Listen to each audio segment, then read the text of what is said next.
We begin tonight, as we do each week, with the Pledge of Allegiance.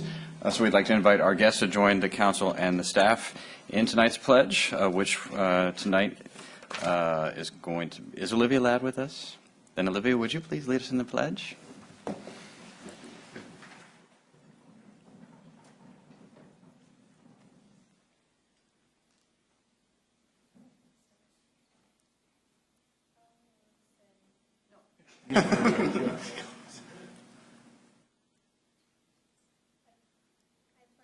Allegiance to the flag of the United States of America and to the republic for which it stands, one nation, under God, indivisible, with liberty and justice for all.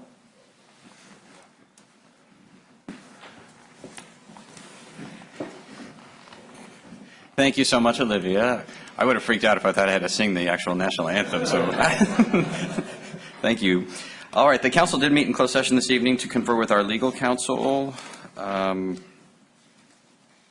don't have regarding one item of approval to initiate or intervene in an action, no action was taken, and to confer with our labor negotiator regarding negotiations with the West Sacramento Police Officers Association, no action was taken.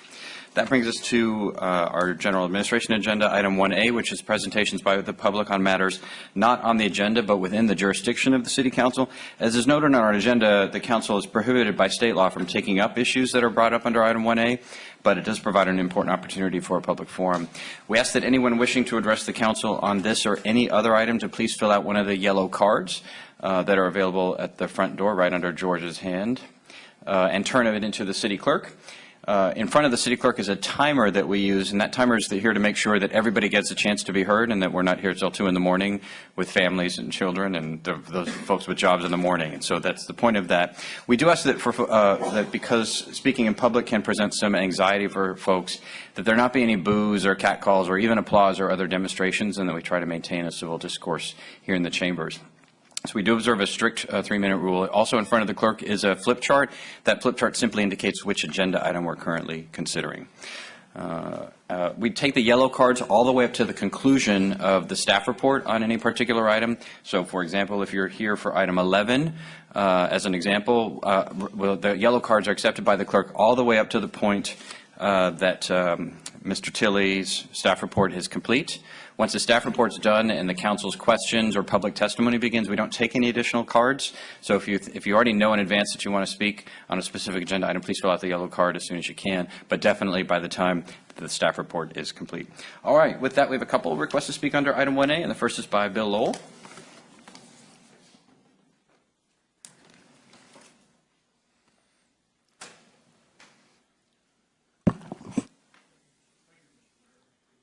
Sacramento for the record, and I just wanted to remind folks that YOLO bus, that'll be 2 weeks from yesterday on the 13th or the 3rd of December, across the street from 4 to 6:30, they will have another information meeting regarding proposed changes for our 35 and 39 routes, as well as slight changes to the 42A and the 42B. And for those that may not know the highlights, the two most important parts of our 39 and 35. 39, which now runs just peak hour, why it now runs on 15th Street, and the proposal is to take out that section and just have that bus go straight down Park Boulevard and up on the Pioneer Bridge.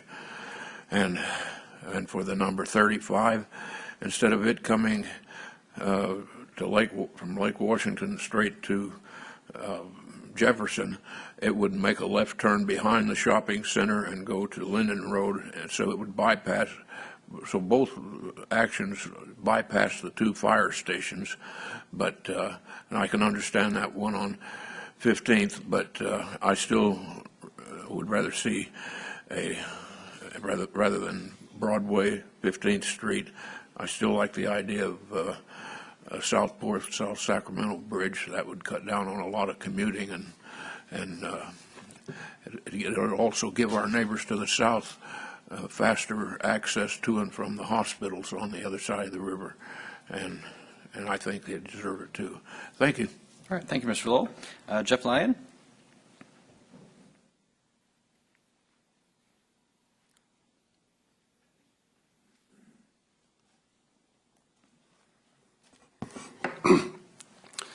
I now have the time to finish my presentation from November 6th regarding the Washington Neighborhood Group's Homeless Action Plan. At that meeting, we had reviewed the compassion element, so the second element of our plan is enforcement, to aggressively and consistently enforce the law. This includes no camping anywhere on public property. We'll implement a foliage removal program along the river to eliminate camping or hiding places. We'll encourage more police patrols of areas frequented by the homeless, including police bicycle patrols and foot patrols along the levees. We'll encourage more citizens to make police calls, including our new neighbors coming to live in our neighborhood at Tower Bridge Commons. And we'll work with the police department to initiate a new citizens arrest program. Lastly, the third element of our homeless plan is replacement. We aim to replace the members of this city council with elected representatives that support our cause. And this replacement action starts with our first candidate for city council, myself, in November 2014. If you want to join us in our campaign to get rid of the homeless problem in West Sacramento, please join in. You already have our email address of cleanupwestsac@att.net and our contact phone numbers. We are publicly requesting that each of you meet with us, your constituents, to discuss our homeless action plan. I want to thank Jan Dalsky of the West Sacramento Sun newspaper for meeting with our Washington Neighborhood Group last week, and we welcome all members of the media to contact us as well. All right, thank you, Mr. Lyon. Those are all the requests we have under item 1A, so we're now going to proceed to item 1B, council communications. Are there any reports or other communications this evening? Mr. Johannesson. Yes, Mr. Mayor. The Air Quality Management District met a week or so ago. In 2009, the region was designated as a non-attainment area. This is for the PM 2.5, which are very small particles that have significant health effects. Well, over the course of the last several years, through some of the measures that have been taken in the district, we're now in attainment. So we had a discussion basically about a management plan that has to be put in place to get the federal designation of attainment in place, which is really good news. And actually, the Homeless 10-Year Plan Commission met on November 18th, and there we discussed issues. A lot of what we discussed in our homeless plan, in fact, our homeless plan will be circulated among the other cities in the region in terms of what we can do to on the housing issue and the social service coordination issue. There really wasn't any direction at that time. It was more to determine where the 10-year plan commission was, because, you know, as we all know, budget cuts and after the sequestration, there's a lot fewer homes now in the region. There's also a lot fewer services that are available. So it kind of got around the discussion we had at City Council on how to better coordinate these. And, of course, the county is really the entity that provides these services. So, you know, it's a work in progress. All right, thank you, Mr. Johannesson. PM 2.5 that's big news. Right. I mean, that's been a huge health, environmental, and but also public health challenge in our region, our community. So that's great. That's great news. Mr. Kristoff. Yes, very briefly, the West Sacramento Flood Control Agency, we met last week, and one of the major undertakings that we've been trying to do is the draft EIR has now come out, and a number of property owners have been contacted as far as some of the issues that they have. There certainly is a long way to go, because not everybody has been contacted, but I've been in touch with our chairman, Bill Denton, and we want to get as much information out to as many people as we possibly can and as quickly as we can, because this issue is such a it's an emotional issue. I mean, we're talking about people's property, talking about people's homes, we're talking about businesses or whatever, and so we need to make sure we get that information out there as quickly as we can and see if we can come to some kind of agreements with with various people and see what happens. But the EIR is out. I would advise anybody out there in television land or anybody associated with what's going on, get a copy, read it. We certainly will be discussing this at future meetings, and I'm pretty sure the first couple weeks of December, there's a couple very important meetings that will be held out at the boathouse. I'm not really sure the times or the dates yet, but at the same time, it'll be very important to get out there and ask questions. Make sure we're doing the right thing. So, thank you. All right, thank you, Mr. Kristoff. Mayor Pro Tem Ledesma? Thank you. I need to report back on a meeting in October, the Yolo Natural Heritage Program. We had a board meeting on the 21st of October. And just to give an update, as you know, we're preparing to enter into the second administrative draft of the plan, which is the HCP, NCCP, at least it's proposed as is. Going into that, we had to begin working with the state Fish and Wildlife Services and the federal U.S. Fish and Wildlife Agency to start negotiating some of the key points of such a plan. A couple of things, we've made progress. Petrea and the staff have done a great job of negotiating with them. Obviously, we came upon some quick items of agreement, namely we need to simplify the document. The plan needs to be much simpler and much more affordable for all. I think that was a concern by all. And there was also a commitment and agreement that we need to minimize the number of covered species. So there's been some agreement there about reducing in the plan. As you recall, the plan called for 32 species. They've agreed to get it down actually to 10, at least in concept. So we're making great progress there. However, as you can imagine, there's been some areas that we still need to discuss.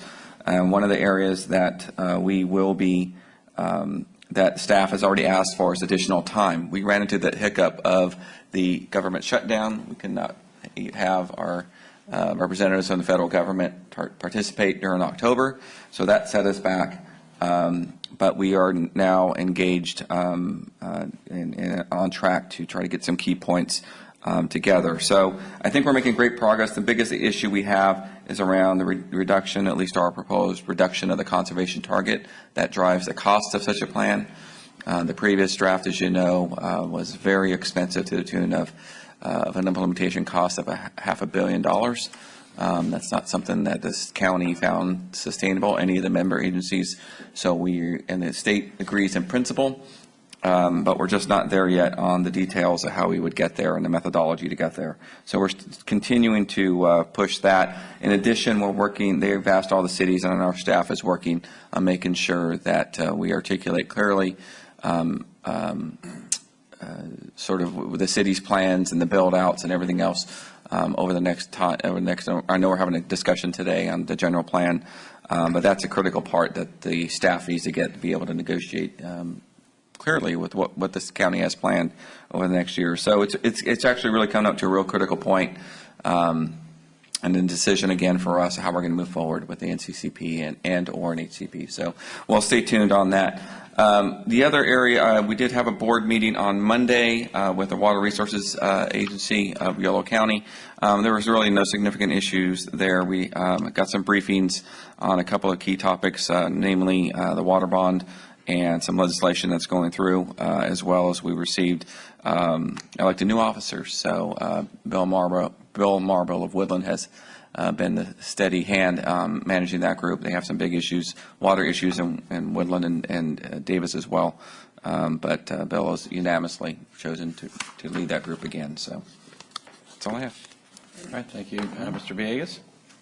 Sorry, I forgot, Mr. Mayor. So last week, actually, the executive committee of the Universal Preschool, the Early Learning Services met, and just one thing that I wanted to let the council know that we actually are embarking on a longitudinal study. This has been something we've been working on for quite some time to try to figure out just exactly what value. We know intuitively the preschool services program that we have here has good value, but we wanted to know more specifically, so we're embarking on that. And then also yesterday, I had the opportunity to participate or actually sit in and observe the 1-year, first-year anniversary, or excuse me, graduation of the Yolo County Day Reporting Center. As you'll recall, the council will recall, the Woodland Day Reporting Center opened up a year ago, and yesterday was the first graduating class of the folks that are going through largely as a result of the governor's public safety realignment from a couple years ago. It's the first time, and the keynote speaker indicated, and that was the sheriff yesterday, said that he could not have imagined that, years back, that the DA, the public defender, the sheriff, the probation department, and police departments around sitting together actually agreeing upon how to manage the situation that's been placed upon local governments as it relates to public safety. So it was a great, very well-attended celebration at the County Office of Education yesterday, and so I just want to let the council know about that. Great. Thank you, Mr. Villegas. A couple reports. First, we hosted a tour of the city's flood-related facilities with Colonel Leddy at the Sacramento District Office. Our whole flood team and city manager and I 2 weeks ago, I think, and went over all of the key priorities for the community. The Water Resources Development Act reauthorization that has been so critical to us in terms of our ability to get the crediting assurances that we need for continued work on our projects, and particularly on the Southport project in terms of state funding. So I spoke with the staff director of the Senate Environment and Public Works Director today about that project, and Senator Boxer has been pushing really hard on this crediting provision. Fortunately, so has Senator Vitter, the Republican lead from Louisiana, and as well as the chairman of the House Transportation and Infrastructure Committee, Bill Schuster. So there's a lot of optimism that this will get done, but that's in Washington. That's far from a guarantee. So we still have a lot of work to do on the specifics of it, because we want certainty, but we also want certainty at an early enough stage in the process that things like the Southport project will be unquestionably accredited for the future. Otherwise, we won't be able to rely on the state funds, and we would be foolish to deploy our own funds, frankly, for it. So that remains a key priority. But those negotiations on the overall WRDA in the conference committee just began today, and the time frame that they've been instructed to work on is to have it done by the second week of December. We've seen federal deadlines slip before, but that's their current plan. The board at SACOG last week approved the public release of the regional allocations for the various funding programs for regional, state, and federal funds for the next cycle, and we did quite well. I think every single one of our proposals was funded in one way or another. So the projects that we have on that list that were approved by the board for release are the Pioneer Bluffs connection to Village Parkway, which is a key priority for the community and for the city. A few $1 million for that. Money for the Bike Boulevards project that we proposed. $500,000 for the initial work on the Broadway Bridge. That was a joint application by us and the city of Sacramento. So it's really the first time that both cities have not just said they like the concept, but we're putting real money into the first stages of that project, and then $5 million for the streetcar, which we'll have on later this evening. So that's a significant set of steps forward. So it's out for public release. This requires it will be out for release, and then I believe at our December board meeting we'll be giving final approval to those allocations. But there were no objections raised. The big fight that we were expecting, which may still come back in December, is a battle over the I don't know if it'll be a battle. It's a battle in committee, but a fight over the proposed freeway connector from Elk Grove through Rancho Cordova, Folsom, up to El Dorado Hills, which is I forget what, a $400, $500 million project, for which there isn't not yet a funding plan for how to do it. So this allocation includes a couple $1 million to keep the project moving and keep it alive so that it can proceed. But I think some of the folks on that connector, in the governments along the connector route, would like more money And in committee, they pressed pretty hard for that. But they actually don't have a plan for how to spend more money. And the more money doesn't get you, you'd have to pull it out from some other project or set of projects. And the problem with doing that, if it doesn't get you, closer to the connector being complete, you don't get any environmental or transportation or congestion benefits from one 1/100th of a connector. If that freeway just goes from Elk Grove to a little past Elk Grove, it doesn't do anything if it can't get you to Rancho Cordova at least. And so that's been the debate. At the full board meeting, that wasn't brought back up again. So I'm hopeful that when this comes back in December, it'll continue to be non-controversial. Because the funds that we have allocated for our projects could be at risk if that were to change. But I think that seems like it's likely to stay now for the next round. All right, item 1C is appointments. We have none this evening, so we're going to proceed to presentations. First is we conducted the Employee Service Awards at a ceremony prior to the meeting, so we'll proceed next to item 3, which is recognition of the poster contest winners in support of California Flood Preparedness Week. And Mr. Ambe, are you going to give us an introduction to the program?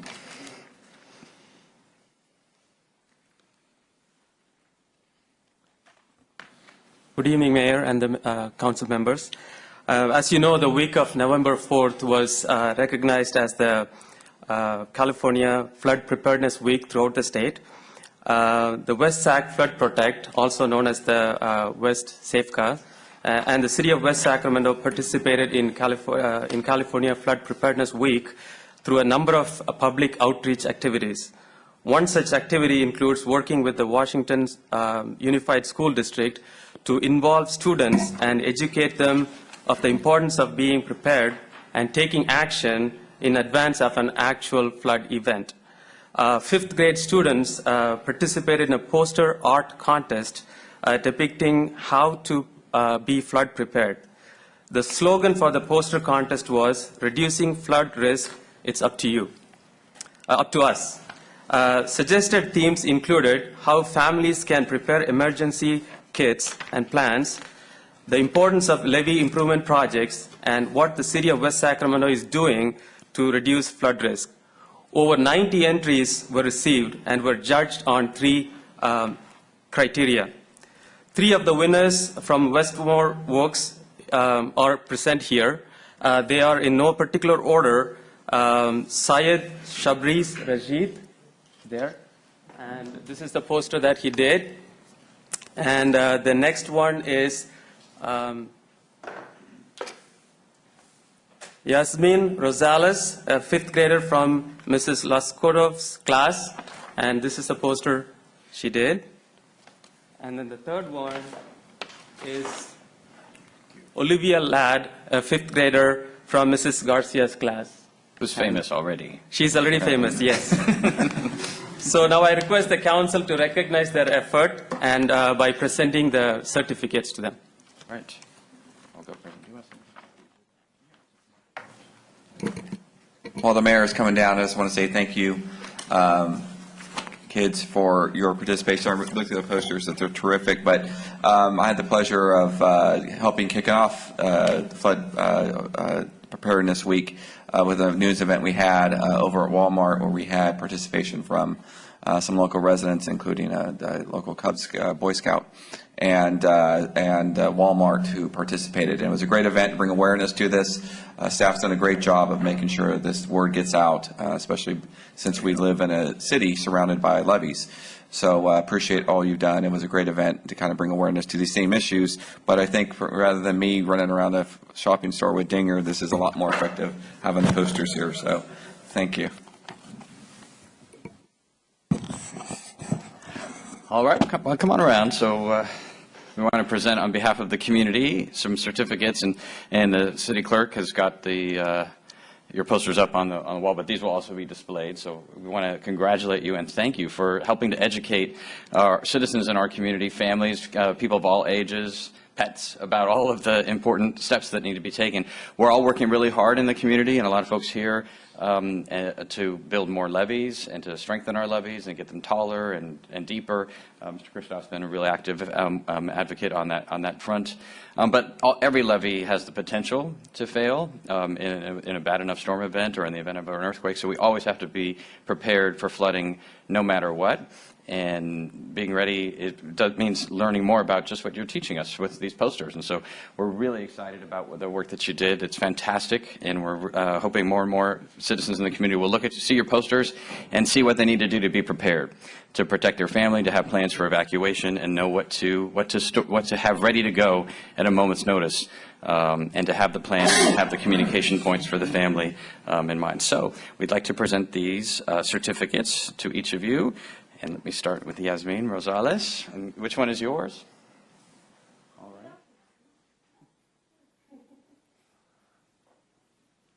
So Yasmin, why don't you come here and tell us a little bit about your poster.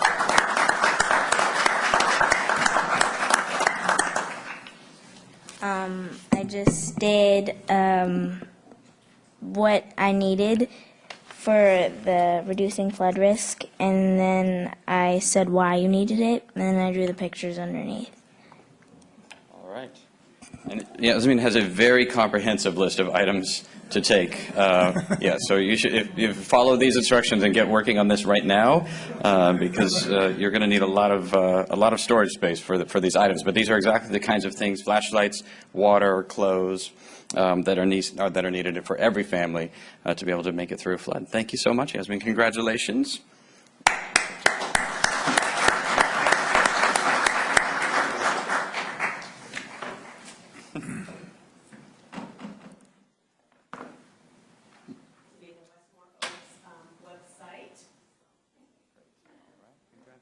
Thank you. All right, and Olivia, so let's grab yours. Tell us a little about it. I did a first aid kit, and it says what you need and a plan map on how to get out in case there's a flood. Fantastic. Yeah, a lot of folks haven't thought about an evacuation plan just in the house, what to do in various circumstances and scenarios. And so having a plan just like this is really important. And here's your, want to get one with certificates?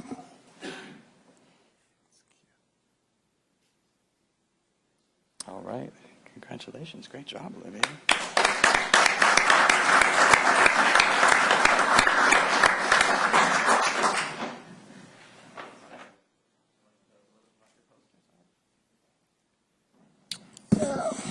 So I drew this guy with the first aid kit, and so I just wrote the things that should be essential.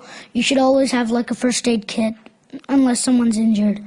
Some food to survive on, extra water that's clean, a flashlight, batteries, and radios. And so the radio, you can know when like it's okay to go out, and so you can learn about the news and all. And I just wrote like help build Levi's and all stuff. And I just drew like a wall over here to like show that protection over water. Nicely done. Congratulations. All right, let's get the poster and your certificate. Hold it up so they can see. Poster, too.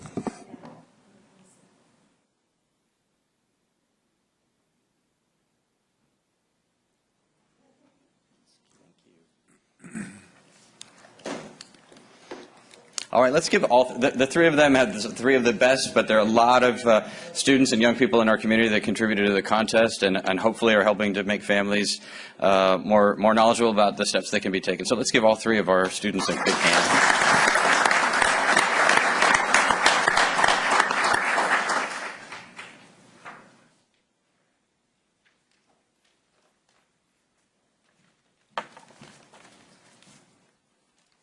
All right, and this is the point in the meeting where I say if you are in sixth grade or less, you do not need to stay in the rest of the meeting if you don't want to. It's not considered rude to get up and walk out after the poster presentation, but thank you. All right, then that brings us to our consent agenda, which is items 4 through 8. Any items on consent that any member of the council wishes to remove, or any item for separate question or comment? Move them. All right, the consent agenda has been moved and seconded. And seeing no question or debate, all those in favor, please say aye. Aye. Any opposed? Hearing none, motion carries. The consent agenda is adopted. The hour of 7:30 having arrived, we'll proceed to our time-set agenda, item 8, which is a public hearing and first reading of ordinance 13-7, amending Chapter 15.12 and repealing and reenacting Chapter 15.14 of the City of West Sacramento Municipal Code to adopt by reference the 2013 Building Standards Code with local amendments. Did I say something else? Can't hear you, Rand. This is a public hearing and first reading. Ordinance adopts the 2013 California Building Codes in conjunction with the state's triennial update. Proposed Ordinance 13-07 will repeal the existing 2010 California Building Codes. The new code is based on the 2012 International Building Codes and the 2010 ADA. The proposed ordinance recommends minor administrative additions to be included in the West Sacramento Municipal Code, Chapters 15.12 for building, and some local fire code updates for Chapter 15.14 fire. It is the policy of the City of West Sacramento to adopt new codes and standards as enforced by the California State Building Standards Commission, Department of the State Architect, and the California Housing and Community Development Department. Local jurisdictions typically adopt the code with local amendments. The parameters for local code amendments and conditions are: amendments must be more restrictive than code sections. Amendments must be supported by findings based on climatic, topographical, and geological conditions within 180 days of publication of the California Building Codes. This 180-day period ends on January 1st, 2014. Amendments must be approved by the City Council, and amendments must be submitted to the Building Standards Commission before January 1st, 2014. These codes provide minimum standards to safeguard life, health, property, and public welfare by regulating and controlling the design, construction, and quality of materials, use and occupancy, location, and maintenance of all buildings and structures within the jurisdiction of the City of West Sacramento.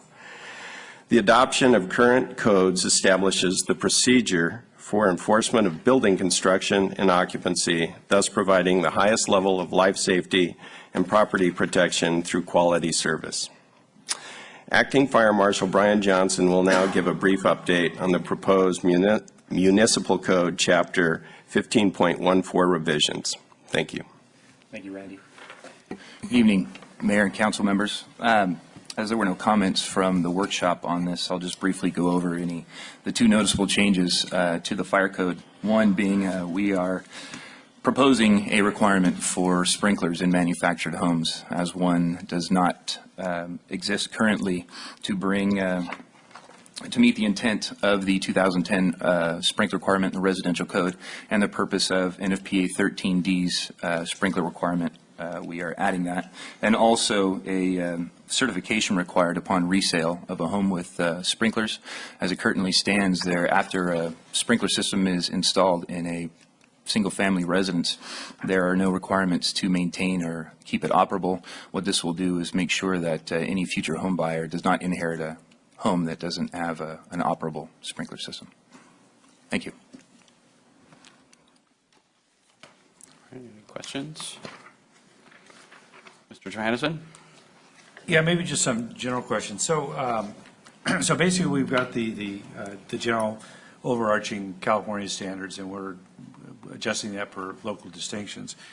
I guess my question is, well, it's difficult in this format to read if there is a deviation, the purpose for the particular deviation. That's one issue. And second, is there any, what I'm kind of looking at is, you know, what would be the difference between what Sacramento is doing versus West Sacramento?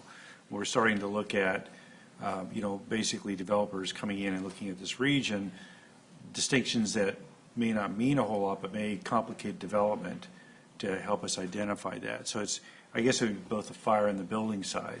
So I know the staff report basically said that, the ordinance will give the justifiable facts to do these things, but I didn't really see a good, clear reason for a lot of these. And it's probably not appropriate right now to do it, to call these out. I don't know if there's a way to, basically list what the local adjustments are and why that's needed. I mean, that would be helpful to me. The building code portion is administrative. The only amendments is they're literally inserting the city of West Sacramento into fee issues that are already a part of the building code. With this adoption, there are no structural amendments as we did in 2010. This is adopting the code, the building code, Title 24 as is. I'll let Brian speak to the fire issues. In regards to the certification for the residential sprinklers, Woodland, the city of Woodland, actually adopted or added that amendment to the 2010 code. They've been very successful, and again, meeting that intent, there's nothing that currently exists that guarantees. So if you were to buy a new home right now that had sprinklers, the previous owner could have disconnected or replaced the heads and blocked them, and there's no guarantee that that system would work for you. So you coming into the home would have this, you would think that it would be operable. This just guarantees that that happens for your safety and the safety of the community. And in regards to the manufactured homes, there is, as I mentioned, no current requirement for sprinklers. The same type of oversight happened in the 80s with manufactured homes and smoke detectors. It took a period of time, but they finally came on board and added that. There's actually a commission that exists today with Federal Housing and Urban Development. They're working with the NFPA to create the standards to go along with that. In the region, there is nobody in our area that has added this amendment. It's very popular in Southern California now.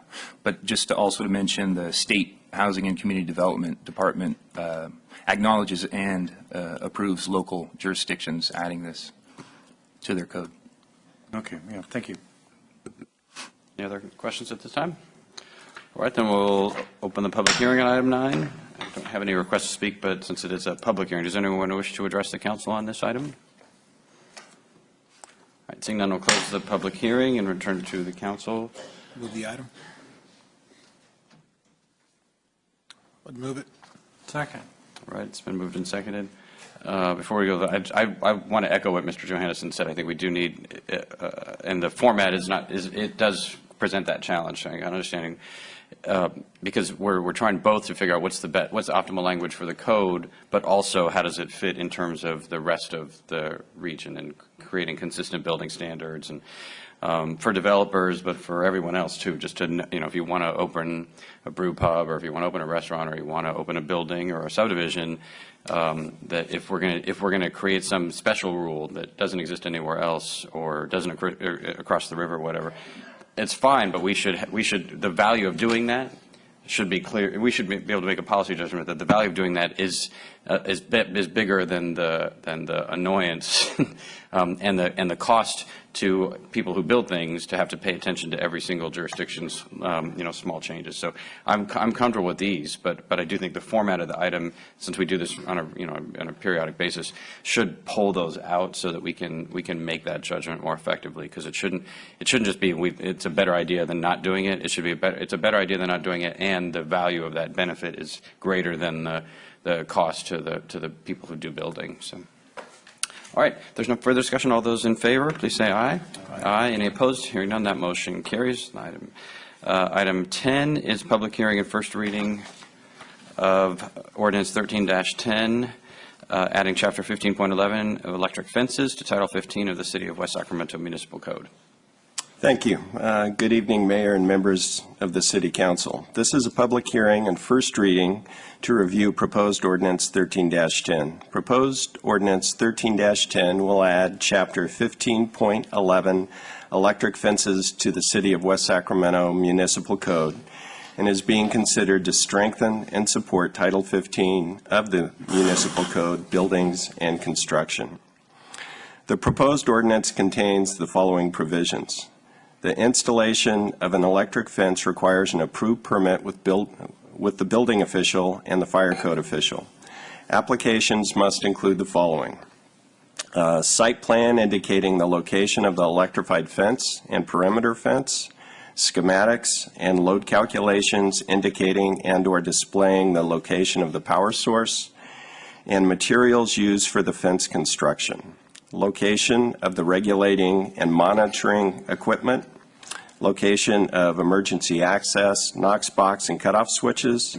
A separate permit shall be obtained for the construction of the perimeter fence that shall be constructed prior to the electrified fence installation. The established fee for a permit to install an electrified fence shall be paid by the applicant at the time of filing an application and upon the renewal of the permit. Electrified fences or barriers will require an operational permit with the fire department. On an annual basis, the applicant shall submit a notarized statement attached to the renewal permit from an authorized representative of the fence or barrier equipment manufacturer confirming the installation is currently operating in conformity with its safety requirements. With that, I'll defer to Brian Johnson, Acting Fire Marshal. I think Randy covered. I don't have anything further. Thank you. Do you have any questions?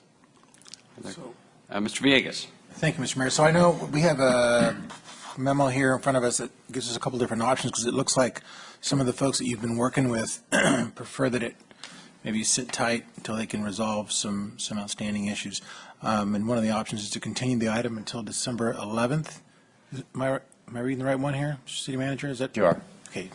So I just wanted to make sure. So, I mean, this kind of a thing, it's not, I mean, I think we've done a tremendous amount of work, and Randy, I know you have, in trying to propose something that's safe and legal and all the good things that we want. It's not the same sort of electrified fence that I got electrified with as a kid trying to cut through the farmer's fields. But I think you've done a good job of sort of laying out, and thank goodness for that, because that was a very scary, he threatened us that he'd electrify the fence, and we didn't trust him. We ran through the fence, found out it was electrified. You find out the hard way. You don't forget that. So I think what you're proposing That here was is... just last year, right? That was earlier this year. No, you've done a good job of laying this out, but I do think in terms of the sensitivity of this thing and the complicated way in which it has to come, we ought to probably, I mean, I would suggest that we continue it, if that makes sense. I know you said the options are available, or your other option was to move. Our recommendation was, staff recommendation was to continue with the recommendation as listed. Okay. Take it to the December 11th meeting and adopt it, and then work out the issues with whoever has concerns and bring those back for amendments later. But not to proceed would leave us with a gap, and we'd have no standards for electrical fences for some period of time.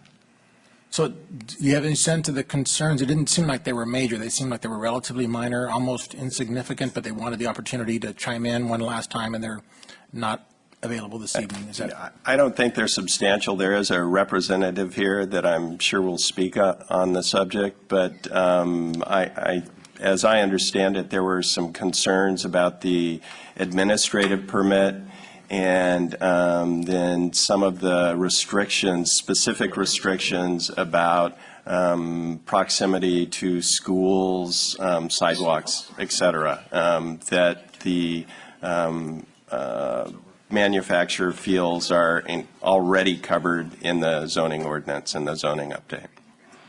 But I'll let them talk to the specifics. That's my understanding of it. Okay. We don't actually have a speaking card from anybody from the company, so I don't know if they're not planning on saying anything. Brian's here, back representing. Okay. All right. All right. I don't know what the protocol is, but... okay, so this one is a legal public hearing, so I'll open the public hearing, and we have a request to speak from Mr. Cooley. Okay.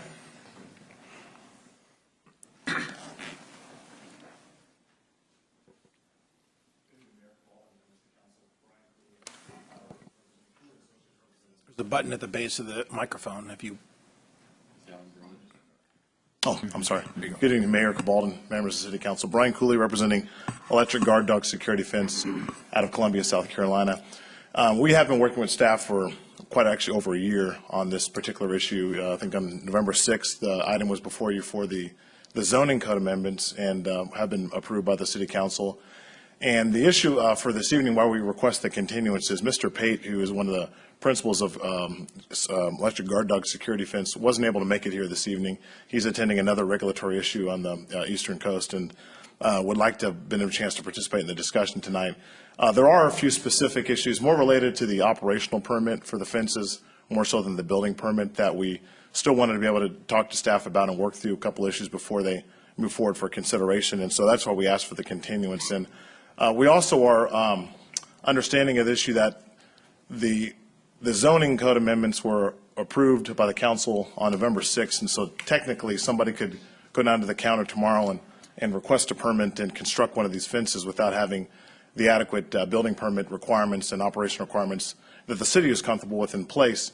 And so what was presented to me this afternoon would be the ability to perhaps the city offer a moratorium on any construction or erection of these fences until these particular building permit and operational guidelines are approved by the council. And so as one company in the industry, we would be supportive of a moratorium going forward on these fences until these requirements can be in place. It isn't our goal to necessarily hold this up, but we want to make sure that whatever policy is ultimately adopted for the permit and the operational permit is something that the industry can live with and obviously that the city can live with. So we felt that continuing just for a little more than a month to come back and have that detailed conversation, have the representatives from my client here in place to kind of offer some information of the industry, what works and what doesn't work, and a little more opportunity to work with building staff and fire staff to work out these issues would be appropriate. And again, if there is the desire to offer a moratorium to protect the city's interest, we would be supportive of that, and I'd be happy to answer any questions you may have. All right, thank you. Okay, thank you.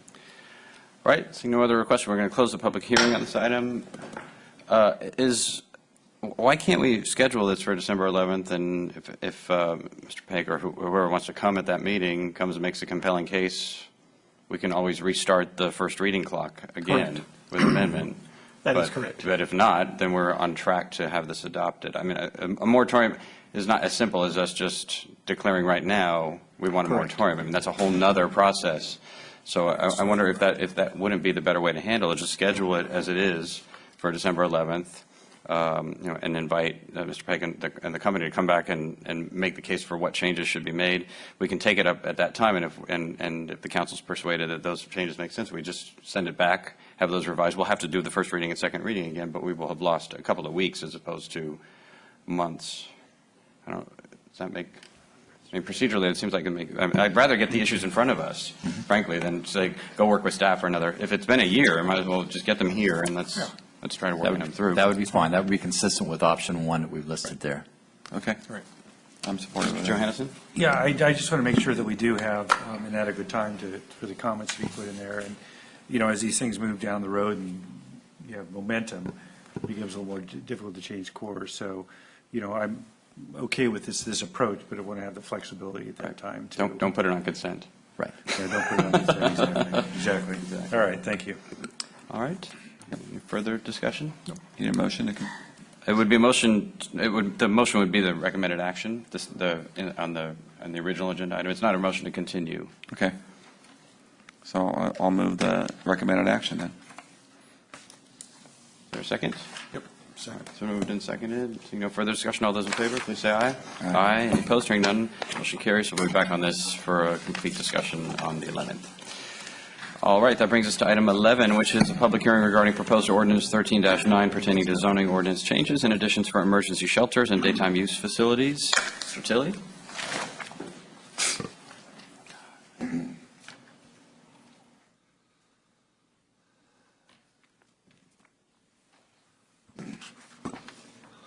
All right. Good evening, Mr. Mayor and members of the City Council tonight. Tonight we are here in a public hearing format seeking your approval and first reading of Ordinance 13-9. This ordinance would make various changes and additions to our zoning ordinance, Title 17 of our municipal code, as it pertains to emergency shelters and daytime use facilities.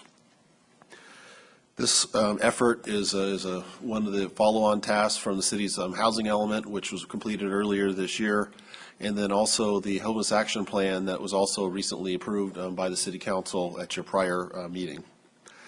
This particular ordinance would change those zones by which emergency shelters are allowed from what we currently have. It would also add management and operating standards and development standards for emergency shelters, which we presently do not have on our city ordinance.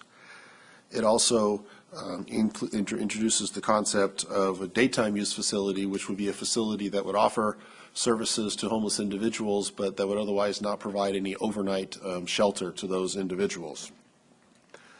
So this ordinance has previously been through the city's Housing Advisory Commission.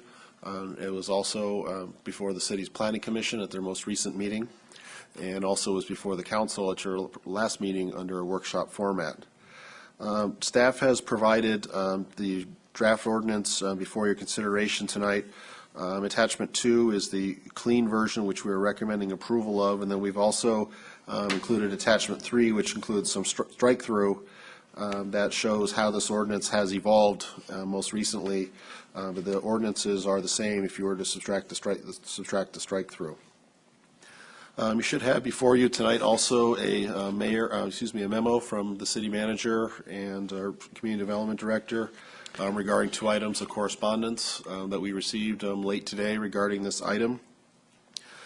We received comments from Legal Services of Northern California, as well as Janice Critchlow, who's the Yolo County Homeless Coordinator. Each letter raises similar concerns about the ordinance and recommends potential changes. And many of those changes staff does not object to, should the council wish to proceed with those, in particular as it pertains to the maximum stay, off-street parking requirements, hours of operation, and the manager's office location.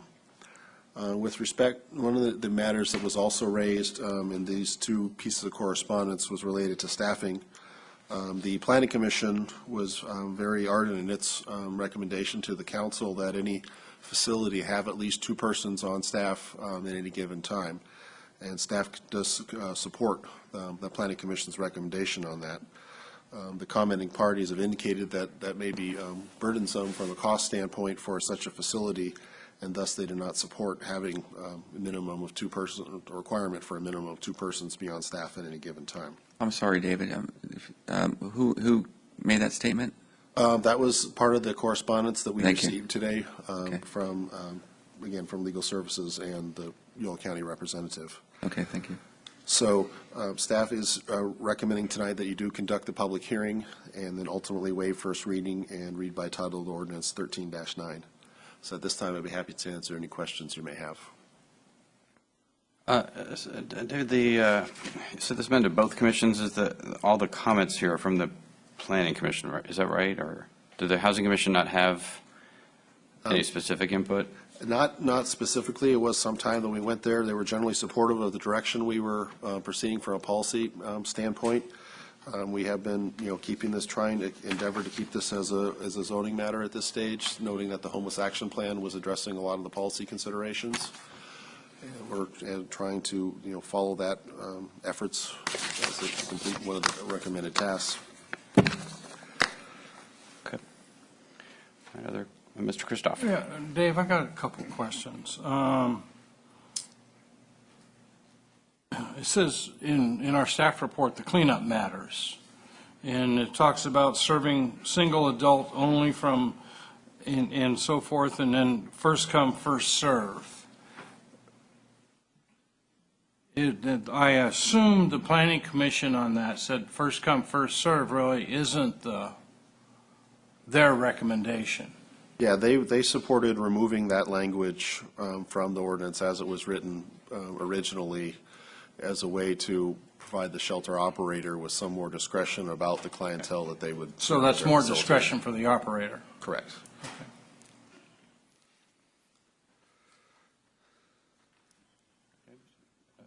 Mr. Villegas, are you done? Yeah, I'm done. Okay. Mr. Villegas? Thank you, Mr. Mayor. So, David, I know I brought this up a couple times, and it looks like it's somewhat being addressed under the on page 2 of the staff report under the cleanup matters as well. Senate Bill 2 prohibits the city from requiring a shelter to serve specific segments. So can you elaborate a little bit on that? I don't have a bill. For example, we could not require the shelter to serve families only or single adults only, in that matter. So we're trying to, part of the cleanup effort is trying to make sure that the ordinance is broad so that it does allow for a shelter operator to make those types of determinations, not something that we are mandating. That's interesting. Mayor Pro Tem Ledesma? Thank you. Thanks, David, for the report. I do have a couple of questions reading through it. First, it's back on the minimum, the mandating of minimum staff persons to this, and it's not.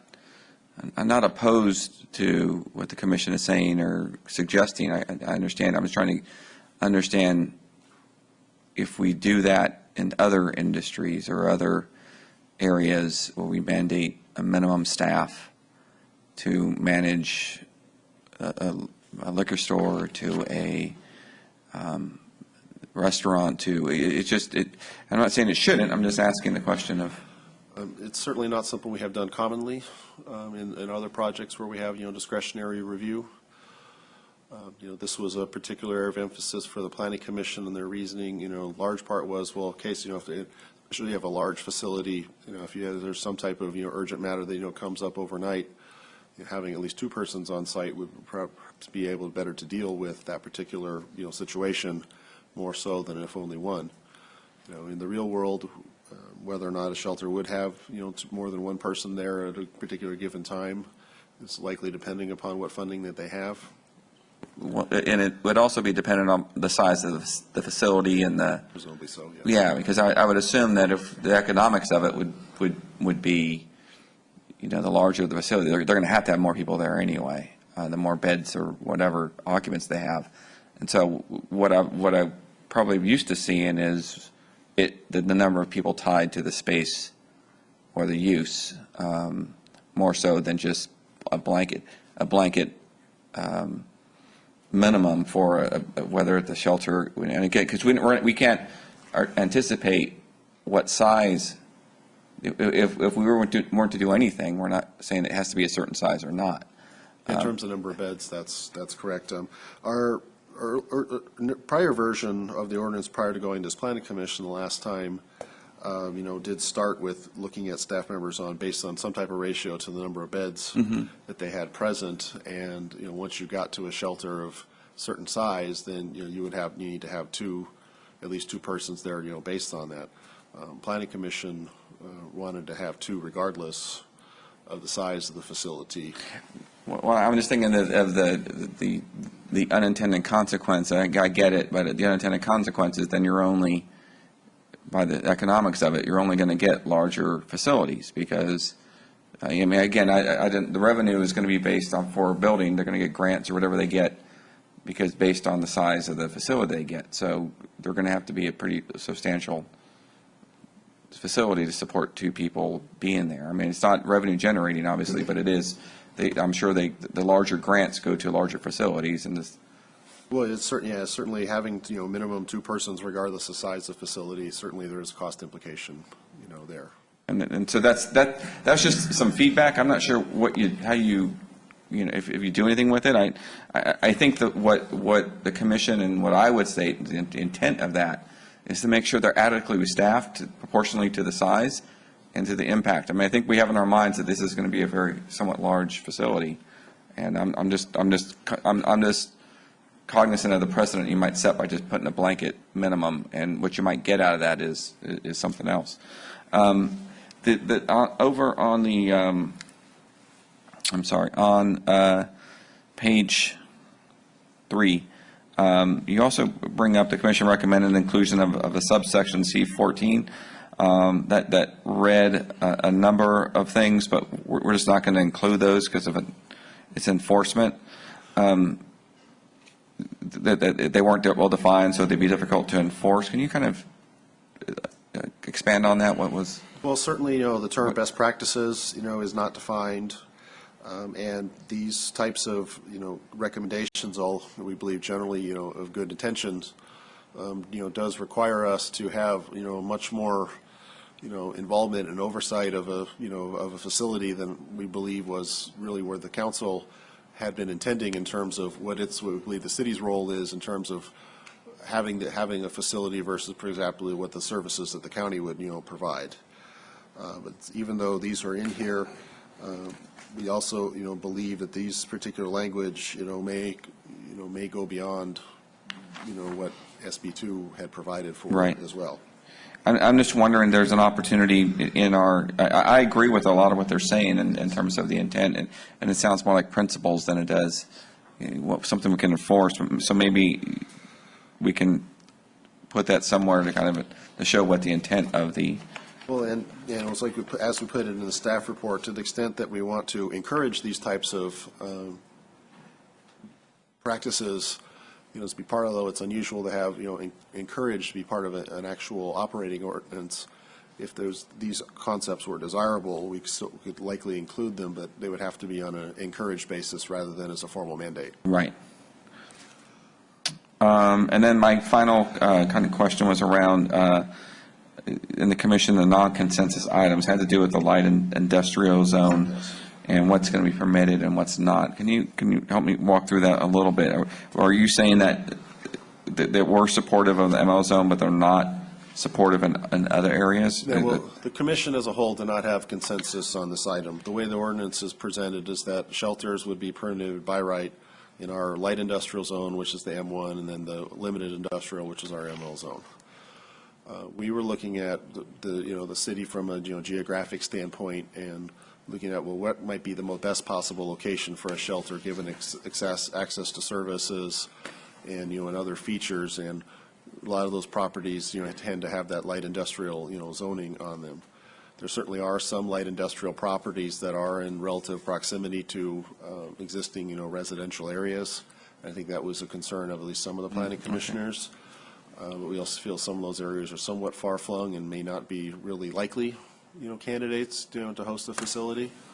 So also, since we do have to have at least one zone where they're permitted by right, and we have not done an exhaustive inventory of available properties, we do recommend leaving the two zones where they would be permitted to ensure that there is a possible site out there. Okay. I get it. Thank you, David. Thanks for standing 30 feet away with your cold or whatever you have. Mr. Christoph? Yeah, back to that M1 zone, I think one of the things the Planning Commission really wanted to do was to find a zone that was as close as possible to the county services. I think that was something very important in their deliberations and in their things, and that to me makes some sense. I mean, even the council has said, the county really needs to get more involved. The county services that are provided now need to be attached or at least closely associated with some kind of a shelter or whatever it is. And so, I mean, that makes some sense. I mean, I think that to me seems to be the right approach.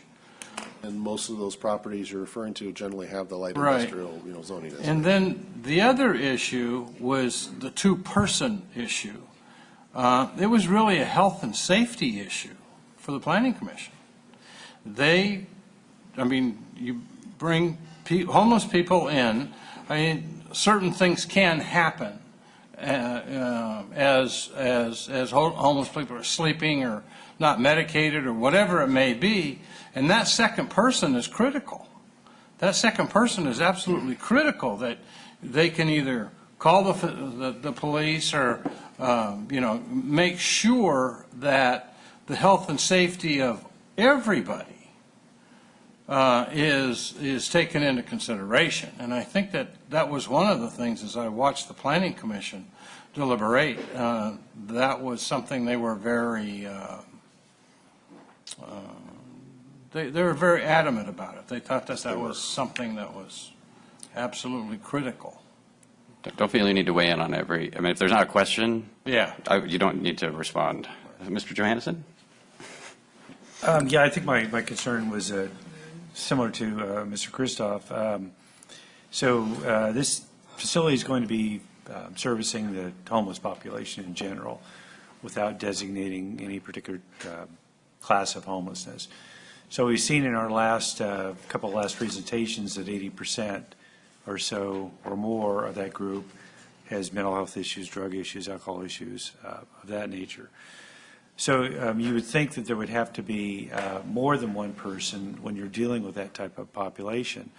And you would think that if there is service being provided, there should be some guidance or guidelines for service providers in whatever their licensing is.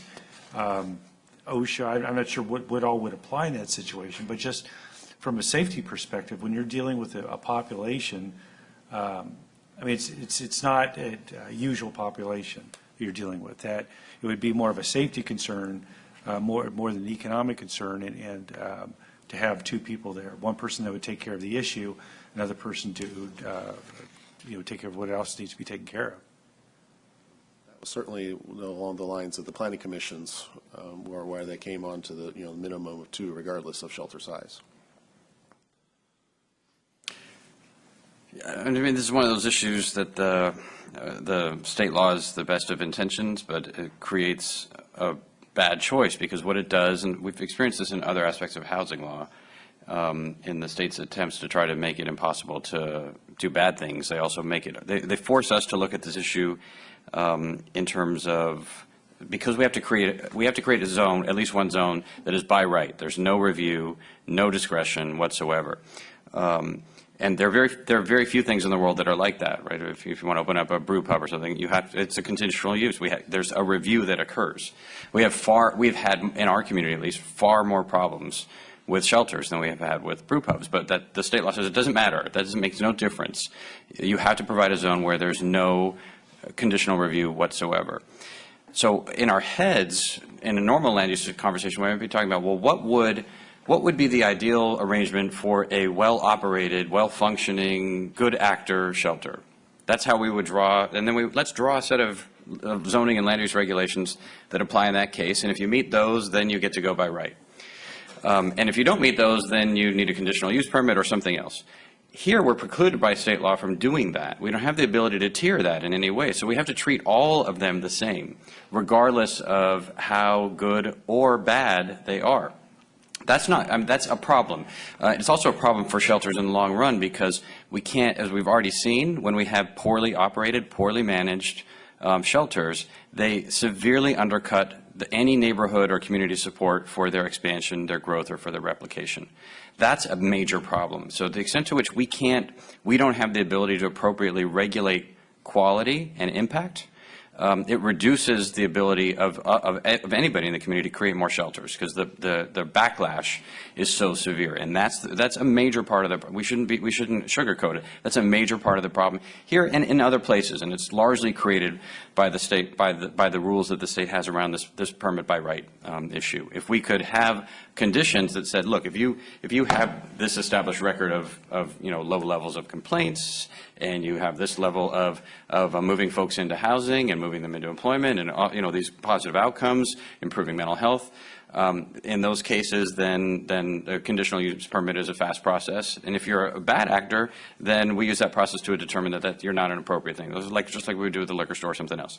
We can't do that here. So it's a struggle, and I know we're going to hear from folks during the public testimony who will be coming at it from the frame of, well, but a good shelter should not have to deal with these things. And I don't disagree with that in some ways. But the basis, the legal basis for a city's ability to have land use authority, the whole point of zoning is about protection of public safety. That's the whole constitutional foundation of zoning and land use authority. And so that's the lens at which we have to look at this, not at the lens of a county human services agency, which we are not, but we have to look at it from the lens of what's the best way to appropriately protect public safety and advance those other objectives. But it's severely limited by this requirement that we have to have zones that have a permit by right. And light industrial, I get the conundrum the commission was in, because light industrial sounds right, but we use light industrial as a buffer zone for in most parts of the city. There are a few exceptions, but for the most cases, for the most part, light industrial almost always sits next to residential, because it is the zone that we use in between heavy industrial and residential. That's the whole point of it. And so I'm sure as the commission looking at it, with a couple of exceptions, out on the far end of West Capitol and well, really that's the only one. Virtually all the other light industrial districts of the city are proximate to some kind of significant residential population.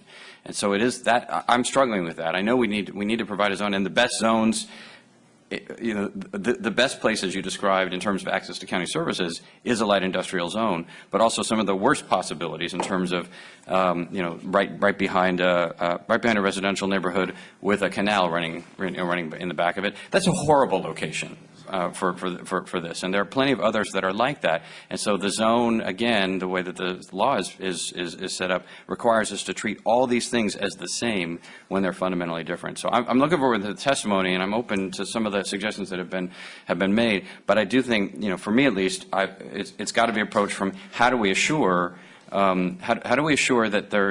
we can encourage and facilitate more shelter spaces over time, emergency shelter spaces, by not creating the kind of disasters that we have experienced that severely undercut any kind of community acceptance of those shelters. And so we have to have zoning rules that provide the adequate public safety protections and assurances for the worst operators as well, so that we can protect them and continue any kind of support, as we do in the Homeless Action Plan, for the expansion of both emergency and transitional shelters. So we do have a few requests to speak, so if there's no other questions at this point, then we'll go to those. So the first is by Sergey Surkin from the United Christian Centers.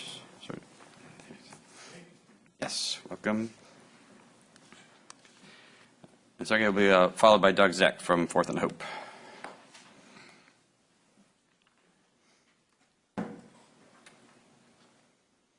The opportunity to speak. And I've just been able to read on my telephone the recommended reactions to the comments and everything. Really appreciate that. The staff, I think, they listen to a lot of us who actually have been involved over the years in operating shelters.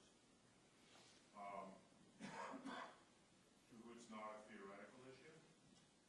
I really appreciate the response to, we all took a lot of time to read it and provide written responses, and there's been good. I think there's been some great, you listened and made some changes, and we really appreciate it.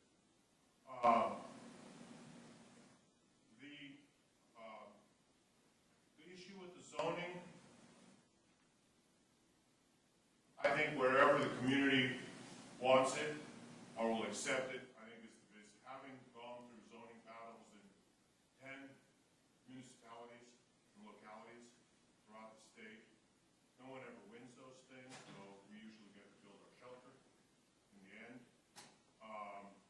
It's not a good thing for anybody.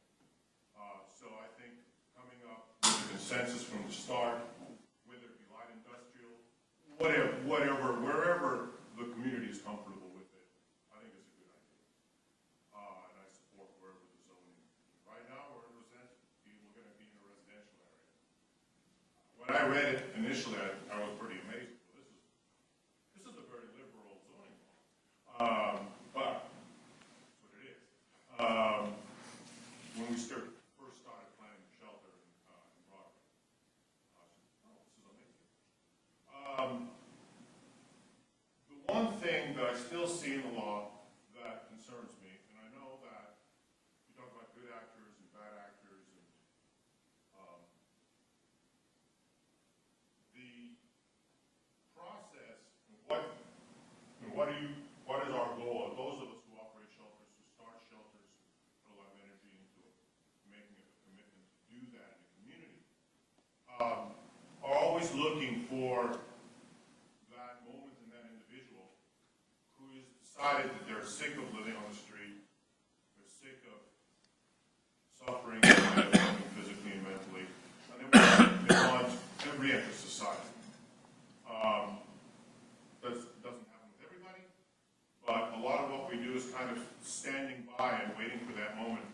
get there, oh, okay, all right, you're ready, come on, you know. We're not gonna grab them by the neck, but when the person is ready to do that, we certainly want to be aware of that and be ready for them.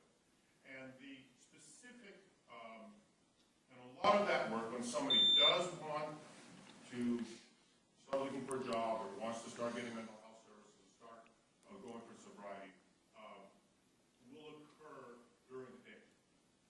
We're not going to do that with them.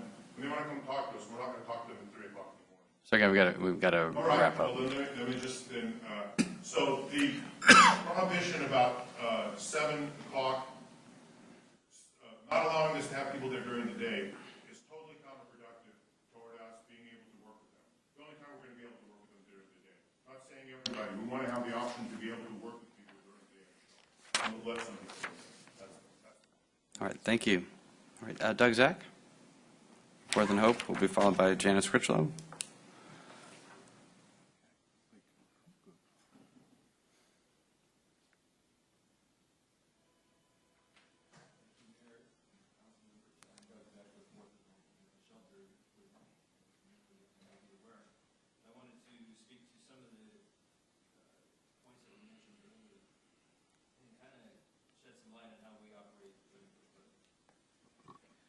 And shed some light on how we currently are operating our shelter in Woodland. To the point of parking, currently we have as many as 100 people between our treatment facility and the shelter, and we, on a nightly basis, have 3 to 4, maybe 5 vehicles at most. So parking is not something that you have much need for in our shelter. The staffing requirements, which was mentioned earlier, we currently staff 1 individual during the night hours. We have not had any major incidents that occurs during that time. There's protocol if anything comes up, and there's people on call in case somebody needs to be notified. The reason for that is funding is very, very limited in what we can obtain for running shelters, and in many cases is diminishing. And with that, we find it more important to be able to put those monies into case management versus just support staff. Case managers are really vital in, I think, a successful shelter because it's really helping individuals move from the state of homelessness to being able to be housed on an ongoing basis. So in our situation, we haven't seen the real need to have more than 1 individual in the middle of the night. The other point that I would mention in that was the hours of operation. We currently run the program where people will tend to show up about 4 o'clock in the afternoon for a hot meal at 5 o'clock. Check-ins at 6, but up to the discretion of the director of the shelter and staff, they will allow people to come in later. And the reason for that, we're trying to help people enter back into society, which means getting jobs. And we have some people that even show up at 3 in the morning from a graveyard shift, and they need to be able to access that bed. We also allow them to reserve these beds because for them this is their home, and they're trying to get to a point where they can obtain their own place outside of the shelter, but they need to have a place that they can go to each night. And so the curfew, yes, we have a curfew, but there is exceptions that we allow for that. The overnight staff, we only have 1 individual, as I mentioned. I think it's also important to bring up the point about maybe not having a day shelter in the same facility as where the overnight shelter might be. I find with a lot of our clients, if they have the ability to stay in the same location to start entering into the services they need to get back on track again, that's a barrier that's eliminated for them if it's at the one location. If they have to enter into a county facility that's across town, that becomes a barrier for them. We are currently providing some day services where it's just a lunch during the afternoon, but we also have our case managers come in at 2 in the afternoon and make appointments for those that are staying overnight so they can start working on their own case plan. That's why the 180 days, though, is important, because some of these folks have been in this situation, if they're chronically homeless, for some time. And so, and in other cases, it takes them more than 3 months to obtain SSI benefits and things like that that they need to get independent, to be independent once again. So 180 days is what we look at, and the first 90 days they're just kind of getting on track, but then the second 90 days hopefully they're successful in that. But that's how we're operating at Fourth and Hope currently. I want to answer any questions that you might have as well regarding staffing or overnight hours. All right, thank you. Thank you. All right, Janice Critchlow, be followed by Gillian Sonnet.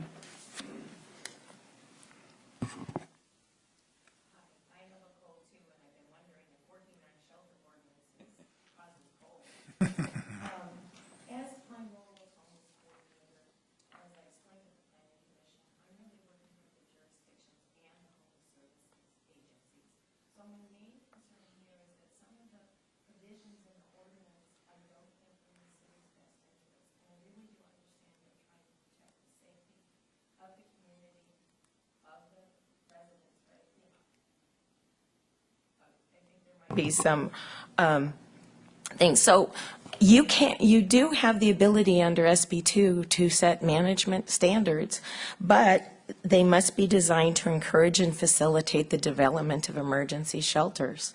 And some of the standards recommended do not appear to do that. And the standards are not supposed to render emergency shelters infeasible, and they should only address the use as an emergency shelter and not the perceived characteristics of potential occupants. So I think you might be leaving yourself open to some challenges. I think there's some, if you set as wide of boundaries as you can and let the shelters choose, I think you'll be better off. I actually, I included in my thing the attachment B, which is the current Emergency Solutions Grant application, because I wanted you to see that it's really quite regulated. The shelters have to respond on what their standards are. They have to be providing essential services. So this idea of 3 hots and a cot is just not going to be funded anymore. People have to be given services. And then they're graded on outcomes. So the other thing is, I was at the Planning Commission meeting. It made perfect sense to me to have 2 people on at all times. But then when I started interviewing shelters, very few shelters have more than 1 person at night, and very few shelters are having issues. The maximum stay, I really think, needs to be 180 days to match what's in the SB2 standards. But if you look at the information I gave you from shelters, most shelters don't use the maximum. They're using less, and it's just for a few people that they need that. The curfew, again, as Doug mentioned, there's the work issue. It also, as written now, the police would not be able to bring someone that they needed to provide shelter to. And my concern with the no guaranteed stay, and that's why the first come, first serve, the Planning Commission recommended getting rid of that, was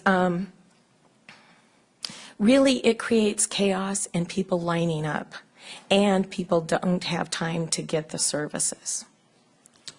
All right, thank you. All right, and Gillian Sonnet from Legal Services. Jillian, I'm not, help me with your name. Almost as hard as playing mine. Musical podium tonight. Okay. Good evening, council members. My name is Jillian Sonat. I'm from Legal Services of Northern California. I will be brief. You have seen our letter, and it explains our concerns very quickly, or very clearly. But I will also say that I'm happy to have been preceded by Doug and by Janice, who have explained a lot of the things that we're also touching on today.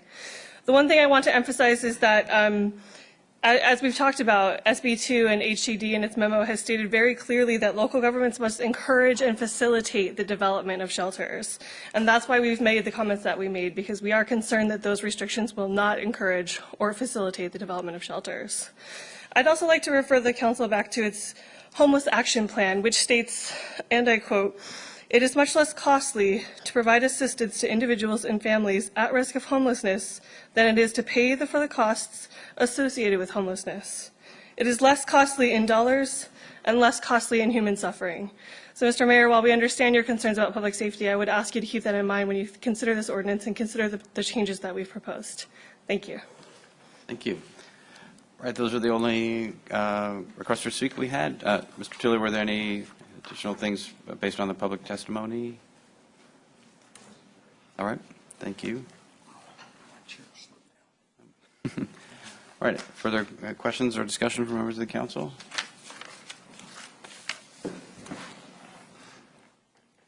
Mr. Johannesson? So I guess, where are we on this? So we've got basically eight or so adjustments to what staff is, that the community has provided. It appears just the two attendance was really the planning commission staff is supporting two positions. And I hear the argument about the cost, and obviously we are doing this as, I think, part of our attempt to implement homeless policy here in West Sacramento.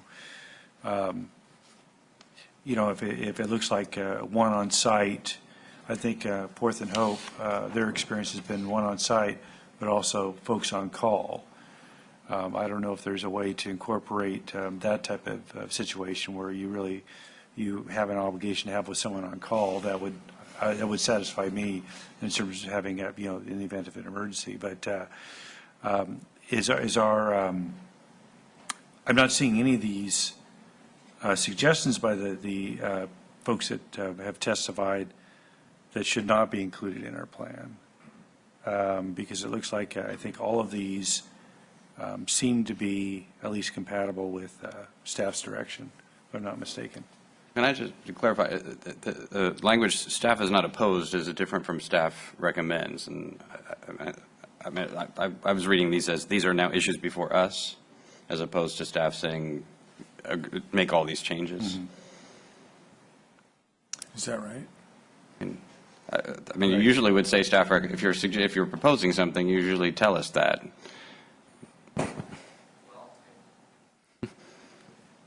David could go on this. We received these, and staff prepared this response today. You could say, David, I don't want to speak for you. Are you saying you are neutral on in the position?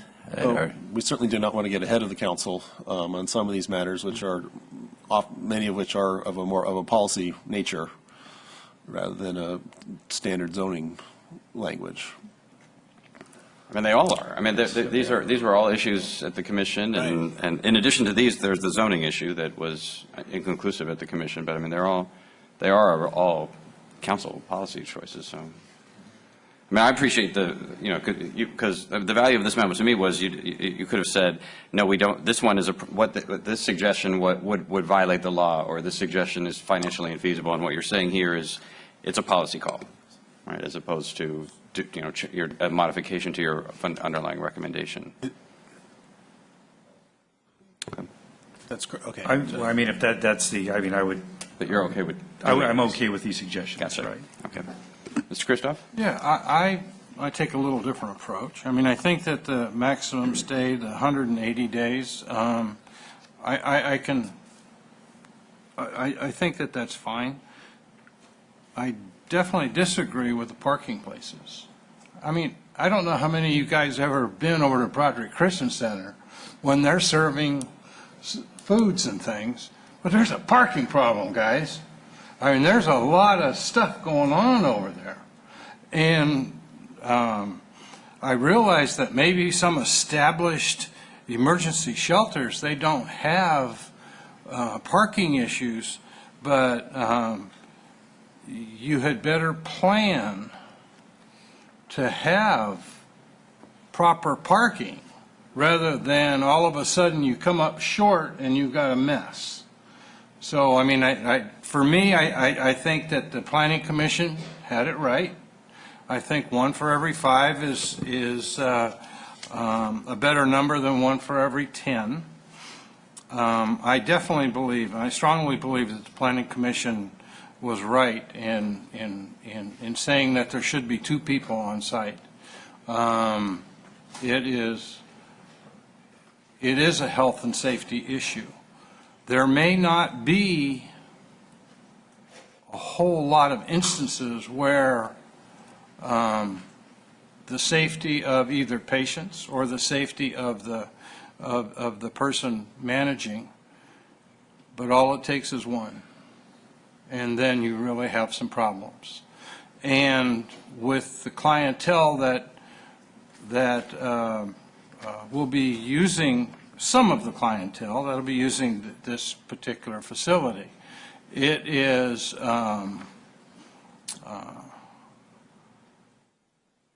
probably more than likely there's something that's going to happen throughout the year.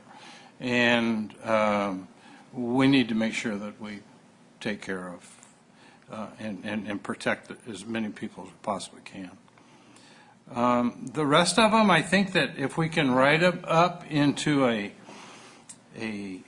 manager's outline as far as giving them discretion as far as 4 o'clock and this and that, I think that would be okay. I do have, and there may be certain instances, but I think that'd be very, very rare as far as coming in at 2 or 3 or 4 o'clock. If they're working and things like that, I can fully understand that. I'd give them discretion, but somehow or another, I'd really like to have some tight language associated with that. And the bed guarantee, I mean, I understand the issue as far as that is needed, but so I would say that could be another one of those discretionary items as far as the operator is concerned. And those were really the issues that I had. Mr. Villegas. Thank you, Mr. Mayor. Yeah, I don't have any major concerns with the half dozen or so suggested changes. I did want to ask maybe the city attorney or Marty on the parking issue and the attendance, because I think those are all, I mean, those two are both kind of relative to the location, right? I mean, the parking, if you're in an area where it doesn't really matter, you've got a lot of space, it's a non-issue, it's a non-issue. But I think if it ends up in a location where there's the potential, depending on the magnitude or the degree or the number of folks that are receiving services. So can we condition, but can we develop something that allows some discretion or a trigger for that number, or are we precluded from going down that path? Well, I think we can try to be a little creative. The standard that we're sort of up against are a couple of things. One, SB2 does limit your options, but it does allow you to require certain standards. As a general statement, your standards for things like parking should not exceed that which would be required for other uses in that zone. So maybe David or Charlene could speak to what a residential structure, and if there was a residential structure in the ML zone or the M1 zone, what parking standard will we require there? Forget it then. I mean, I think I've gone down that path in other ways, and I don't know. I mean, I jokingly say that I don't know that's probably going to get to where I'm trying to get, which is, if it's causing a problem, there ought to be a trigger with which we can say, it either can't grow or it's got to be contained, right, so that it fits within that use. So, I mean, I don't know. Maybe there is something. And then the other one, and I'm kind of with Councilmember Ledesma on the attendance. I mean, my sense is you probably don't need as an intensive staffing supervision in the evenings when things aren't probably happening as much as they might be during the day when they're in the provision of services. So I have less heartburn about that. I mean, I think it was articulated this evening that it's not likely to need as much staffing, and there's a cost issue. There's no question about it. So, I mean, I'm less concerned about that, I guess. I don't know what the perfect solution is, but that one for me doesn't rise to the level of some of the others. Yeah, I mean, I think you said it depends, and somebody else said exercise discretion, and that's what a CUP would be for, but we can't do those. And that's even though we've been said, this is about implementing your homeless action plan. No, it's not. It's about complying with SB2, which is not the same thing. And in fact, they frustrate each other. For me, this is impossible, right? So you can, for me, you either cast a wide net about what is possible, which is what these requests are, or you cast a wide geographic net, but you cannot do both. I mean, the kinds of things, we're not talking about replicating Fourth and Hope. If we were, that's one issue, but this is not limited to that. And so if somebody were to open an emergency shelter in the light industrial zone on Seabrian, right behind Westmore Oaks Elementary School, would these be the standards? No, they wouldn't be. I mean, if they were to open across the street from Bridgeway Island Elementary School, are those the standards? If they were to open up next to our highest density apartment complex at the end of Evergreen, would that be the standard? I mean, these are the zones that we're talking about by right. No application, no discretion, just it's in the zoning code. I have the absolute legal right without any discretion to be exercised by the city at all to begin construction, as long as I meet the building code and the fire code and everything else. And that's the problem here. If we were talking about what's the right rules of the game for the zone around Triangle Court, where the County Services Center is, then I'm with it. Let's let the providers do what they do and exercise their professional judgment. But that's not what we're talking about here. We're talking about even it's a small number of zones. It's all over the city in some of the most inappropriate places possible. And so to me, that we, as long as we have to do that because of SB2, we have to set standards that are appropriate for those areas.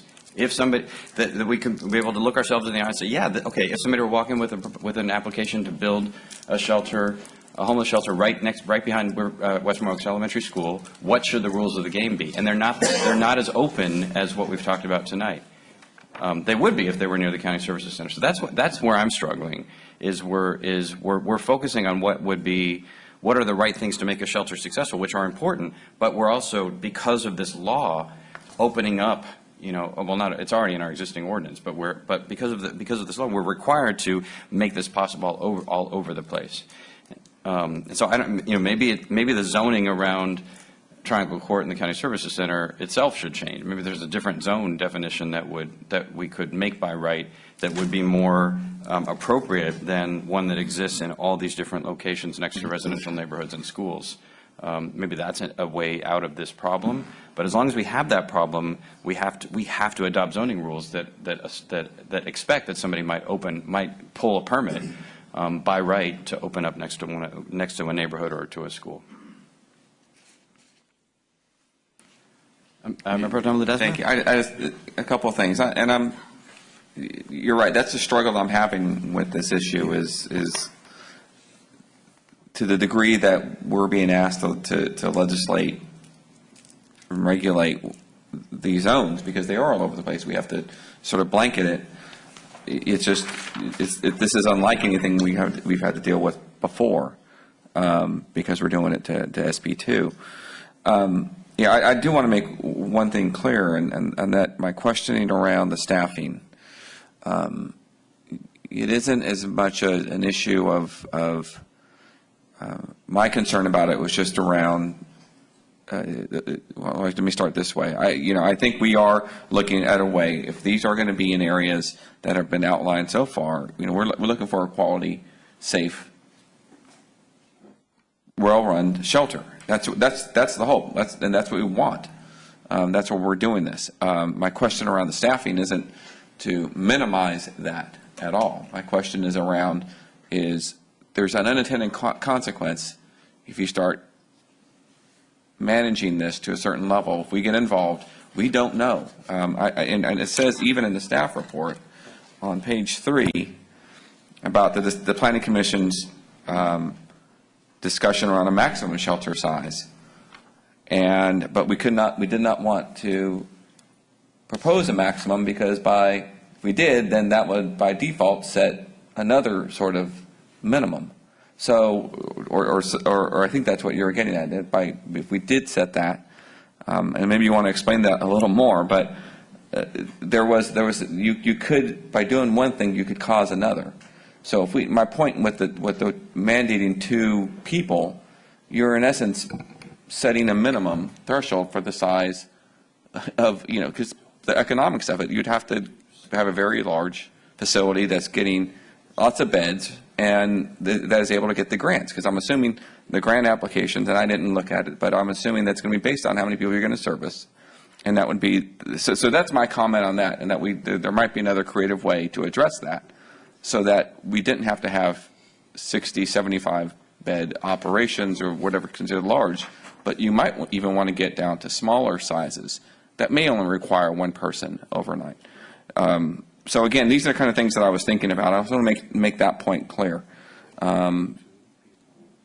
The other areas is around how we go about managing through parking and everything else, because it will be, we can't be shy or naive to think these won't have impacts on where they're going to go, and we do have to plan for them.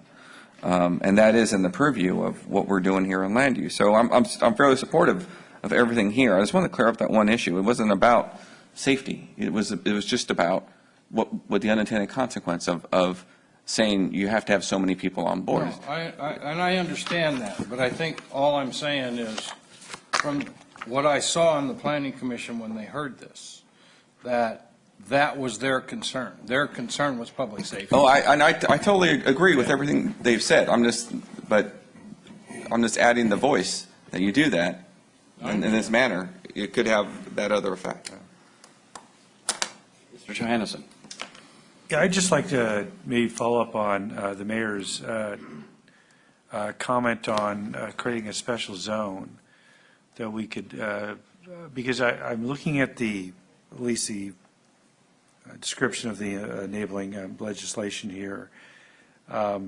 It's really about creating a space for these, having to zone appropriate space for a shelter. And I definitely hear the issue of we've got light industrial all over town.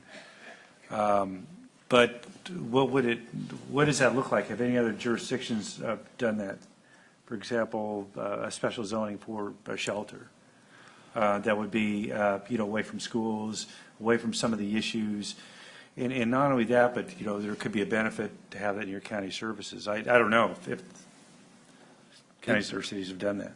It seemed in many of the other communities' ordinances that we reviewed, both in our region, and elsewhere, a very common theme was to, have the shelters, be permitted by right in their industrial zones with some standards such as what we have here tonight. And I gather that many of them have struggled with the same matters that we have, which is the box that SB2, puts in us. One idea that we had here, just as in response to some of the mayor's comments just now about near the county services building over there is if that area, which is presently light industrial, perhaps were considered to be changed to limited industrial, that would open up that particular area, keep it as a by right in that way, and then if the council wanted to make them conditional in M1 zones.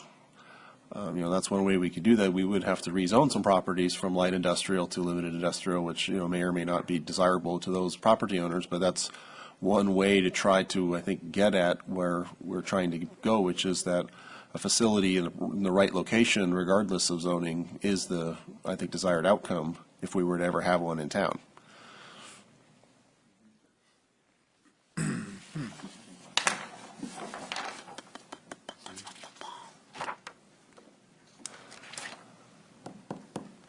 Well, and almost like an overlay of an existing zone. I think in the interest of trying to maintain or certainly preserve the spirit of the law and trying to make sure that we're doing what we can to, I think, use a language that was previously used, to encourage, not discourage. We're trying to do the right thing here, but I think, as the mayor has pointed out, it is an awkward position that we've been placed in with a law that's has some unintended consequences. So would that be something of like an overlaid secondary designation of a zoning that allows us to say, here is where we are encouraging the use?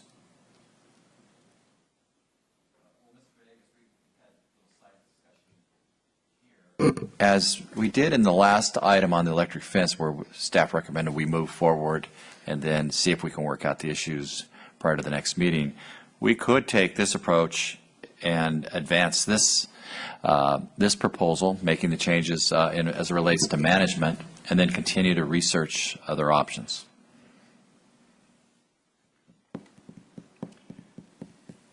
I'm partly supportive of that, because I do think, I mean, the existing ordinance that we have has all the problems that we've described times 100.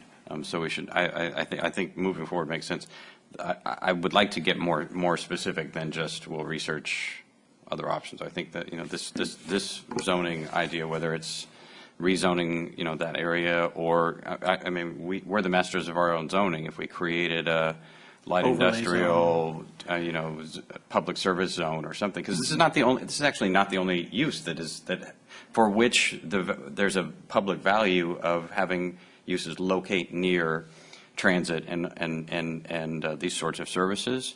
And so, that might be an appropriate, whole zoning category. I don't know, but rather than just like sort of put it up, we'll look at it over a year or two or whatever, but to really focus in on some. That was my solutions. my thought, that we could come up with a timeline and how, the outreach it would do to the property owners in those proposed zones, come up with a schedule in terms of coming back to you on how we could rezone areas, but at the same time going to move forward with this approach with some attention to the specific management issues. Yeah, so if we could, I mean, if the council's okay with this, if we can deal with that question for the zone question, because we've heard different comments about some of these specifics on the issue, on the list of 8 items. If we can deal with that zone question, if that approach generally, if we could reach agreement on the bed stay, parking hours, all those issues, would dealing with the zoning question in the way that has just been described, is that, are folks comfortable with that? I am. But. I think that one of the things that will drive where I want to go, and that is going to be, we had better talk to the existing property owners and the existing business people that are in that area now, so they're not negatively affected. I mean, we could have other unintended consequences. So I would like to make sure that we reach out to the business community and reach out to those property owners so they have an opportunity to either say yay, nay. How is it going to affect them? Is there something that's going to be different as far as their tax liability? Is there something going to be different as far as something else that we're really not sure of? But I think that it's really important that we do that. Yep. And I'm not opposed to putting some fancy zone on something else to make a project work, because I mean, the major reason that I feel obligated to try to do something, and that is to put this type of business in a different zone rather than a residential zone. 100%. The residents in that area have suffered tremendously. And we need to make sure that whatever we do, we make sure that we move forward with something that is really going to work. Okay, then if we could, why don't we turn to the 8 items, and if the council's okay with going down them one at a time and straw polling first, just so we can try to cut through them. First is the maximum stay issue, the 120 versus the 180. And all the comments I've heard have been okay with the 180. Is there? I'm fine with it. Yep. Okay. Any objection to that? Okay. Then on-street parking. I think the Planning Commission recommendation is the proper.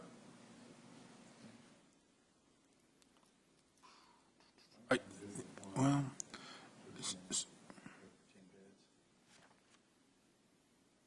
zoning could have some.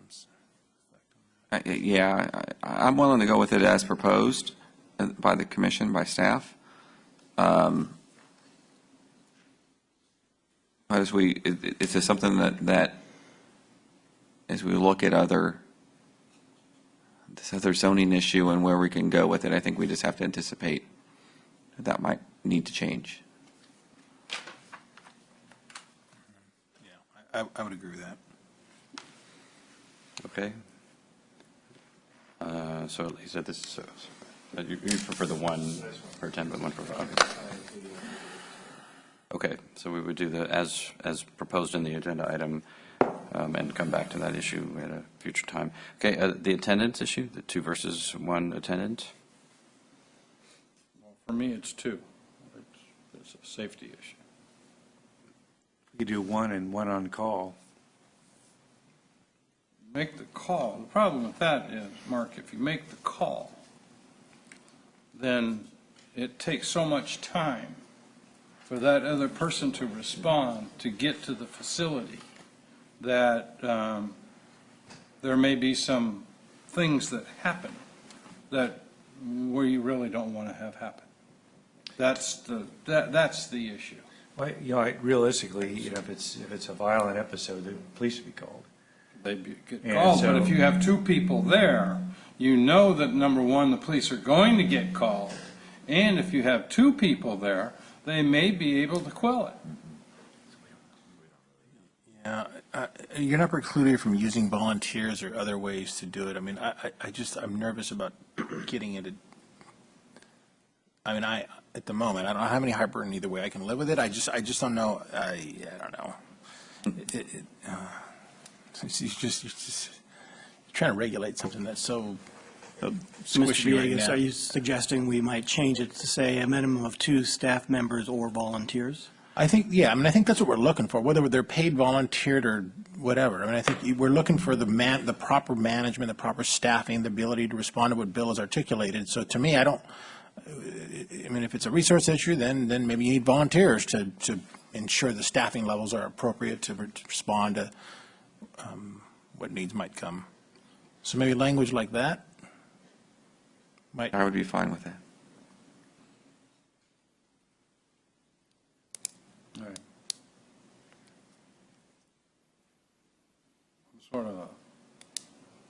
This is one issue that I know the Planning Commission, they debated the heck out of this, and they were adamant. So I would stay with 2. All right, so that's our poll at the moment. So it's 2 or 1 plus 1. Oh, where am I? I like 2, but I'm comfortable with the 1.1 plus 1 volunteer, which is the option you just outlined, right? Hours of operation. For me, the hours of operation really are, I don't want to say a management prerogative, but, I think we ought to have some guidelines, but at the same time, I do think we need some flexibility built into it. I would agree. I agree. I'm just, Yep. yes. All right, so is the 4 p.m. for the I don't know if the staff is suggesting that we say for these purposes, but is the 4 p.m. acceptable to the council? Yes. Yep. Okay. All right, curfew. This is whether or not the operator should have some discretion for work schedules, late check-ins. Yep. Yeah, I think that, management can have some, there certainly has to be some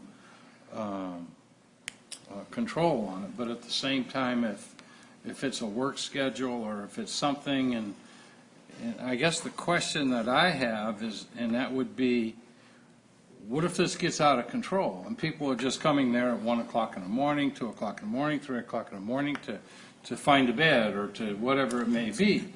How do we control that? How do we have some input into that kind of activity not happening? I don't know what it is. I have no idea. But I certainly would give the manager of the facility some leeway in especially under special circumstances. Mr. Johansson? Maybe just a quick question. When we're looking at these management issues, and say a problem arises, what's the process of modifying that? Is it a matter of right then to operate as this management style for forever? If we put it in the ordinance, until you change the ordinance, that's the standard. But the ordinance can't be changed with that considered to be a taking. You're not really taking anything, you're stopping. For the kind of things we're talking about here, the management standards, hours of operation, I wouldn't think so. It would depend a lot on how severe a change we're talking about, but if we're adjusting the hours a little bit or making some changes to the circumstances under which it can stay open after 10, I wouldn't think that's a significant risk. All right. I think the bigger question is how much detail you want in the ordinance, because you do start getting into operational issues and thinking about it in the context of enforcement. Do you want to be in a position where code enforcement needs to be able to build a case that that person was admitted after 10 o'clock for a reason that wasn't allowed under the ordinance? So I would say yes, until we solve the zoning problem. Right, so at this point, I would prefer to have more detail and have to deal with those enforcement issues with the notion that if we can solve the zoning issue, then we could simplify the ordinance as well. But I think It really is the only tool we have at the moment. And don't get me wrong, I take no pleasure saying that, because we're committing resources to manage this. That's the part that I'm sitting here stewing about, is that we're creating work for our team that isn't legislated anywhere else. And so I agree with everything you're saying. Again, this is the part that's very frustrating for me, in that we have to do this to kind of keep the bad actors. And we're managing to the lowest common denominator, and it's just anyway. I'll let that go. Okay, bed guarantee? Yep. Yes. That's fine. All right, and manager's office location? Paint color, sorry. Yes, there you go. Daytime services facility. It's fine. Okay with that one? Yep. Okay. All right, so the only area of disagreement, I think, was on the attendance issue, and, well, that's it. So on all the other ones, I think we reached consensus. Parking, we have left it with the staff recommendation, initial. As you proposed. So, and this by way of process. So when this comes back on December, what's the next meeting? 11th. You might have clarification on these issues, and we're still, the straw poll is recommended, we're willing to move it forward, but if we have clearer language on the attendant issue, we can implement it. The only caveat to that is this is a first reading, Right, so we really want direction from you that we can then turn this quickly into what are essentially administrative changes to the ordinance. So when we bring it back, the less interpreting we need to do, the better for purposes. Okay, so let me be clear on this attendance one. I would support that any facility have 2 attendants on site, as Councilmember Villegas pointed out, that there should be two people on site, and that whether we leave it to the manager's discretion, just like we're leaving a lot of other stuff of how they do it. And the only thing, leave it to them, the manager's discretion, because one of them probably is not going to, not be able to get paid, or at least not be full-time staff. So those are kind of issues that we just, how do we enforce that? You can walk on to the facility and see 2 people are there that are there for the facility. But if you're going to mandate their employees, you're going to ask for their pay stubs to see what they are. So again, it's just that we're getting too silly.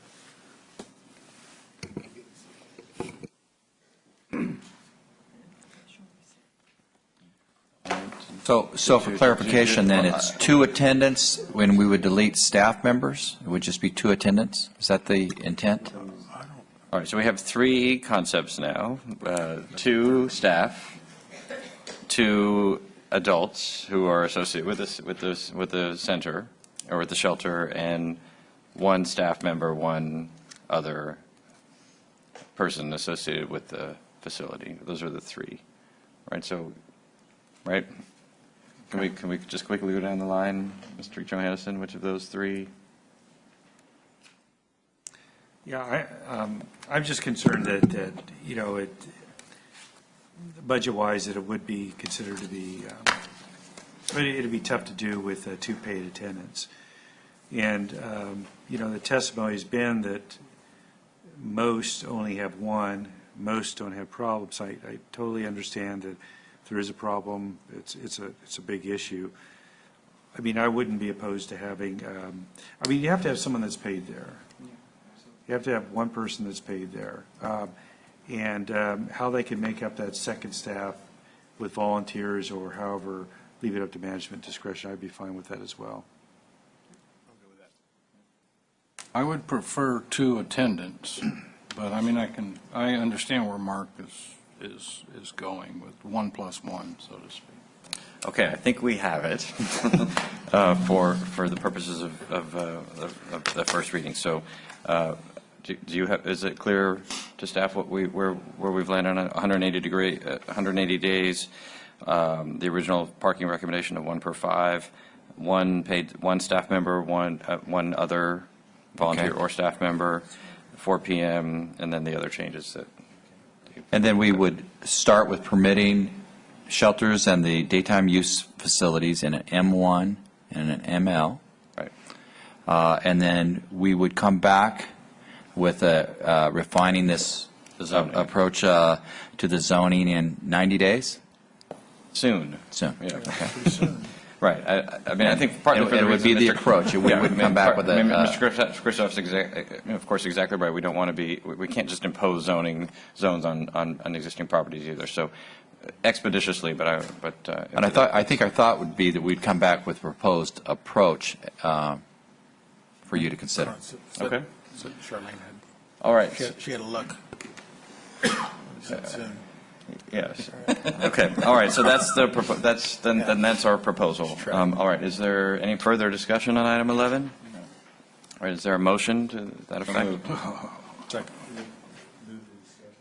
No, to move the item. Yeah. Okay. All right. So moved and seconded.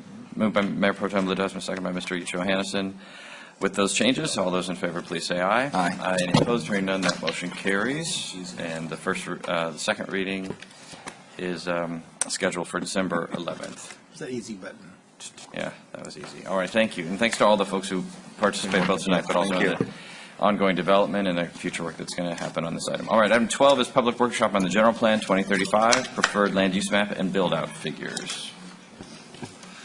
Yes, good evening once again, Mr. Mayor and Council. Tonight we're here in a workshop format on General Plan 2035. It's our ongoing general plan update. Staff is seeking some direction related to our general plan preferred land use map and build-out figures so that we can ultimately commence preparation of the general plan EIR. Even though we have been largely on hold with the general plan for the last few years, a lot was accomplished up until our times when we did put it on hold, and a summary of much of the public involvement and along with the city commissions and councils included in the background section of your staff report this evening. Also tonight, you do have in front of you a larger version of the current general plan preferred land use map that we provided to you as an attachment to your staff report. This map is very substantially similar to what was presented to you and you ultimately directed us to include in the EIR back in 2010. But given how much time has passed and certain other circumstances that have come up since that time, we wanted to bring this back to the council for your reconsideration this evening.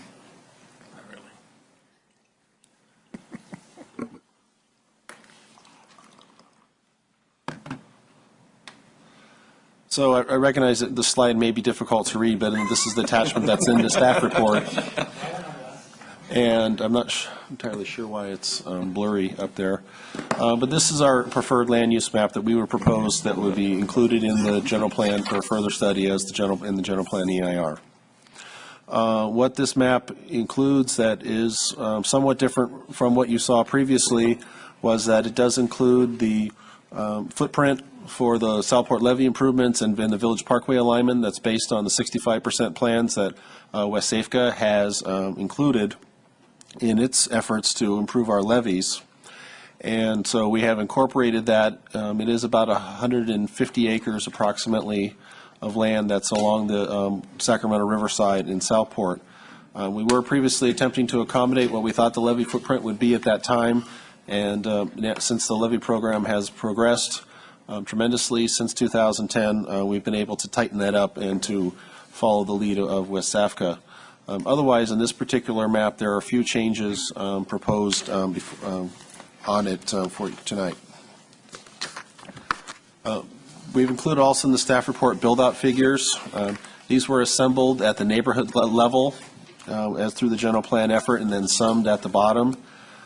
These included the existing housing units and employment that were existing, and why then we calculated what we call holding capacity, which is the maximum theoretical by zone. But to put this in context for the community, we tended to aggregate these by neighborhood, which are much more meaningful to our community. And then also, what's most importantly, is we have our net new categories.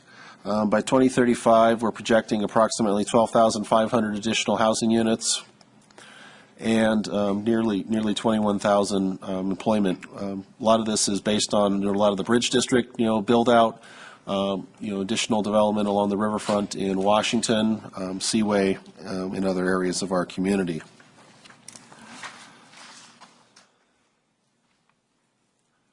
So I mentioned before, this is the footprint for the Southport levee improvements. This is the preferred alternative. This is an excerpt from the EIS that's on the street right now. So we have incorporated this particular footprint, including Village Parkway, and accounted for that in our preferred land use map. Seaway, which is the property south of the main shipping channel, is a property that's owned by the Port of West Sacramento, and is a large property that represents a significant asset in our community. Previously, staff brought some recommendations to the Port Commission related to Seaway and some potential land use changes there, and at that time the council did direct staff to, rather than to consider that at the Port Commission, but that be brought forward and be part of the general plan update process. So this particular map here shows the 4 quadrants of Seaway. That's Lake Washington Boulevard on the right, and the property is bisected more or less north and south by Southport Parkway.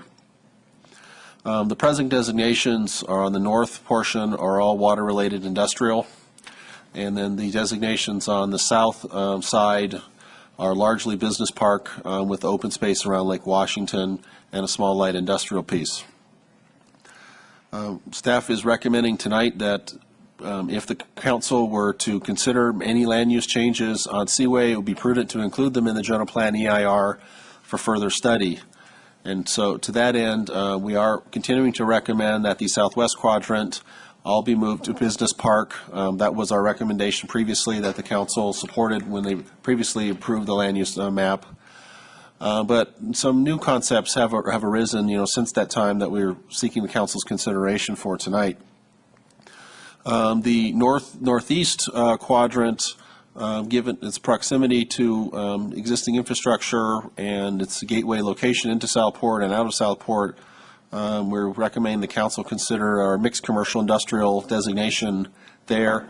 This would a zone that would allow for additional commercial development along with some light industrial development on that property. And in the southeast quadrant, staff is recommending to the council that we consider moving to one of our new designations. In this case, is our mixed-use neighborhood commercial. What's important about this distinction, this would also allow for housing in this particular zone, whereas the other proposed designations would not currently provide for housing. So we are seeking direction from the council tonight as to whether or not you would desire to make these changes, and noting that anything we decide this evening is for further study in the general plan EIR and is not committing the council to ultimately making those changes. But when we come back with the EIR and those findings, with that information, that can be part of your consideration. Another aspect of project that has circumstances come up, we have received an application from the Liberty Project team. This is a large master plan site, largely between Davis Road on the south end and Linden Road on the north, east of the Clarksburg Branch Line Trail. incorporates nearly all the unentitled property in that area. Tonight, we're seeking some direction, just more on procedural, more so. We're not planning to discuss any specifics of Liberty tonight, but more procedurally. Liberty does needs general plan amendment and rezoning and, other legislative approvals. And in and of itself, would necessitate an EIR for its own project. Staff is recommending, rather than prepare, two EIRs, simultaneously, that the Liberty project be considered as an alternative or as a project requiring subsequent approval should we do a master EIR for the general plan. This would allow us to proceed with one EIR, incorporate this project into that, but still not pre-commit any approvals to this project, and allow it to continue to go through its normal vetting procedure with the community and through the Planning Commission, ultimately before the City Council. And then the last area we want to cover tonight and we'll seek Council's direction on as it pertains to Stone Lock. Stone Lock is an area where there is multiple zoning designations on the property, and previously staff had recommended that the entire site be moved to our riverfront mixed-use designation. We continue to recommend that this evening. This would allow for the site to be really master planned and not have to conform with these several different zoning designations. This is a fairly high density zone, so an alternative for the council's consideration would be to leave the existing high density and medium density sites that would be on the west side of the Village Parkway extension in place, and then go to the riverfront mixed use in the balance of the site. The riverfront mixed use is existing on a portion of it. That's the blue. That's toward the bottom adjacent to Riva, and then the larger portion toward the center and north end of the property. And then, of course, the western portion of Stone Lock that's west of Jefferson Boulevard already has that riverfront mixed use designation on it.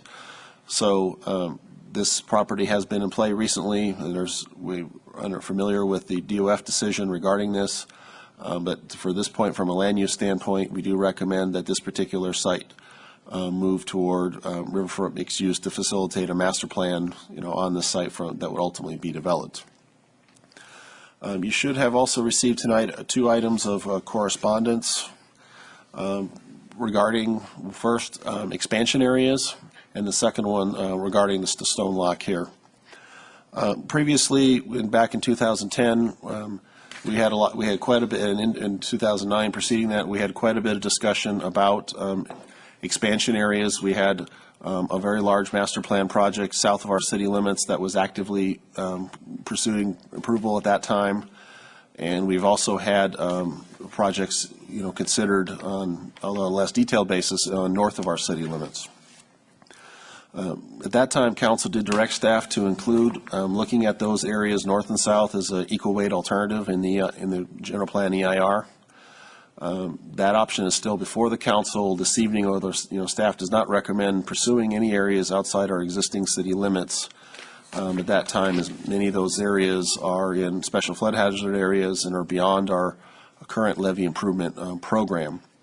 However, you have received correspondence tonight from project representatives representing the land that's north of our city limits, requesting that they continue to be included in the general plan, EIR.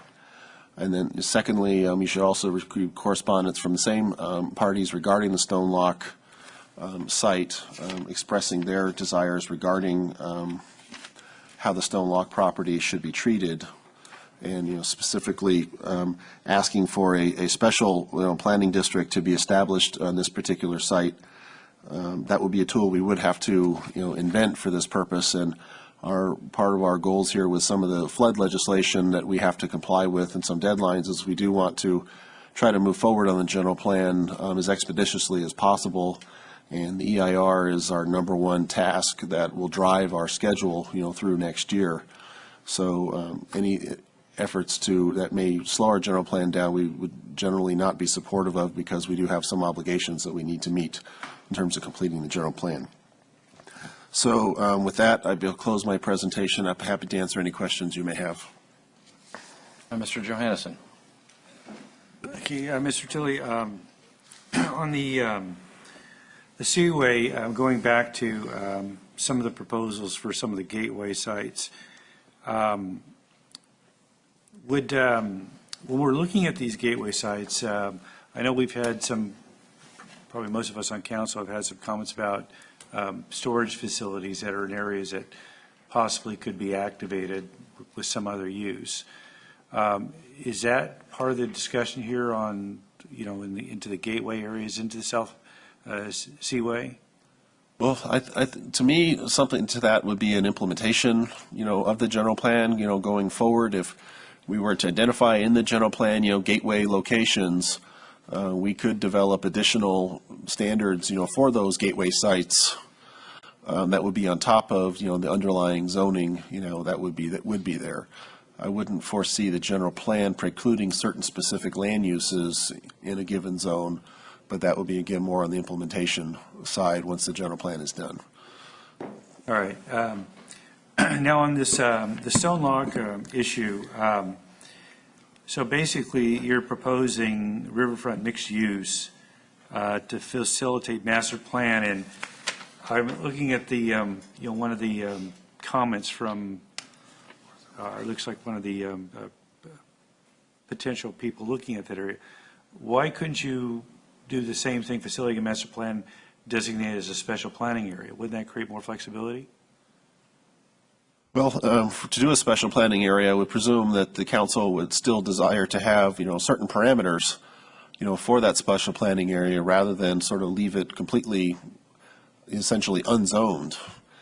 And so we certainly could do a special planning area, but presumably we'd want to work out at least some minimum criteria that would go into that special planning area, rather than have it be completely with no parameters whatsoever, to do that. What time frame are you looking at? Well, our presumption is that after tonight, we would like to move forward with, getting consultant engaged to start the EIR. So our timing is, very, very, soon to proceed, with that EIR based on some of the obligations that we have. So we're not necessarily prepared to, develop an entire new tool at this stage, for stone lock, any type of special planning area. I mean, my preference would be to see what comes out. I mean, we've been working on this site for some time, fits and starts on what's going to be proposed. But, I personally, I'd like as much flexibility as possible because we've got a bridge going in there now. We've got potentially, sooner rather than later, a connection with Stonegate. So, I mean, it's quite a bit different than it was 3 years ago. So, to the extent we can have some flexibility with that type of use, I mean, I would be in favor of that. And then the other issue on this, the expansion issue. So, back when we were looking at this, I remember the discussion was, city obviously has to grow. City has to plan for its growth. We have population projections we're going to have to meet. And there's this philosophy to continue to urbanize around existing urban areas. I don't recall that it was, I know there were some projects back then, but I don't recall that continuing these as in a zone of the sphere of influence, these areas, and continuing the planning area was a function of penultimate development. And at that time, we did consider the impact of our decisions on the flood protection, what our posture would look like in Washington. So that's why we ended up saying, look, it's going to be a study area, and that's all we're going to do with it. So I don't really see the need to do what staff is doing now to change that, because we're farther along in the flood protection. We're showing we're committed to that. And really what we're doing is studying that issue, or continuing those two parameters. And like the South, I'm not sure what's going to happen there, but, we're going to be finishing up our flood protection here, in 5 years or something like that. So I don't know why we would go back on what staff recommended, council recommended, initially on this. I'd like to weigh on this because I think it would be exactly the wrong message to send to Washington that we were back in the business of growing out of our boundaries into new floodplains. We're nowhere near that. I mean, we don't even have authorization yet for the levee project, much less $300 million worth of appropriations. So if anything, we're in a more precarious position than we have ever been. So I don't think we've turned that corner. And all the other laws that have caught up since that term, in terms of the Delta, the flood, the SB 6 and everything else, I think particularly in the South, it's just there's no option there in terms of either armoring and raising and doing all those levies with no funding. I mean, we'd just be setting ourselves to compete against the protection of our existing residents. The North, I mean, I think, the reason why we've had it as a potential future option, while also being careful to say that it's not imminent that we're about to go through, doesn't have some of those challenges, right? It's in the blueprint. It's not in the Delta secondary zone, so it doesn't have those challenges that the South has. So I get the distinction, but to me, I think reopening the southern expansion again, I think would be a big. A big mistake. I don't want to weigh sort of in general terms on this topic, which is, I mean, it seems like in a lot of ways we're at an inflection point, for me at least, I want to revisit some of the assumptions I've always had about our land use trajectory as we have matured over time and as things have happened. So one of those is our approach on the zoning of business park and industrial land, which has been a good enterprise for us. We also have we have one of the largest jobs housing imbalances in the region, just on what is typically we think of as the good side, but that has its pluses and minuses too. So just as Elk Grove is trying to grow a better balance by bringing more jobs, our part of our trajectory has been we need to do a better job of balancing. Not having every square foot of West Sacramento be industrial and jobs oriented.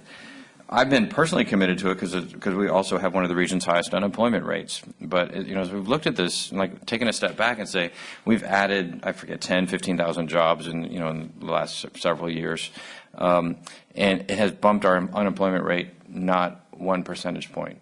It's the notion that we will solve unemployment by more and more industrial development is not playing out. It may have an impact on the region's economy, but in terms of doing something for our own community, I'm not convinced. So I'm not at all suggesting I don't want to do more industrial. I do, but I think places like Seaway we need to take a look at. Is that if we were starting from scratch, would we decide that area around Lake Washington on the water, right next to the Linden Circle of Development across from Lowe's, would we pick that for business and business park and industrial development, or are we just looking at that because we inherited this from the port?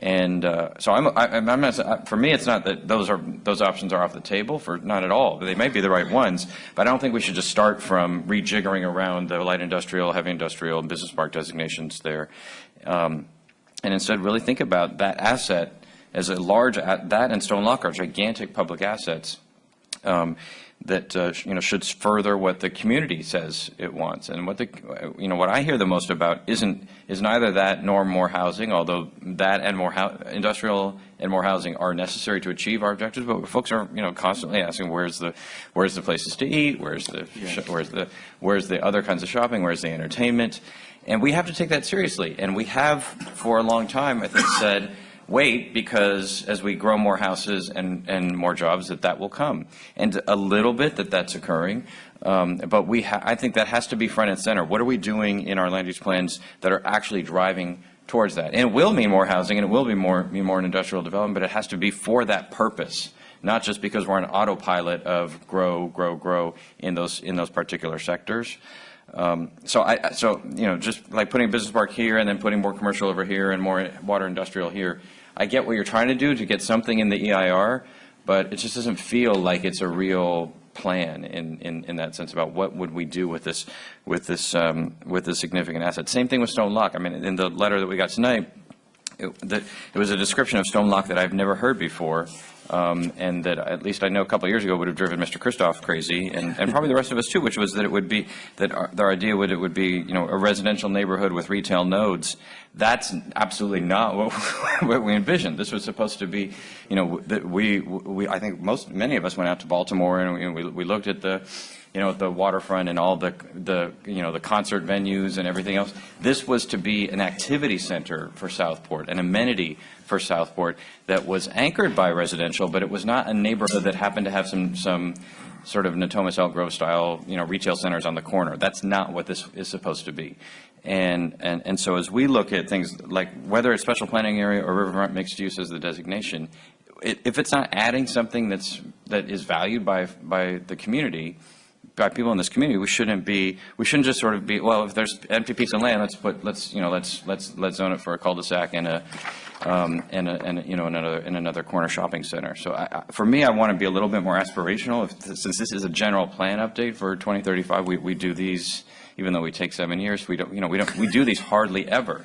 So they should be more than just what did we do last year? Let's do a little bit more of that incrementally. So it may be that we end up at the same result, but areas like Seaway, Stone Lock, Pioneer Bluffs deserve a real, some real thought about, and some real community engagement beyond just us giving some direction in a workshop around what it is that what they could mean for the community in a real way. So I would hope that we would go in that direction.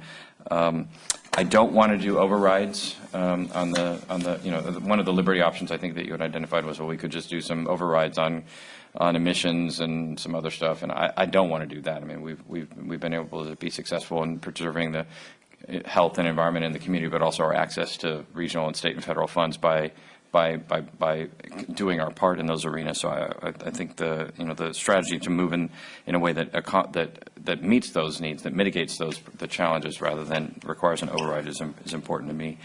The other piece on the riverfront mixed use designation, I support the concept that you have around how to deal with the densities there. But at the same time, I think it's as we were dealing earlier this year, and maybe it was in the MU HRW. Well, that's a general plan designation, but go with me on that instead of the zones around things like gas stations or self-storage or whatever. And we don't. What we lack in these I think in these zones is. I mean, there are areas for auxiliary services that we don't really want, like on Riverfront Drive, right? So yeah, there should be a gas station that you can get access to if you're in the Bridge District, but we don't really want it right on the water, at the top of the levee. But with a zone like Riverfront Mixed Use, whether storage or gas stations or that sort of thing can be covered in that zone today, in that general plan designation today, it may be we may be trying to capture too much in that designation, or maybe it's the MUHRW. I don't really know, but I know we've grappled with this question, earlier this year in both of those domains. And there are other things like that, like storage and gas stations, that are essential, right? You can't. I mean, not every corner is going to be a restaurant or an art gallery or something like that, or a park. I mean, we have to have the full range of those services. But even within these broader swaths, there's a time and a place for them, and I think right now we might be too generic in the way that those designations and zones end up working. So I hope we could tackle that as we look at these issues. So, Mr. Kristoff. A couple things, Mr. Tilley, Seacon, and what's going on over there. There's a couple property owners that, quite frankly, are not happy as far as the potential designation as far as flood control goes. The alternative, probably the preferred alternative, is not really supported overwhelmingly. But how do we rectify that with our general plan?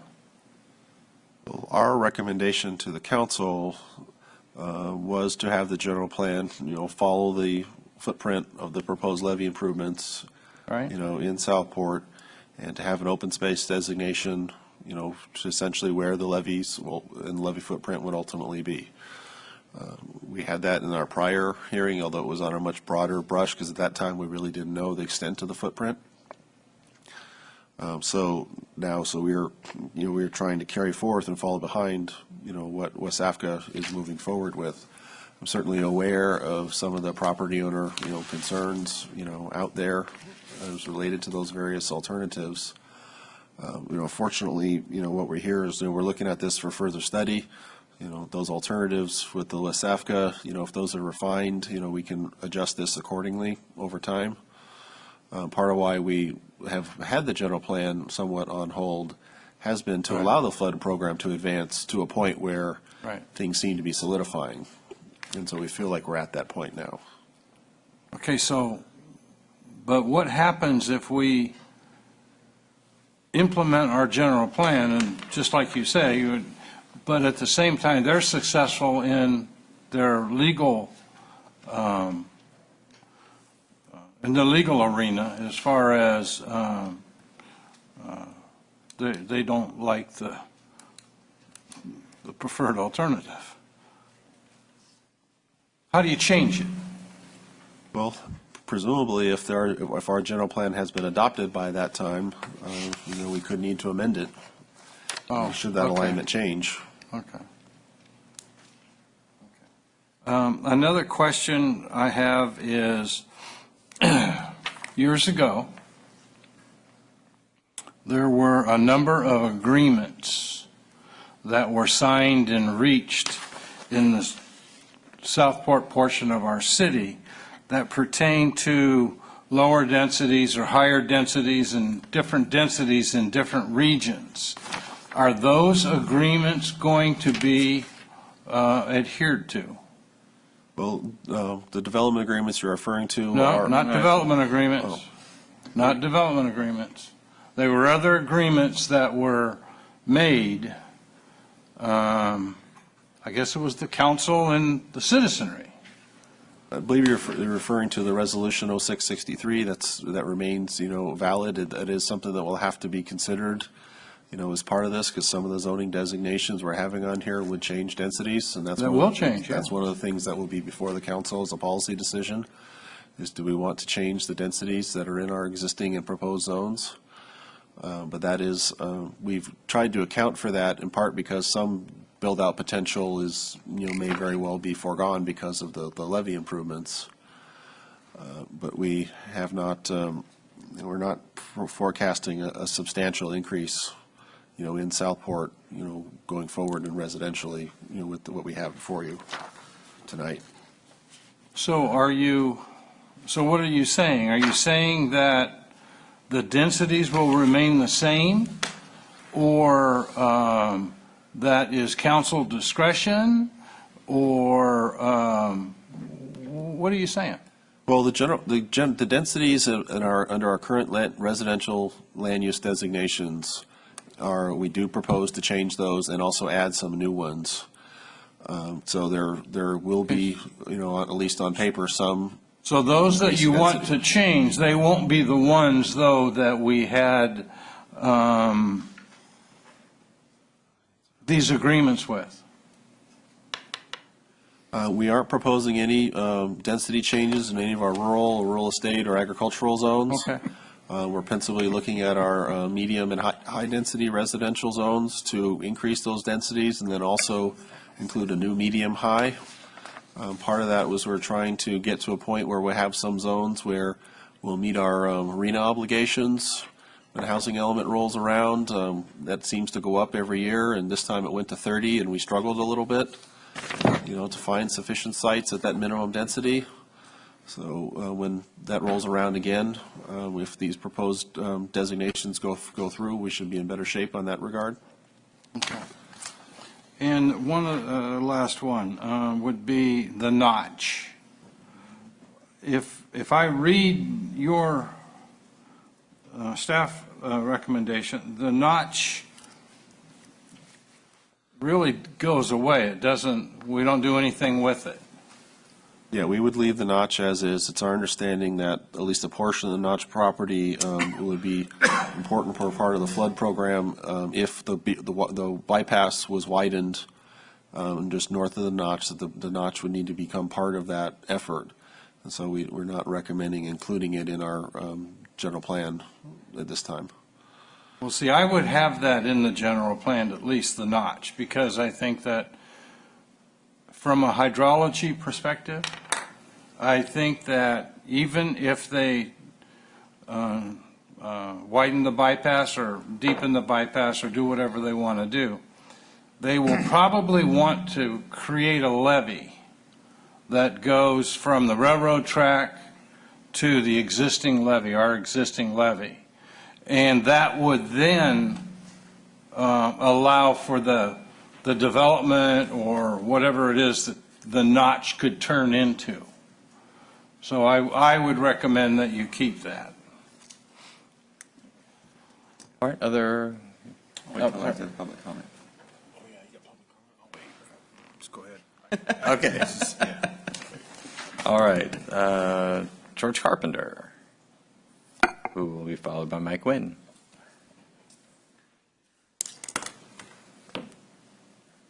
Good evening, Mr. Mayor and members of the council. My name is George Carpenter. I'm with Wynn Communities. And on Friday evening, I was excited to read the City Council's agenda that the general plan update was going to start again. I was here about 4 years ago in front of the council, urging you to continue on with the process and talking about property to the north. And I thought it was the council ended up with a pretty smart approach, a sort of no-lose approach at that time, where the council was going to directed staff in the general plan EIR to consider looking at the expansion areas, and it was going to be at the expense of the landowners. And so the council was going to get a chance to consider those areas, but not have to pay for the extra studies to have those done. And so when I read the staff report Friday night, I was a little disappointed to find that staff now is recommending that those areas not be considered. And I'm only really here to talk about the area to the north of the Sacramento bypass. It's property that we own, a good chunk of the area that is in the area designated in the blueprint as a future urbanization area. And it's an area that's got some really unique opportunities, and that's part of what I had told the council back then. It's adjacent to the Sacramento River, so it's got some river development opportunities. It's also adjacent to the Sacramento bypass, which is one of the potential flood control alternatives being considered in the state plan of flood control for providing regional flood control benefits. And so, I said it's an opportunity to control your destiny and maybe do some sort of take advantage of river development opportunities. And so, I was really happy with the direction of the staff back in January of 2010. You reaffirmed that direction in July of 2010 when you directed staff to do a general plan amendment contract with a consultant.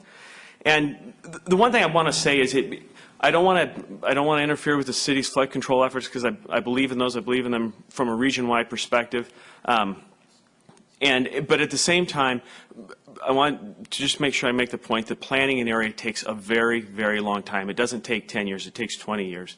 And it takes 20 years of continuous effort. And so, this area has been designated in the blueprint area to the north. And so I'd really like you just to take advantage of the opportunity that you were already going down that path in 2010.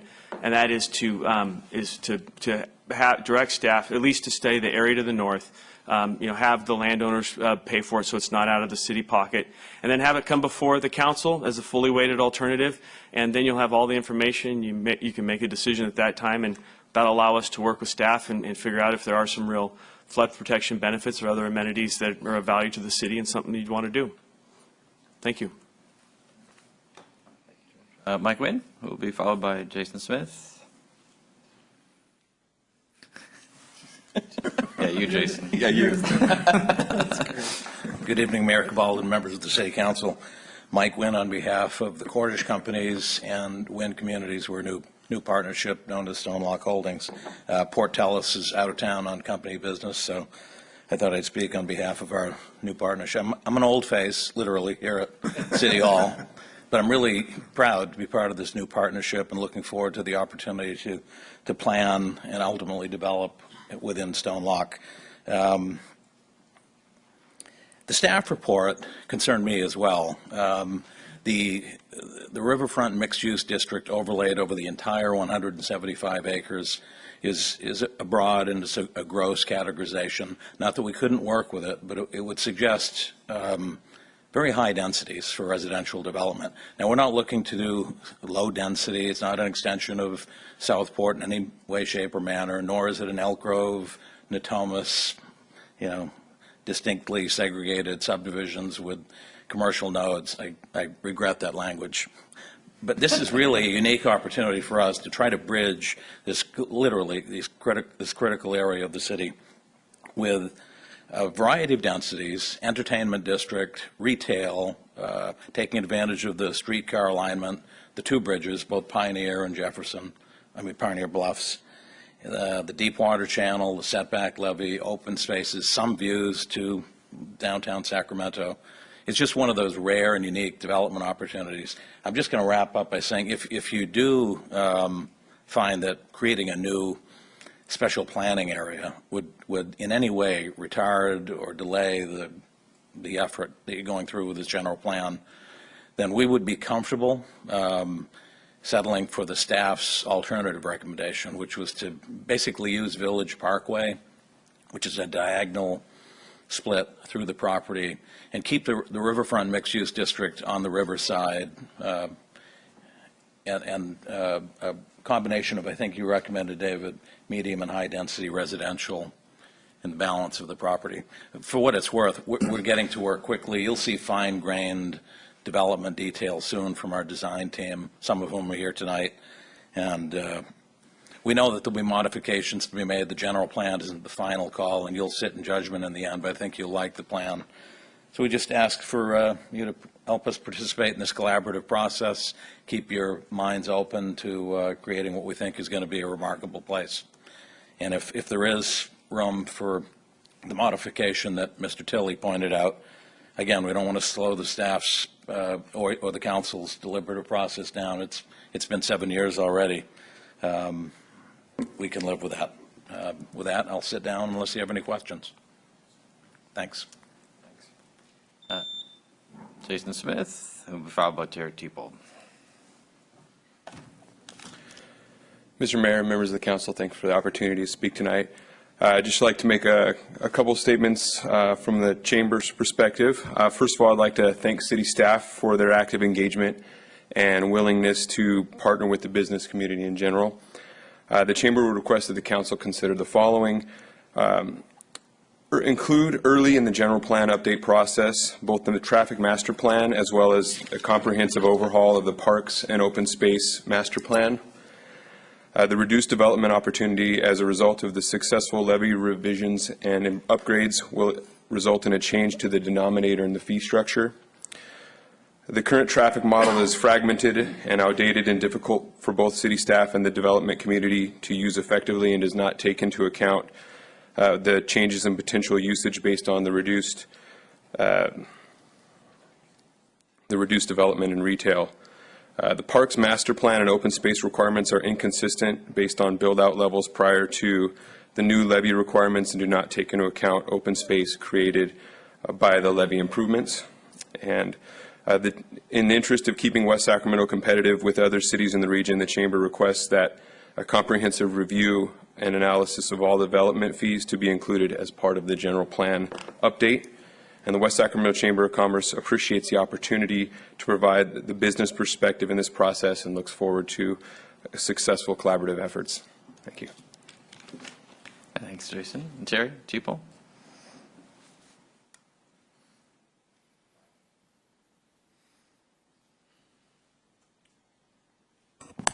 Mr. Mayor, members of council, ladies and gentlemen, it's a good day.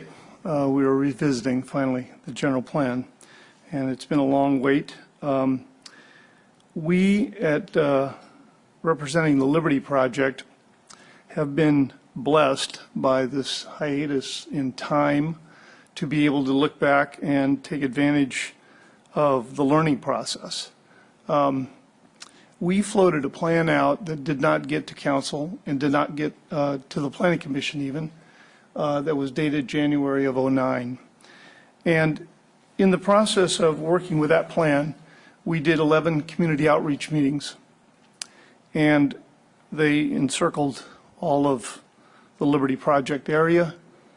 We have since bolted on 4 project areas in the southwest and southeast and northwest of the project to thankfully bring before you what we think is more of a holistic plan.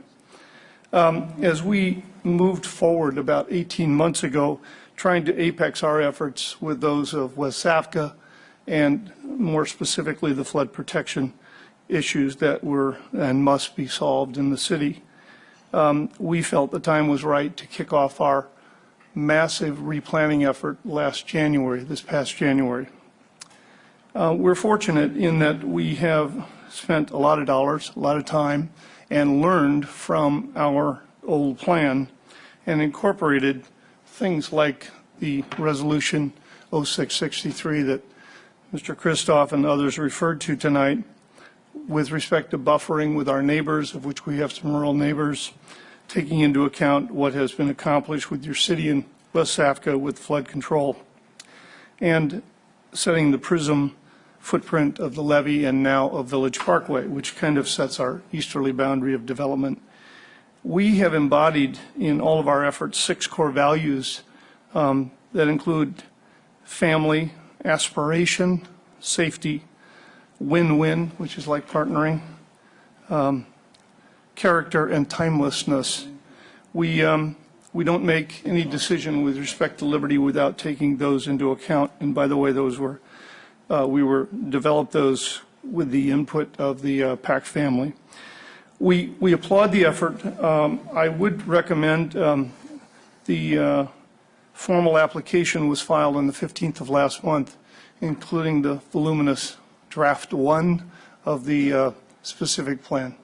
And we're pleased that hopefully within about a week we're going to get the first vetting of comments coming from your able staff. Part of that includes a graphic that is the actual proposed zoning that takes into account what we will now wrap up, Mr. Mayor, takes into account the culmination of all that we have done, which we think is really, Liberty demonstrates the cutting edge, forward thinking West Sacramento that I know. I would encourage that our plan hopefully be plugged in to this graphic and be used as the preferred alternative. We would be happy to continue to cooperate with your staff. We thank you very much. Thank you, Mr. Tipo. All right, that's all the public comment we had on this. So, Mr. Villegas. Yep. Just real quickly, I think a lot of it has already been said. So I'll chime in on a couple things. The Village Parkway, the recommendations there, actually, you know what, I'll skip ahead. The expansion areas. So the whole conversation that we've had for 10 plus years, the notion of going south, never made sense. It still doesn't make sense. I'm glad to see that staff is consistent in their approach to keep that off the books for reasons that the mayor said and others have alluded to.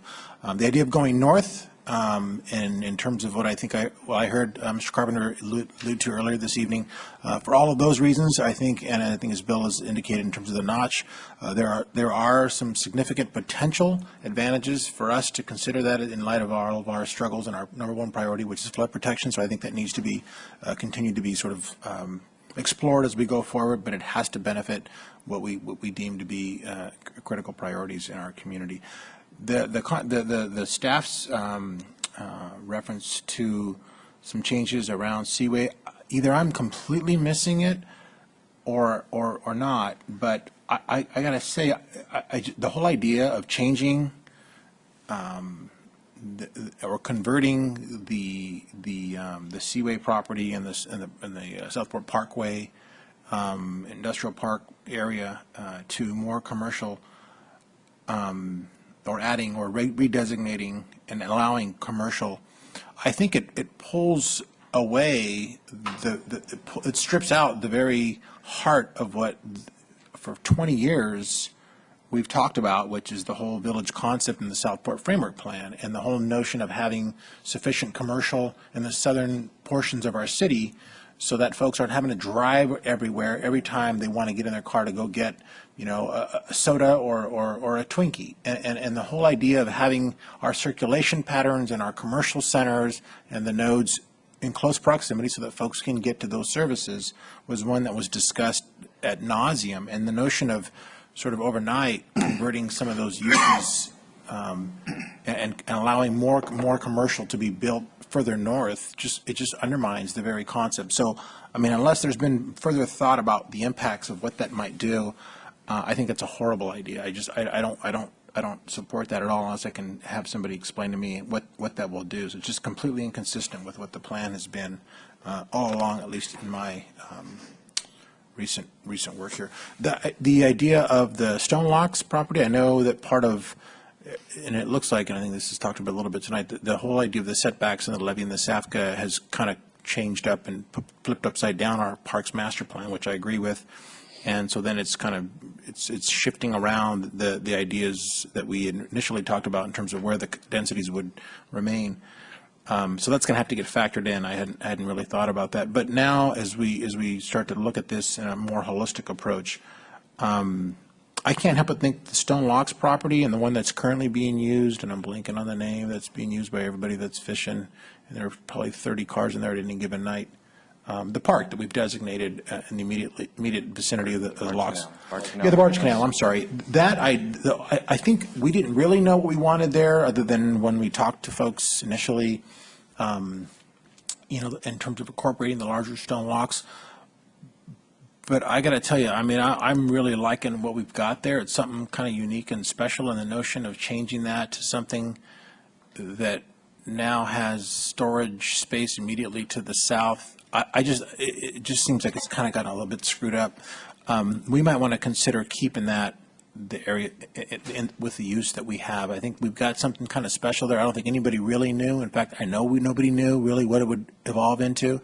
So I would encourage us to consider as we go down through the numbers and try to figure out how to meet the numbers that we need to make this all work, that we shift those units further east, immediately east, and consider preserving that as open space. And then on that note, I just want to make sure that I understand. So David, help me understand the attachment 2 that you've got. So the existing, I understand that those columns are pretty clear into units and jobs. Help me understand the holding capacity, the net new versus the total, because I mean I get the existing and I get the build out, but that holding capacity I'm not clear on. Yeah, holding capacity is the maximum computation of how much could be built, in a given. This is organized by neighborhood, so that's what we mean by true build out, completely nothing left over.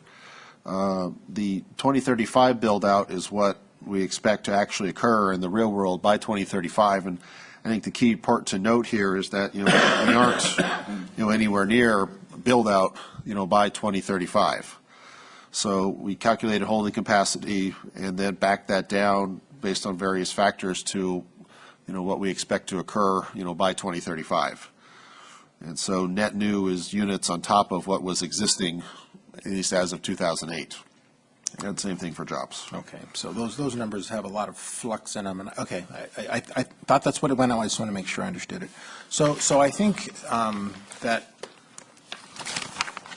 carries out most of what I wanted to share.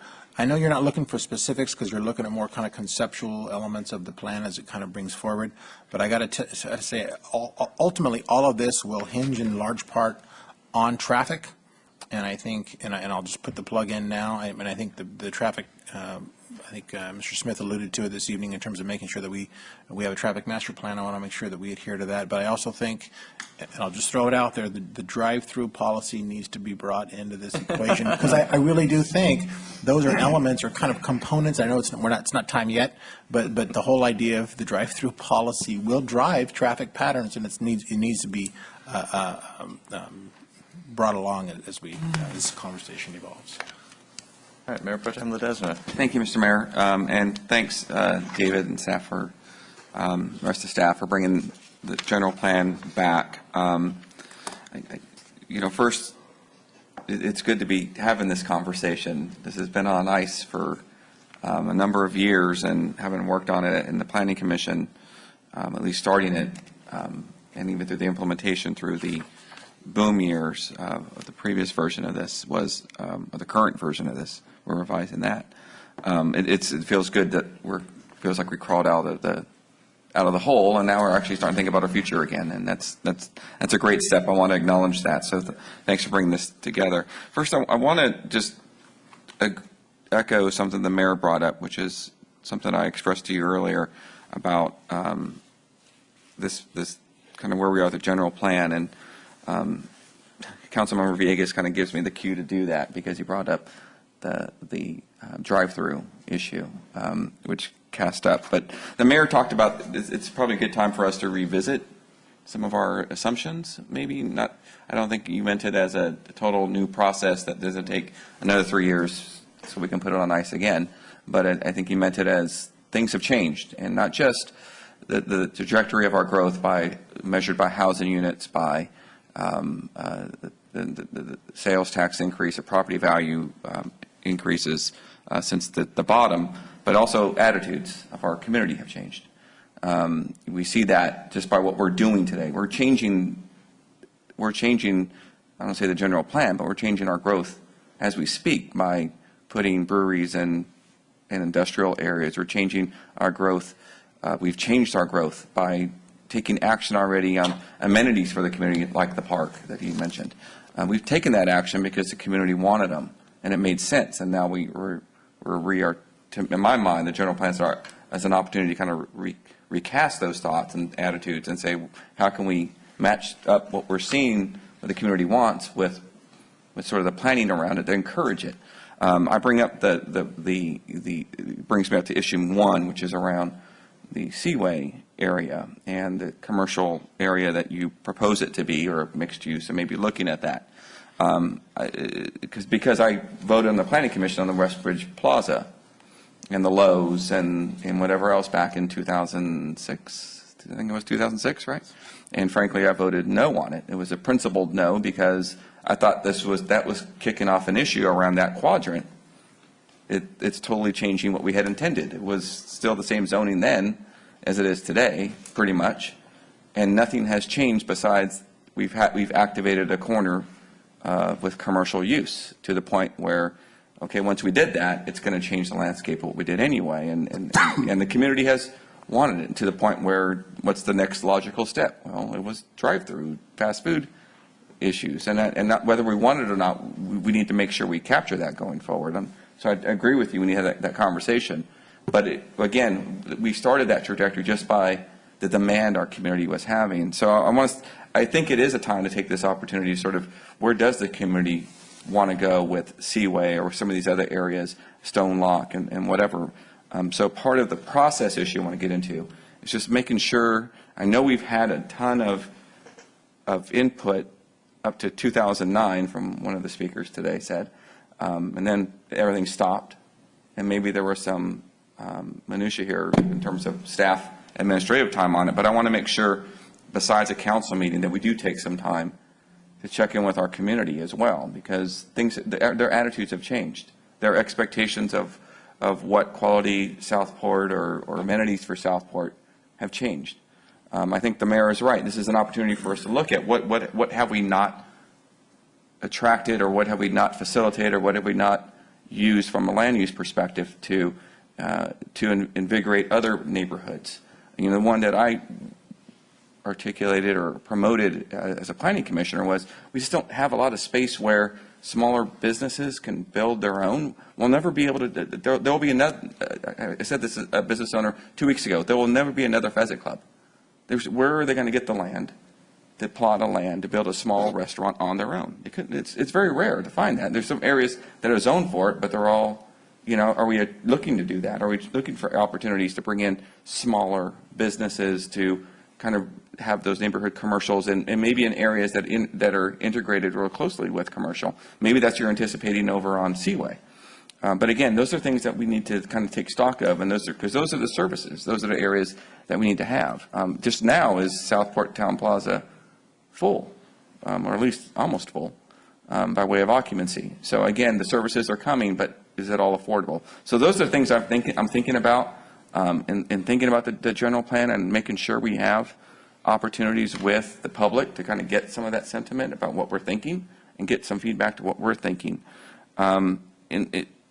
so I'll go on some other issues, but maybe you have some feedback on kind of what that process will be like to get input from the community?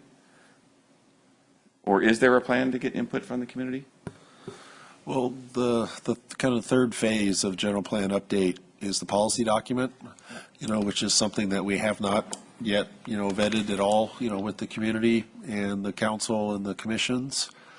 And that's one of the tasks that we expect to be on for a good portion of next year is, once we have the policy document kind of ready for prime time, so to speak. We do anticipate, excuse me, a lot of community vetting for the policy documents, especially since there's a lot of stuff in there that is really new from what we have had before. So that's what our current game plan is in terms of going out into the community and getting input is when the policy document is ready for that vetting. And we'll be doing that while the EIR is sort of cooking. And I think that's just a point that when it comes back is to making sure that we're forward with it as much as we can, so the public does have those opportunities.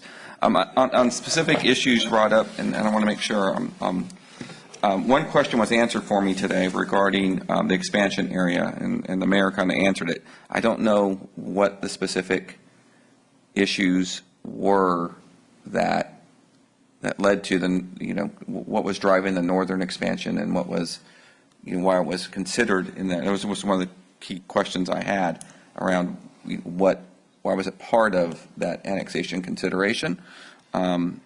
Because on the surface, you kind of think about that in terms of, do we want to be thinking of expansion for flood control purposes? But honestly, when you consider it is part of the blueprint study area, and you consider it is, the notch is playing a key role in how it, and flood protection, this is something I think we need, for me, it just answered the question, like, what's the rationale? So I appreciate the feedback. It also, kind of reminded me that people, because I appreciate, George, your letter, because it kind of woke me up that people we're kind of waiting for this to come back. And so that's the consideration of making sure we get out to the public, because I'm sure other people aren't aware we're having this discussion. So I would like to see the expansion kind of maybe consider that, and maybe going forward, and if it's in, what are the risks of doing it versus not doing it? And I so far haven't heard much downside if it can be, if we include it. But again, that's what I like to learn about a little more. The north. Yes, I'm not in favor of looking at the south. There's just too much going on down there with our current flood protection projects down there to think about going south. And I don't think our neighbors in Clarksburg would like the conversation either. On the Seaway, I'm sort of, yes, this is where it kind of gets back to, yes, I'm sort of agreeing with the direction you're heading. But again, it kind of goes back to making sure we get some good feedback from the community. Again, we have this, my first meeting as a planning commissioner talked about the industrialization of the southern part of that same area, and it hasn't materialized ever. And so I'm just curious kind of what the thought is, and if there's something else we can look at it in a neighborhood commercial venture, then I might be supportive of that. And because, again, it would help us manage more things like conditional use permits for and managing drive-through restaurants. I agree with including Liberty into the EIR process. I think it just makes sense. I agree with sort of the direction on Stone Lock. There was one other issue that I wanted to make sure I hit.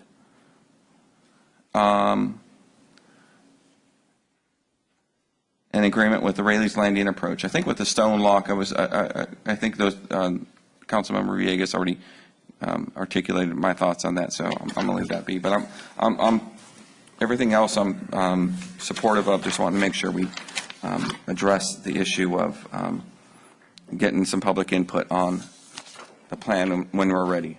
So that's all I have. Thank you.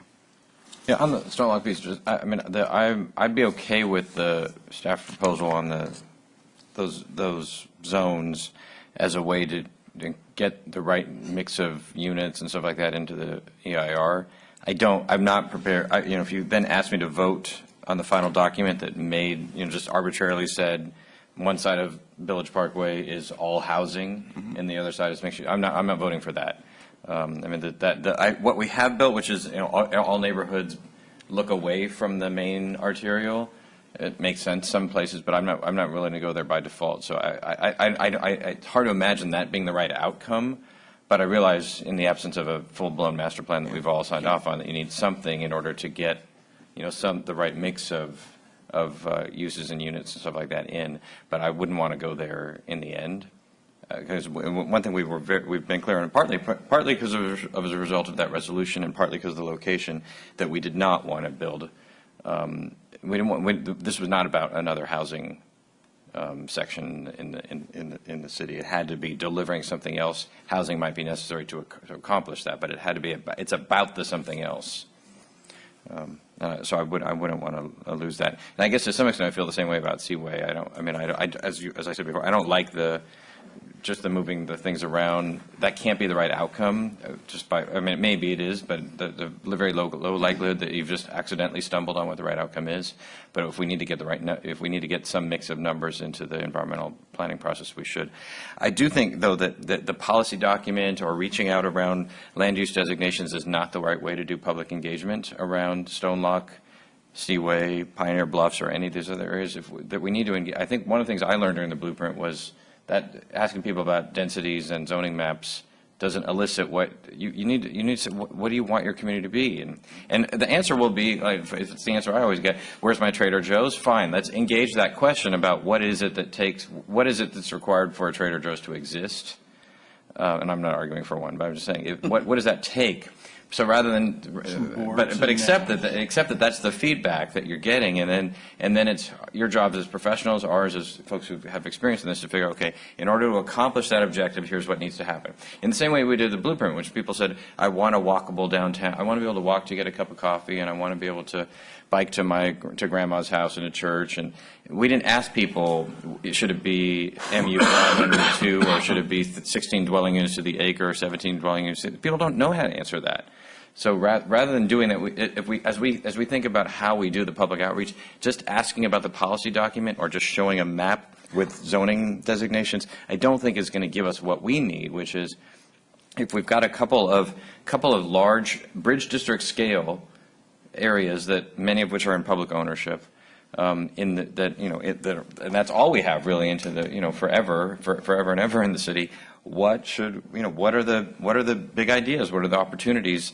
And then we've got to assess what's achievable and how. But that's, for me, it's the level of aspiration and what the really felt needs are in the community, and then that I would like to elicit, as opposed to the feedback on the very. We will get feedback on the specifics, but that feedback is going to be less useful, I think, than really figuring out what's your gut telling you about what the kind of places that you want to live and what's missing here, and then we'll work it out. We'll work out the rest. Mr. Christoph? Well, very briefly, I think as far as the issue of expansion north, I think that there may be some benefit there, so I'd like to continue to, in essence, have the same overall policy that we've been following for the last 10 years. At least take a look at it. There's the potential for some flood protection issues. There's the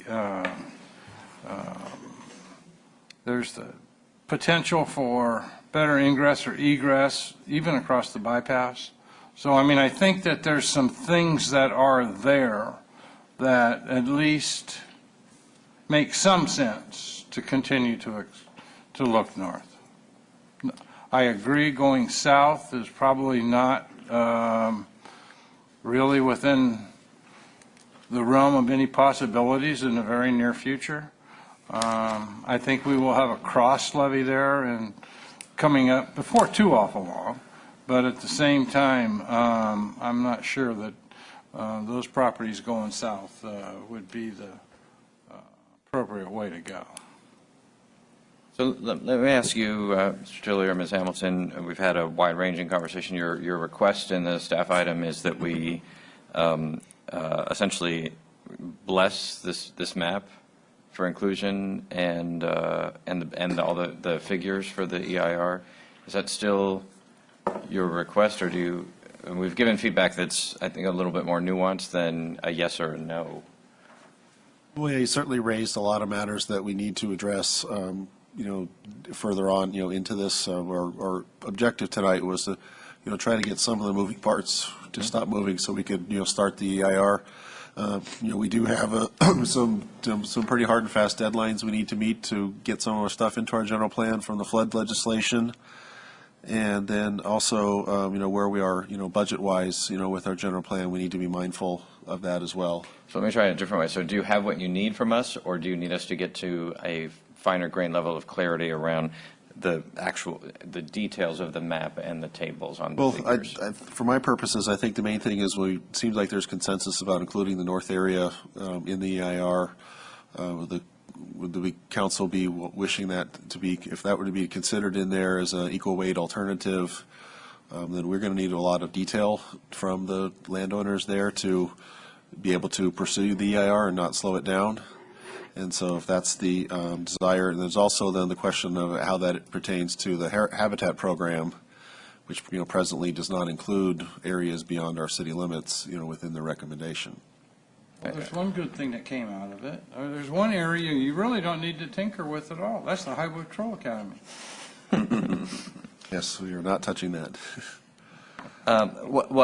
So you're asking us a different question, I think, what we were responding to, because what I think what the staff report had suggested essentially was that we wipe off the table entirely the north and the south. And I think the feedback you've gotten is we're not ready to wipe off the north. Yes, that's clear. Which may or may not be, not knowing all the details of the process and stuff that you're talking about, I can't say for sure, but that may or may not be the same as us saying include the full-blown north as a preferred alternative in the in the EIR or not. I don't know what level of. Well, we can follow, based on your comments tonight, we can follow the prior direction, which was to include that as an alternative in the EIR to the preferred land use map, the north area. That was the previous direction from 2010. I think all we've said is don't undo that. That's what we said before, and that the property owners have been working with us on and investing in. Let's continue on that path as opposed to let's. That's clear. That's what we will do. We're not saying let's rezone it tomorrow. So, okay. Other zoning issue to hit first. All right. So do you have sufficient? Oh, sorry, Mark. Mr. Johannesson. Yeah, I just want to. I know we're kind of wrapping up here. I also agree the Liberty should be included in the EIR. But I also wanted to mention, and I agree with the mayor's comments on Stone Lake, that we really should be looking at this as a placemaking and not to be so restrictive in terms of how we're designating the zoning at this point, but certainly looking forward to seeing what the plan would be there. And I think the project proponents have gotten some direction from us on what kind of thing we're looking for. And then also just on some of the comments the chamber brought up, just wanted to make sure that we are looking at that. As we go down this path, we've talked, 7 years or something or more on this general plan, what traffic is going to look like, what the downgrading of service in the bridge district is going to look like. And now that we've got levy improvement overlay on that, what does that urban park standard look like? So at some point, we're going to be looking at that, I would imagine, and looking at the levies as part of the park system and some of the other areas that we can look at. It's not something that's up for today, but definitely want to kind of take a look at that. And to the extent we can have an infrastructure reduction, then there may be a infrastructure cost reduction, meaning an impact fee reduction. That likely would be more traffic at this point, but should be on the horizon to discuss that. Yeah, I think all of that. When I was listening to the chamber, I thought, "Why? Is there anything else you want us to do?" Because those are all gigantic chunks, right? And they're not. They're not really caused by the general plan review. They're caused by the levy work. But redoing our entire Parks Master Plan, which we just did, redoing our traffic all of our traffic master plans, which we've done recently, and then redo all the fee structures. And I mean, all of those will need to occur because we're making significant changes in the land use map. But I think we have to be, that's not part of this task, at least, and it can't really be. So when we do the council strategic plan and the upcoming budget, we'll have to figure out what we can do. That's where, how quickly we'll accomplish each of those punch list items. Yeah. Okay. I'd agree with the Liberty piece as well. I didn't mention that. All right, then. Thank you very much to staff, and if you'll also thank our stakeholders and the commissions who've reviewed all of this, and we look forward to the next iteration. All right, that brings us to item 13, which is a workshop on the Pioneer Bluff Transition Plan. Oh, my goodness. Oh, here comes Aaron.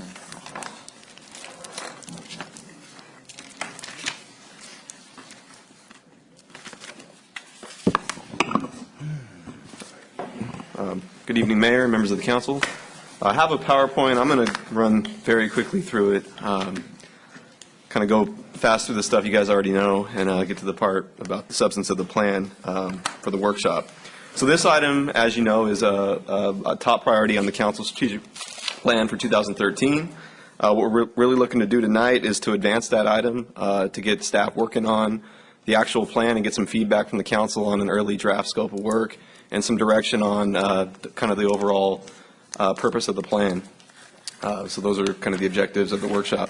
As you know, the Pioneer Bluff area is everything east of Jefferson, west of the river, north of the Barge Canal, south of the Pioneer Bridge. How we got here is, as everyone already knows, the property was developed in the 50s and 60s for industrial use. These pictures kind of tell the story. Started with the cement silos and the early tank farms that were used for barging oil. Stone Lock was developed at the southern end of the property. And the tank farms then grew over time. And then, of course, the city located its wastewater treatment plant in the Courtyard, which is still there.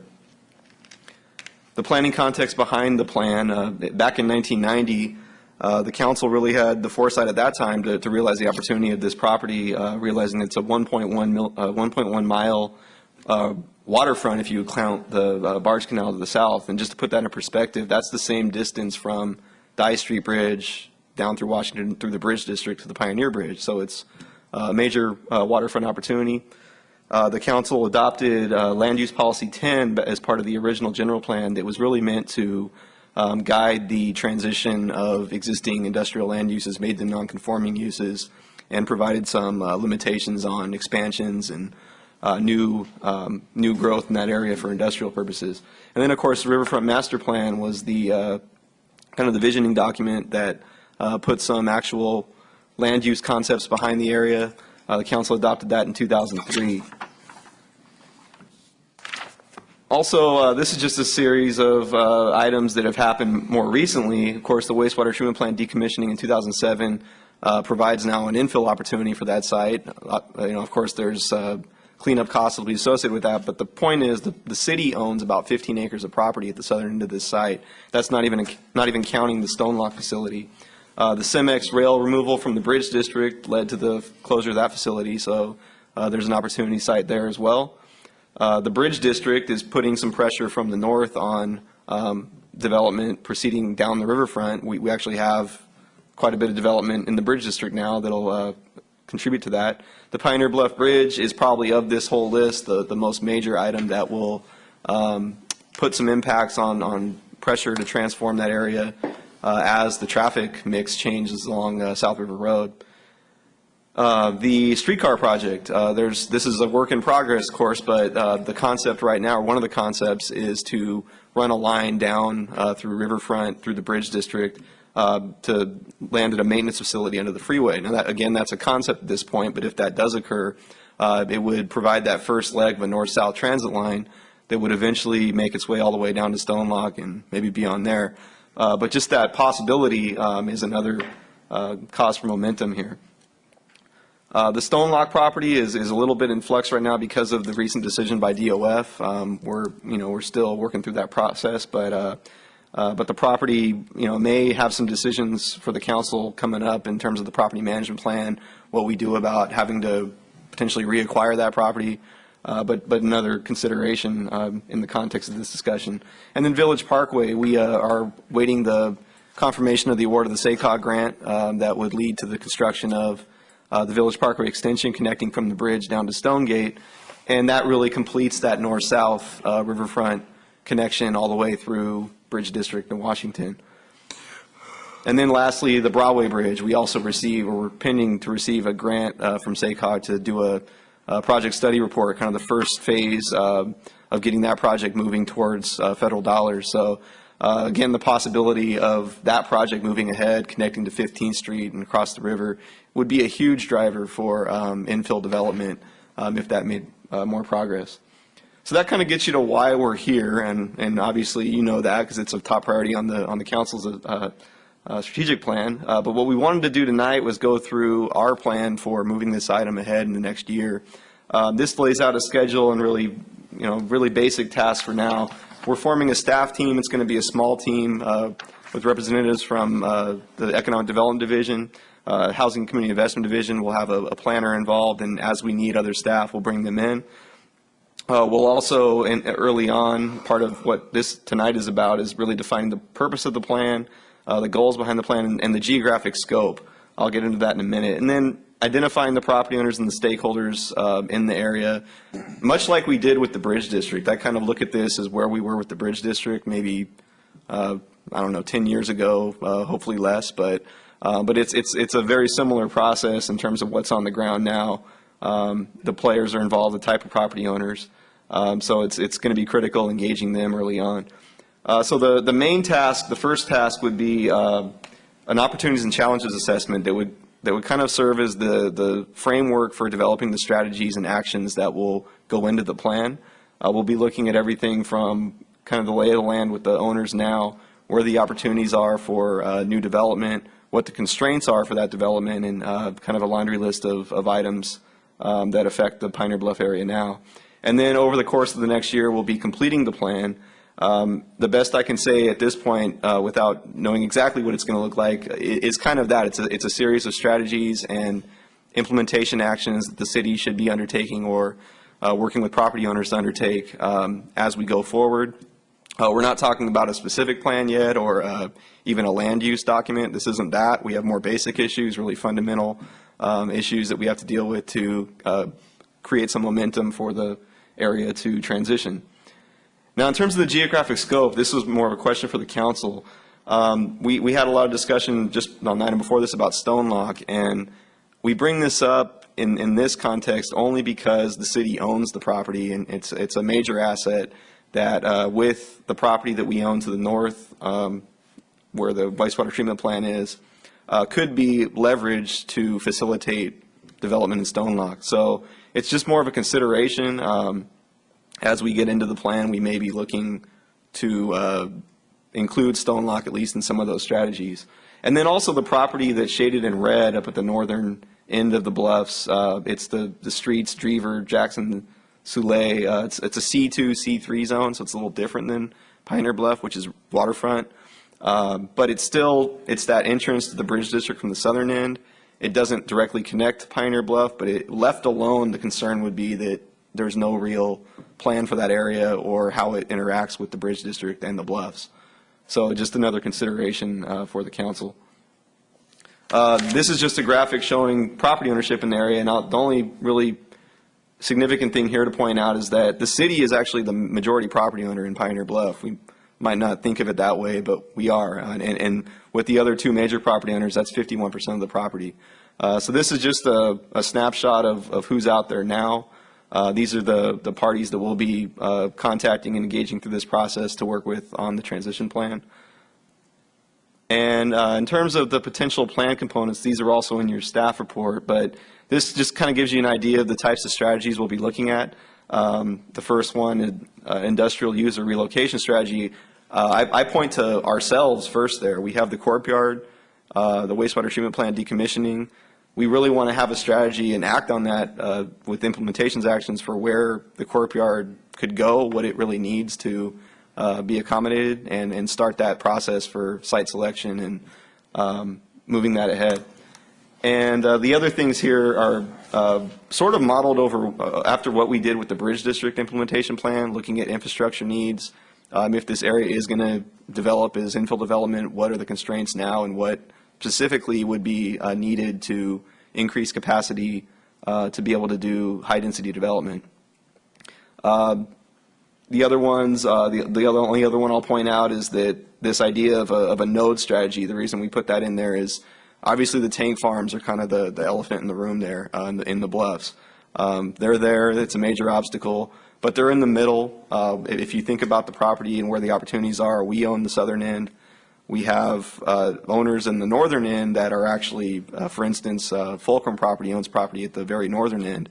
And with momentum happening on the Broadway Bridge, there could be opportunities to not think of the tank farms as the obstacle to everything, but making progress on the areas we can control more readily could lead to some progress there.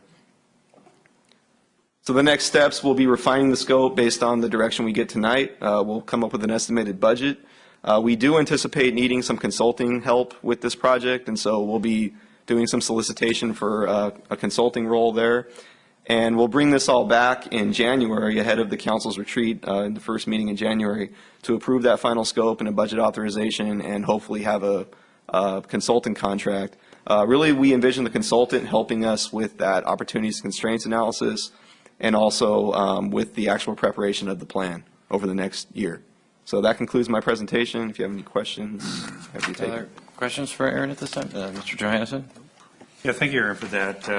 Looks like you were off to a good start. Now, when you're looking at a transition plan, what you're likely going to be looking at traffic in there, looking at the different modes of traffic. When we have a new bridge in the south end of the property, basically a peninsula at that point. You know, increased bicycle traffic and the interaction with existing businesses. So is that going to be part of your analysis? Because, you know, we're trying to encourage people to bike, to walk, and things of that nature. And there's going to be an interaction, you know, phase out, phase in of businesses there. But to include, you know, how pedestrians or bicycles or cars and all that will be included in this transition? Yeah, it'll definitely have to be. The minute that bridge opens, we know things are going to change out there, including people who are going to want to, you know, use it as a bicycle route. So there'll be a couple of things. One would be looking at that interim period where is there anything we can do to facilitate bike safety and but the more long-term, the opportunity was one of the points up there I didn't mention to extend the Riverwalk from its southern end in the Bridge District. And this goes back to that property ownership issue. The biggest obstacle often to doing a project like that, other than the cost, is property acquisition. And fortunately, a lot of the property that would be needed is under control that would make that possible. But I think that's more the long-term strategy, to come up with a strategy to facilitate the Riverwalk being extended. But in the meantime, looking at interim improvements that we could do. And there's part of your study, it looked like there's an amortization study. So Right. basically looking at the existing business, what the useful life is in terms of, and that is in terms of economic benefit and also jobs.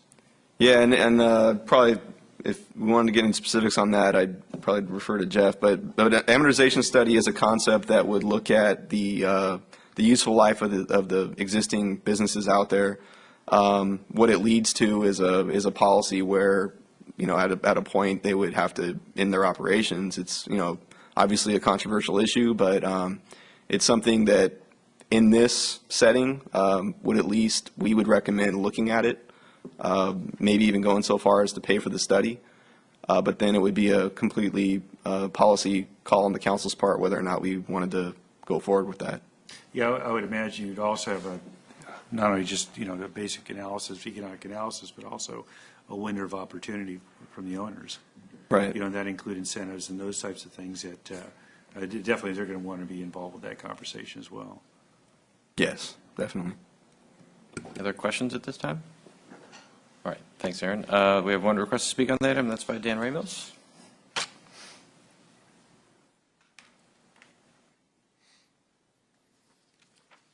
Good evening, Mayor Cabal and members of City Council. Good to see you again. It's been a while since I've been up here. I just wanted to say thank you. It's just been a long time in coming in terms of getting this engagement going, and I appreciate this effort, this priority the council has put on for this year to get this done. As you know, this has been an awkward area, and we're seeing it transition. And many of us in this area that have owned businesses here and been here for a long time have been a big part of transitioning this community. Obviously in the Bridge District, and we see this potential here.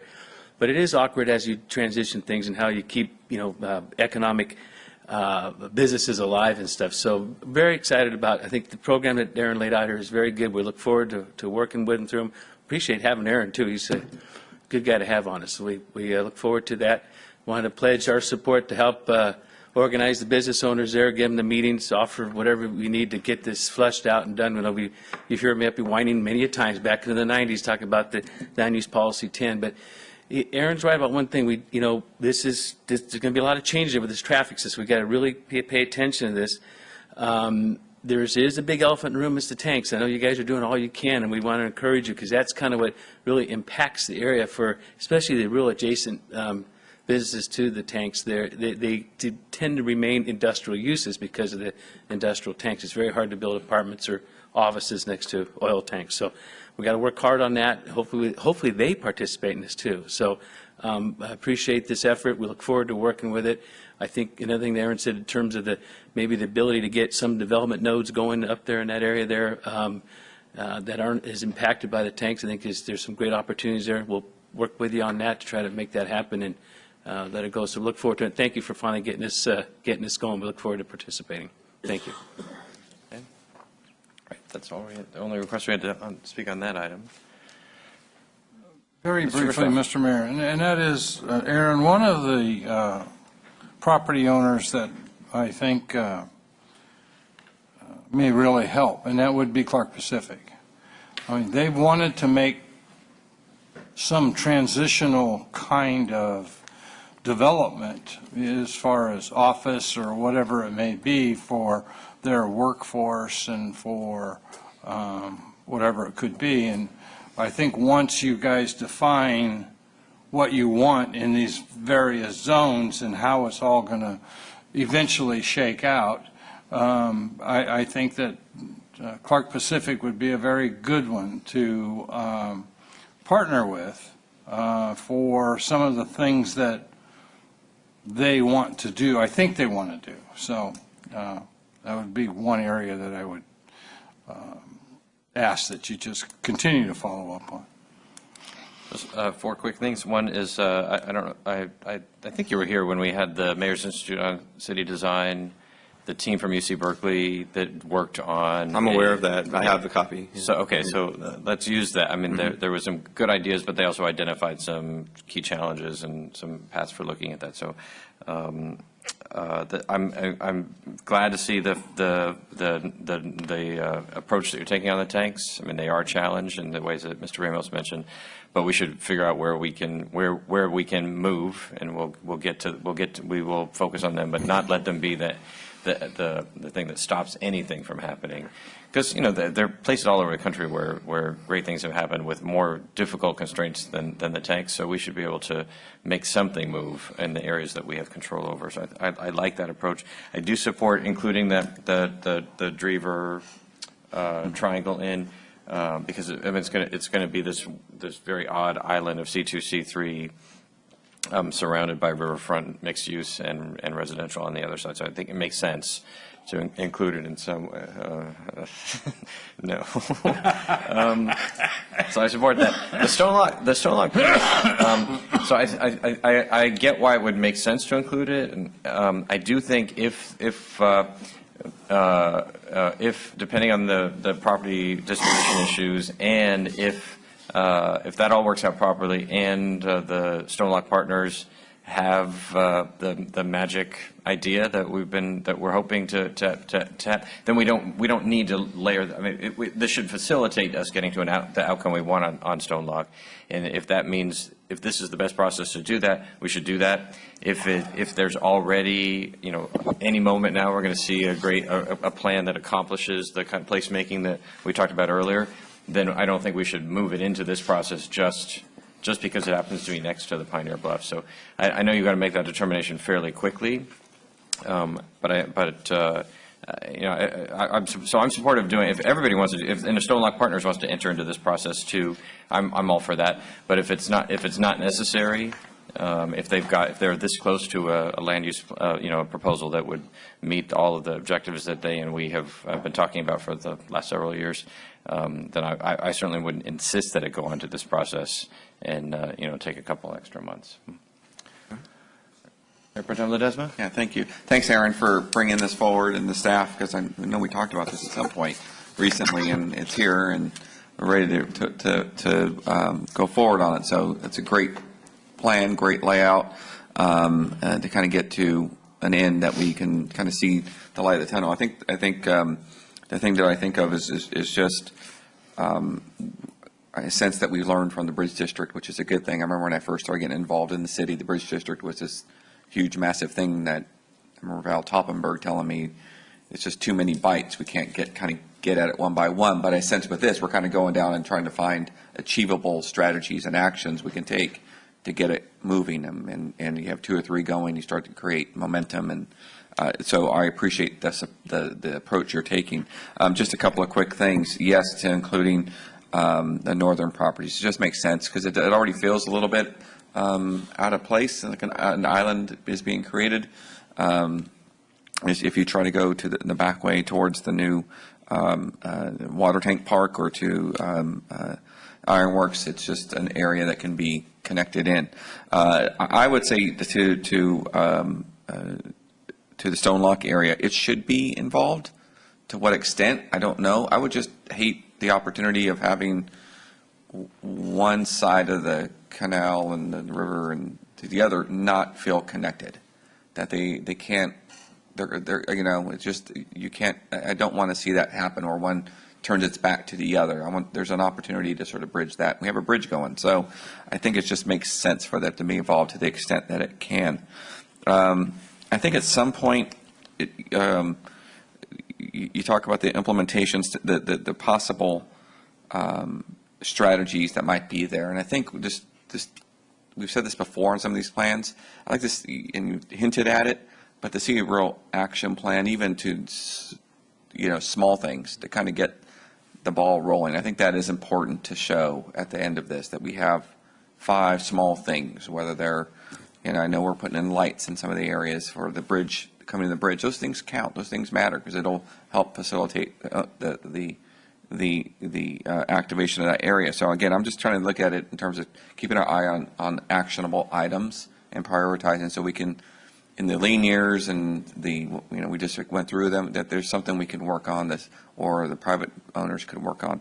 And I do like the idea of kind of taking it from the node again and kind of back to, we talked about earlier, if it just seems too big, but if you start in one end or the other, it'll certainly, we can get started on it.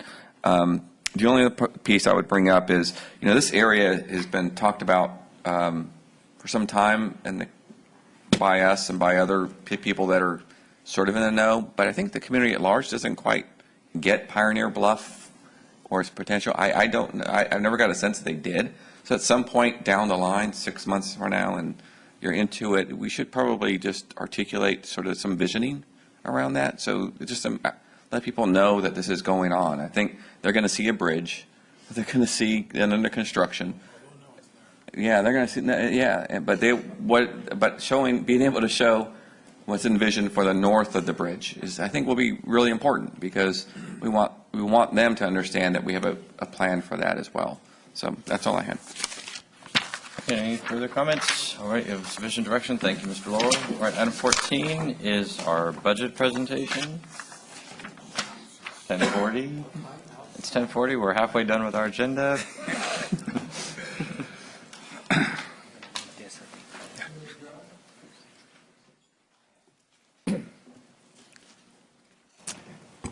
Good evening, Mayor, members of the council.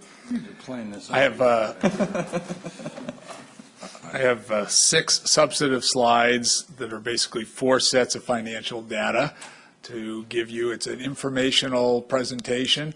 The 4 sets of data are as follows. They're the unaudited financial numbers for 12-13 year end. so that we can sort of see where we ended last year compared to where we thought we were going to end last year when we did the budget. There's some historical data on revenues and expenditures that I think are important as we look at the budget status just in general. Some future financial data that, as I was sitting in the back listening to the last two presentations, I was seeing dollar signs, as I'm sure you were, of things that we hadn't planned on that are potential financial impacts. And then the last slide will be the general fund budget to actual, and I'm really looking for direction from council on the format and whether it works for the council, whether there's additional information. In the future, staff will present this on a quarterly basis, and we'll have all the different funds, so it won't just be the general fund, but we're really just looking for format. So let's take a look at this first slide that's up here, and draw your attention to the middle column.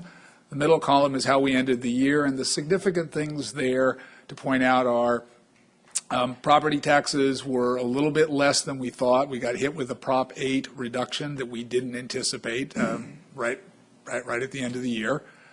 Sales tax numbers that we projected significantly higher than we had budgeted, but they actually came in $900,000 over what we projected, and the reason is we were anticipating another correction like the state had done last year when they did a correction, basically a negative true-up, and there was no negative true-up, so we ended up on a positive. So overall, we were about $1.2 million over in revenues compared to where we thought we were, so that's good. On the slightly negative side, but not too bad, our expenditures were a little bit higher than we anticipated, but I would point out to the council that what we were projecting was a 2% reduction by department below budget. We still ended up with about a 1% below budget. So we were below what we budgeted, but just not as much as we had hoped for. So the end result in the red there is that we still had an operating deficit, but instead of 1.2 million, it was about 740,000.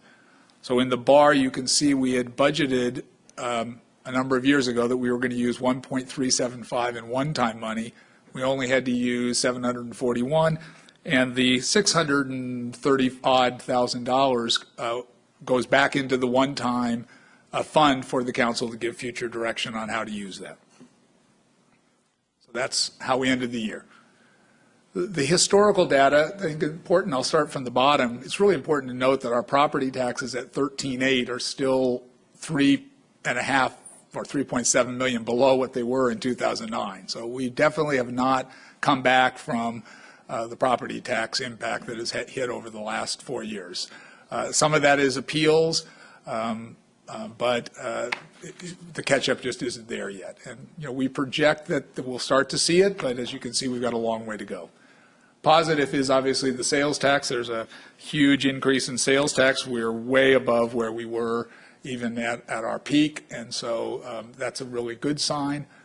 The other one I would point out would be if you look at the FY10, the other taxes, you can see how we got a big hit there. That's Prop 1A money, and we got money, but we also had to spend money. It's really just so that's sort of an anomaly that doesn't help us. The transfers in, you can see in 12 and 13, our transfers in went up significantly. Two items. One, that's the one-time money. And then second, the general fund was supporting landscape and lighting districts and was supporting the tree mitigation fund. And as part of the budget, we moved money out of those funds into the general fund because they should be supporting themselves. On expenditures, again, the thing I would point out here that's most significant on expenditures is all the work that the council has done, directed staff to do on salaries and benefits, reduction in staff, on PERS, controlling our PERS costs, on controlling our health care costs and our retiree health. Everything we've done, it's been successful in that we haven't gone up, but we haven't really reduced anything. You can see the PERS costs have been fairly flat. Salaries are fairly flat with less people. The employee health costs are a little lower than they were, but they're not significant. You will probably notice the one area that's gone up is operations and maintenance, and asking why is that. I would point out to the council that we didn't have a community center to run. We didn't have the rec center to run. We have many more parks that we're managing now than we were before. So yes, operation and maintenance has gone up $1 million over the 5 years, But that's because there's a lot of things that have come on board that we have to maintain and we have to operate. So I think all in all, we've kept expenditures fairly steady. On issues that we should be facing in the future that we have to be aware of, on a negative side, we have PERS increases. PERS has told us that our PERS increases are going to be 1.1% minimum for our miscellaneous for 5 years, starting in 15-16, 2.2% per year for police and fire. For that same 5-year period, what that equates to is about $150,000 a year for our miscellaneous, $125,000 a year for police, and $122,000 for fire, which is about $400,000 a year, or $2 million over a 5-year period. That is a minimum increase in our PERS. So we have $1 million more in sales tax. That gets eaten up pretty quick in $2 million in PERS increases, unfortunately. Retiree health benefits, as the council is aware, staff has negotiated caps. That's helped our actuarial, but the problem is less than 50% of our retirees are at the caps. So as healthcare costs go up, our retiree obligation goes up, so there will be increases in our retiree health costs. And then I wrote Project 25, police, fire, radios, really just as an example of things we get hit with that we don't anticipate. We're actually financing that through the Sac County that's going to actually finance it, but it's $400,000 over a 10-year period. And as you heard earlier tonight, there's a lot of things in the general plan update and the Pioneer Bluff transition plan that I know you understand are money that we have not, planned to spend, and we will have to. On the positive side, the city's been extremely successful, as you can see from just this partial list, in bringing companies in like Nipa and Shokan and Saladino Expansion and Bayer, Tomra, Shinmei, and everybody gets very excited, but it's about 2 years before we really start to see the property tax, and then the unsecured comes in as the equipment comes in, and so there's a lag time of 1.5 to 2.5 years before we'll see that. So that is very, very positive, but obviously there's some time we have to wait, and we are seeing development in Southport and piecemeal at other places, and we will start to see that. So there's a upward trend in the property tax, and both secured and unsecured, that we'll see, but those are the positives. Last slide. This is the budget to actual slide, and the important thing to note here is one of the difficulties in a city versus a private sector enterprise is we don't get to see our revenues and our expenditures coming in every month, because our revenues come in property tax 50% in January, 45% in June, and 5% in August. So as you can see, the revenues doesn't really help you much.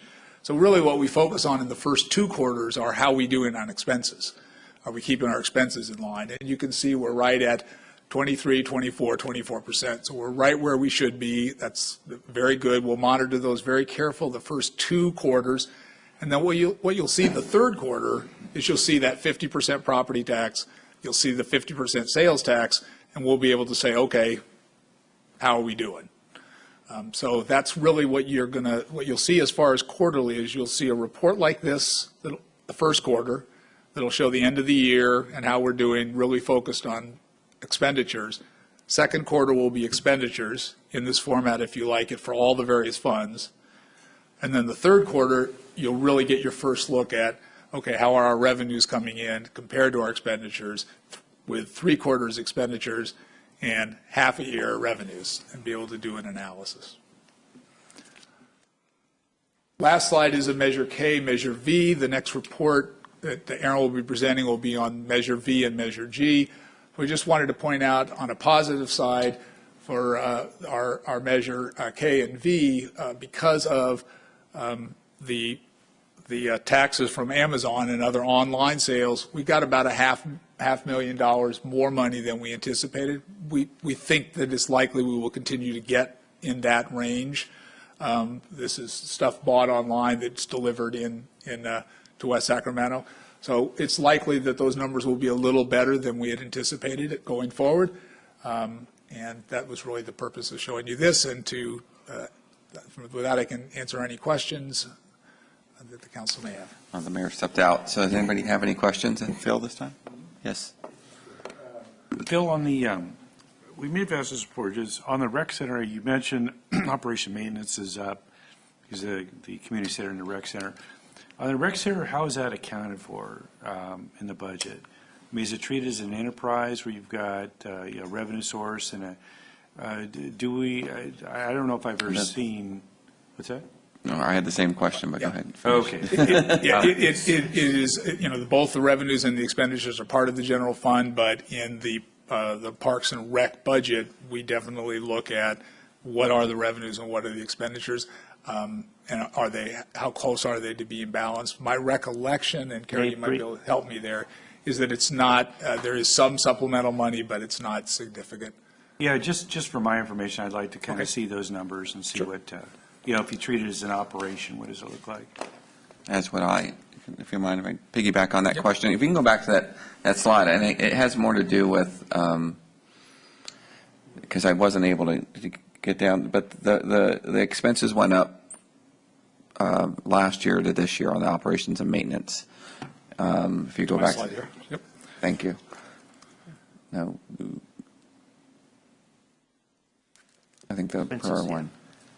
Right, went up from 6.7 to about $700,000, about a $300,000 increase. Right. So was the increase in that 1 year? Because can you make that a full screen so I can see the? This is the slide. Thank you. Because it was $6 million. Oh, now I can't see. There it is. Because it was $6 million in fiscal year 09. Correct.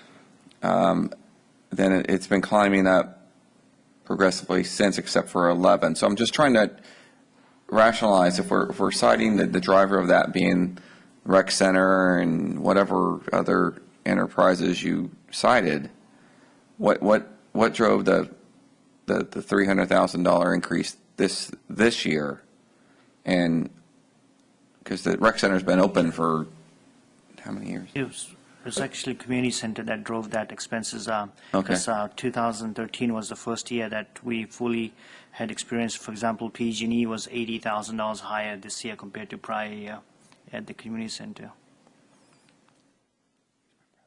There's about a third of it right Yeah, there. just okay. in our PG&E. So it was mostly, and I just again point out that in 10, that 6.8 that looks like it went up 800,000. Okay, yeah, but so that's what I was trying to get at. So now so just from a projection standpoint, we're looking at expenses. So what I would expect now, since we got the first full year of the community center and whatever, minus any further PG&E increases, this should remain flat around the $7 million mark. Is that what you're saying? Or correct. That is what I'm saying.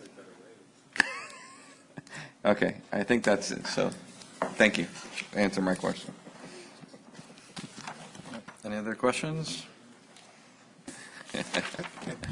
And I'm sorry, the format, if you're asking, yes, like the format, and that's what we're seeing every quarter, yes. And you'll see it every quarter in a package. It'll be on consent, so you won't have to listen to me, and it'll be a package, and it'll have all the different funds, so you'll really be able to look at everything. Thank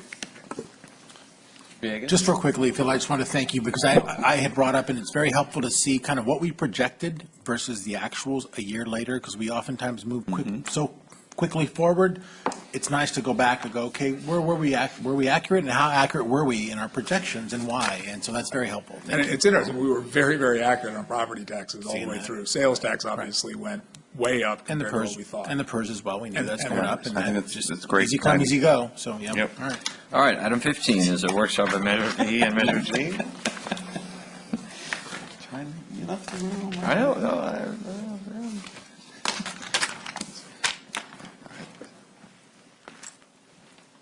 Right.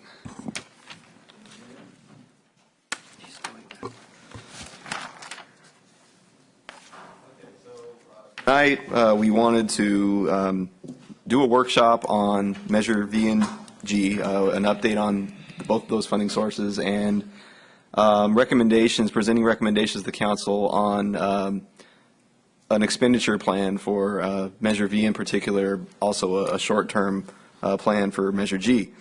We're looking to get direction on our recommended approaches. They're much different measures in the sense that V is limited to the two sources, or two expenses, streetcar and flood, where Measure G is more broad, but they do have overlap, and you'll see why in a second. So that's why we put them together for this item. Measure V, we're going to start with Measure V and then move to Measure G. If the council is okay with it, I'd like to go through the whole presentation and then have the discussion after, just to get through it a little quicker. And Measure V was passed by the voters in 2008. There was a companion measure with it, Measure U, that was the advisory measure to spend that money on streetcar and flood protection. We commenced receiving the revenue in March, and it's a 20-year measure. Right now, we're receiving about $2.675 million a year. So in 2013 dollars, there's your total of $53.5 million. Obviously, we expect that to be more, even in present value dollars, but we're assuming a very conservative flat rate, no growth in that number, just for planning purposes. So I'll start with streetcar. And what we were presenting to you tonight are the funding needs for both sides of that equation, flood protection and streetcar. Streetcar is a little more defined. You're actually going to see an item following this one on a streetcar financing plan that will have an actual authorization request. But what this shows you is the projected needs to get the project to completion based on the share that West Sacramento has committed to under the current cost sharing agreement. So the first 2 years, it's $1.5 million a year in design and pre-construction money. That's really meant to be our match for the SACOG grant that we hopefully will get confirmation soon for $5 million. And that will get the project through the pre-construction phase. Where the real need comes in is in 15, 16, 16, 17, and that's to meet the time frame that the project is on now. It's a total of over $20 million that, including a 25% contingency. That may seem high, but I'm sure, as Mike will point out when he does his presentation, there's some uncertainty over the purchasing for the equipment and the cars themselves. So we wanted to build in a good contingency because we don't really know where that's going to land. Flood protection is a little harder to describe in that there are out years of projects that are undetermined at this point, but we know there's a major need for flood protection dollars. What we do know right now is in the short term we have the Southport EIP project to finish. Village Parkway is a subset of that project. Village Parkway is the replacement road for South River Road. So together the two projects, getting them done in the time frame we're looking at is about $8.5 million. What the $6.5 million for the Southport EIP is really meant to do is bridge the gap in cash flow so that the flood protection program doesn't have to use more bonding capacity, so they have that money available for later years for future flood protection projects. Village Parkway, the current plan with the resources we have dedicated to it right now, the SACOG grant, and as you'll see in a minute, some Measure G money, would be to do a 2-lane first phase connecting the new bridge to Stonegate. The ultimate build-out is 4 lanes. Our engineers are estimating that the remobilization costs of doing the project in 2 phases will effectively cost us an extra $2 million. So it's in total, I believe it's about $7 million project, $6.9 million. But to do it in 2 phases is another $2 million because of the remobilization. So what this approach would do is, under the umbrella of the Southport EIP project, is commit $2 million towards the project. If I can't remember the name of the term for the cost sharing agreement with the state, but if the project is approved as part of that, which staff will be working on, it would be eligible for cost sharing. So the flood program would see some reimbursement of that $2 million that would be available for future projects. So based on the idea that we'd have to spend another $2 million to do it in 2 phases, there's some definite value for a number of reasons, both from traffic perspective, adding value to the Stone Lock property, a number of other reasons that are advantageous to do the project in 1 phase and build all 4 lanes. We're recommending the approach that you see right here, where we would put the other $2 million from Measure V towards the project and do the whole thing at once. And then I'll describe in a second how Measure V would give money towards future flood projects. But here's the cash flow model that really points out the basic math problem we have. For the first 2 years, there's enough revenue to cover the streetcar pre-construction costs and the Village Parkway allocation. But then you get to 15, 16, where the money for streetcar is needed. and the model just doesn't work, and it doesn't work for a number of years. But over the course of Measure V, there's plenty of revenue projected to cover the funding needs that we know right now. We know that we need about $27.7 million by fiscal year 16-17 for the whole scope of projects that you just saw. We know that between 15-16 and the end of Measure V, we're projecting at least $45 million. So there's capacity there to cover the whole thing. So what we're recommending is an advanced funding approach. We don't know the specifics of it yet. We'll be bringing back the concepts as we go forward, but it could be a combination of things, including an iBank loan possibly for the flood program. That's one possibility. Another would be like we did with Measure K, and Nitish would be able to describe this better, where there was an internal borrowing process. But the point is, in order to do the projects that need the funding when they need it, advanced funding will be necessary. And this chart here really just shows you, in your staff report, you got a 20-year cash flow model that was really complicated, but this is just a snapshot of 1 year of what that advanced funding model would look like. This is based on a 20-year financing plan that would pledge revenue from Measure V to repayment, so that's where the $1.8 million comes in. The excess capacity there, minus from the $2.6 million we get on an annual basis, would be available for future flood projects. So if you do the math on that, it's anywhere from $8.5 million to $11 million. But again, we're using a flat number, very conservative, so you can think of it in a way that if streetcar gets what it needs from the advanced funding, it's done for the capital side. Flood protection would then get the remainder of the Measure V money going forward after the money's pledged towards debt repayment. So this shows you kind of what the model of what I just said. You have about $53 million in total revenue. You take off streetcar, pre-construction, Village Parkway. The principal on that financing plan would be about $28 million. The interest, I believe we used a pretty realistic interest rate. So that's your interest payment, and then the balance, which is about, again, $11 million, would be available for future flood projects. So the conclusions on Measure V, as I mentioned, revenue is greater than projected expenses for the next 2 years. Then you have a cash flow issue, so advanced funding will be needed.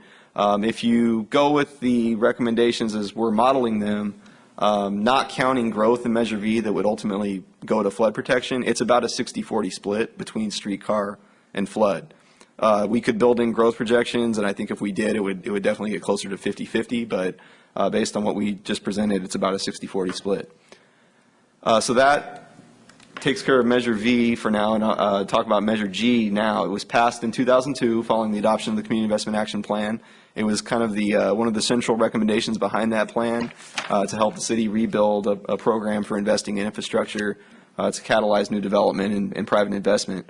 The measure advised using money that came back from the dissolution of our redevelopment agency for community investment projects. We net about $1.5 million in annual revenue right now, and that's after we cover administration costs and that sort of thing. So it's about $1.5 million in annual cash flow today. That's a number that's also going to grow as property tax goes up in the former project area. The amount that comes back to Measure G would increase. So the current recommendations for Measure G, and this is really based on a number of factors, one being the criteria that we had in the Community Investment Plan about what projects should, what features they should have to be eligible. That's kind of the threshold. The projects you see here, though, are more what we know as being council priorities for the near term, but also have real immediate funding needs. Village Parkway, as I described earlier, we already committed $900,000 to the CIP towards design on that project. We're recommending that the match for the SACOG grant, which is an additional $1.5 million, come from Measure G in the next fiscal year. The next line item you see there, that number is really in flux because it's based on the appraised value of the properties that the redevelopment agency used to own. But what that is would be the reacquisition of those properties through the long-range property management plan. Properties like Tower Court, the properties around the firehouse, so really key infill sites that the city has controlled and made plans for a number of years. We really don't want to lose control of those, and given that we are a 50% share roughly of the property tax, the numbers you see here represent the payments to the taxing entities, the other 50%. So it's not the full value of the properties. It's the amount that we would actually be paying out to the taxing entities by acquiring them. And then the hotel conference center, you've heard financing plans before on this project, so you're aware of this concept of the city committing towards a reserve for the bonds to protect the general fund. So the model shows $1.25 million per year in 15, 16, 16, 17. And then the last item is not a defined project or anything like that. It's really just showing you on an annual basis what you'd have for the next 5 years for other community investment projects. I included a list with the staff report that was kind of our committee. We have a interdepartmental committee of staff that works on maintaining that list and kind of working on the big picture with this before it comes to council. That's the list that is pretty much of all the projects that would be considered for Measure G funding. And this money would be available for those going forward. One example, Pioneer Bluff Transition Plan will need some resources. I pointed out a couple other examples in the staff report. So this is just a cash flow model. It's also in the staff report that shows that there's plenty of money in Measure G to cover the expenses that we're projecting and recommending here. As the revenue increases, there'll be additional revenue going forward. And but mainly what we wanted to show you tonight is for the recommended projects for the current allocations, we have enough money to cover those expenses. So that concludes my presentation. Appreciate any direction you have. And Aaron, do you also want to point out that using Natish's idea about loaning some of this money to the traffic fund that would fund Village Parkway, and therefore future development in Southport would come back and repay that loan? Yeah, exactly. So the $2.4 million from Measure G, Natish came up with a good idea to actually have that booked as a loan to the traffic fund, given that that project is also an obligation of Southport Development. So as the fees come in, it would pay back Measure G. I think it's important that we're trying to advance that gap for Village Parkway, but in no means give developers a free ride for the transportation need. Right. Okay, Mr. Kristoff. Yeah, if I total this thing up right, it doesn't quite add up as far as I'm concerned, but you'll have to help me through this. Because you got 24 million, in essence, going into streetcar. Mm-hmm. And if I do the math right, you got about 17 going into flood protection. That'd be on the low end, right? Yeah, it's anywhere from 17 to 20 in that financing model. Well, that comes up to about 41 mil, and we got a pot of 53. Right. Now the other cost would be for interest. So interest on the debt. Interest on the debt because we have the shortfall? Because in the advanced funding model, there would be a financing mechanism, and we would be, to the extent possible, pledging Measure V revenue towards that. So it would be the interest would be the additional money that is the difference between those two numbers. But aren't we going to be covered by SACOG with a grant for the streetcar? We're getting a grant for the design phase, but we do have a match, and that's what the $3 million is for. Well, 3, yeah. Yeah. Now the capital costs are a combination of the agencies involved plus a federal grant, but that's our commitment of our share that makes up the rest. So our share is going to be the 24? In total, and this is kind of, you'll get more information on that in the next item, but immediately the $3 million is for design to match the SACOG grant. Right. The rest of it is our share of the capital cost. And none of that is being covered by a SACOG grant? Not at this time, no. Oh, okay. See, I thought some of that was. Not the capital, just the design pre-construction costs. All right, okay. Yeah. Because I was trying to figure out how we're going to cover that shortfall. And so we're covering that shortfall by what?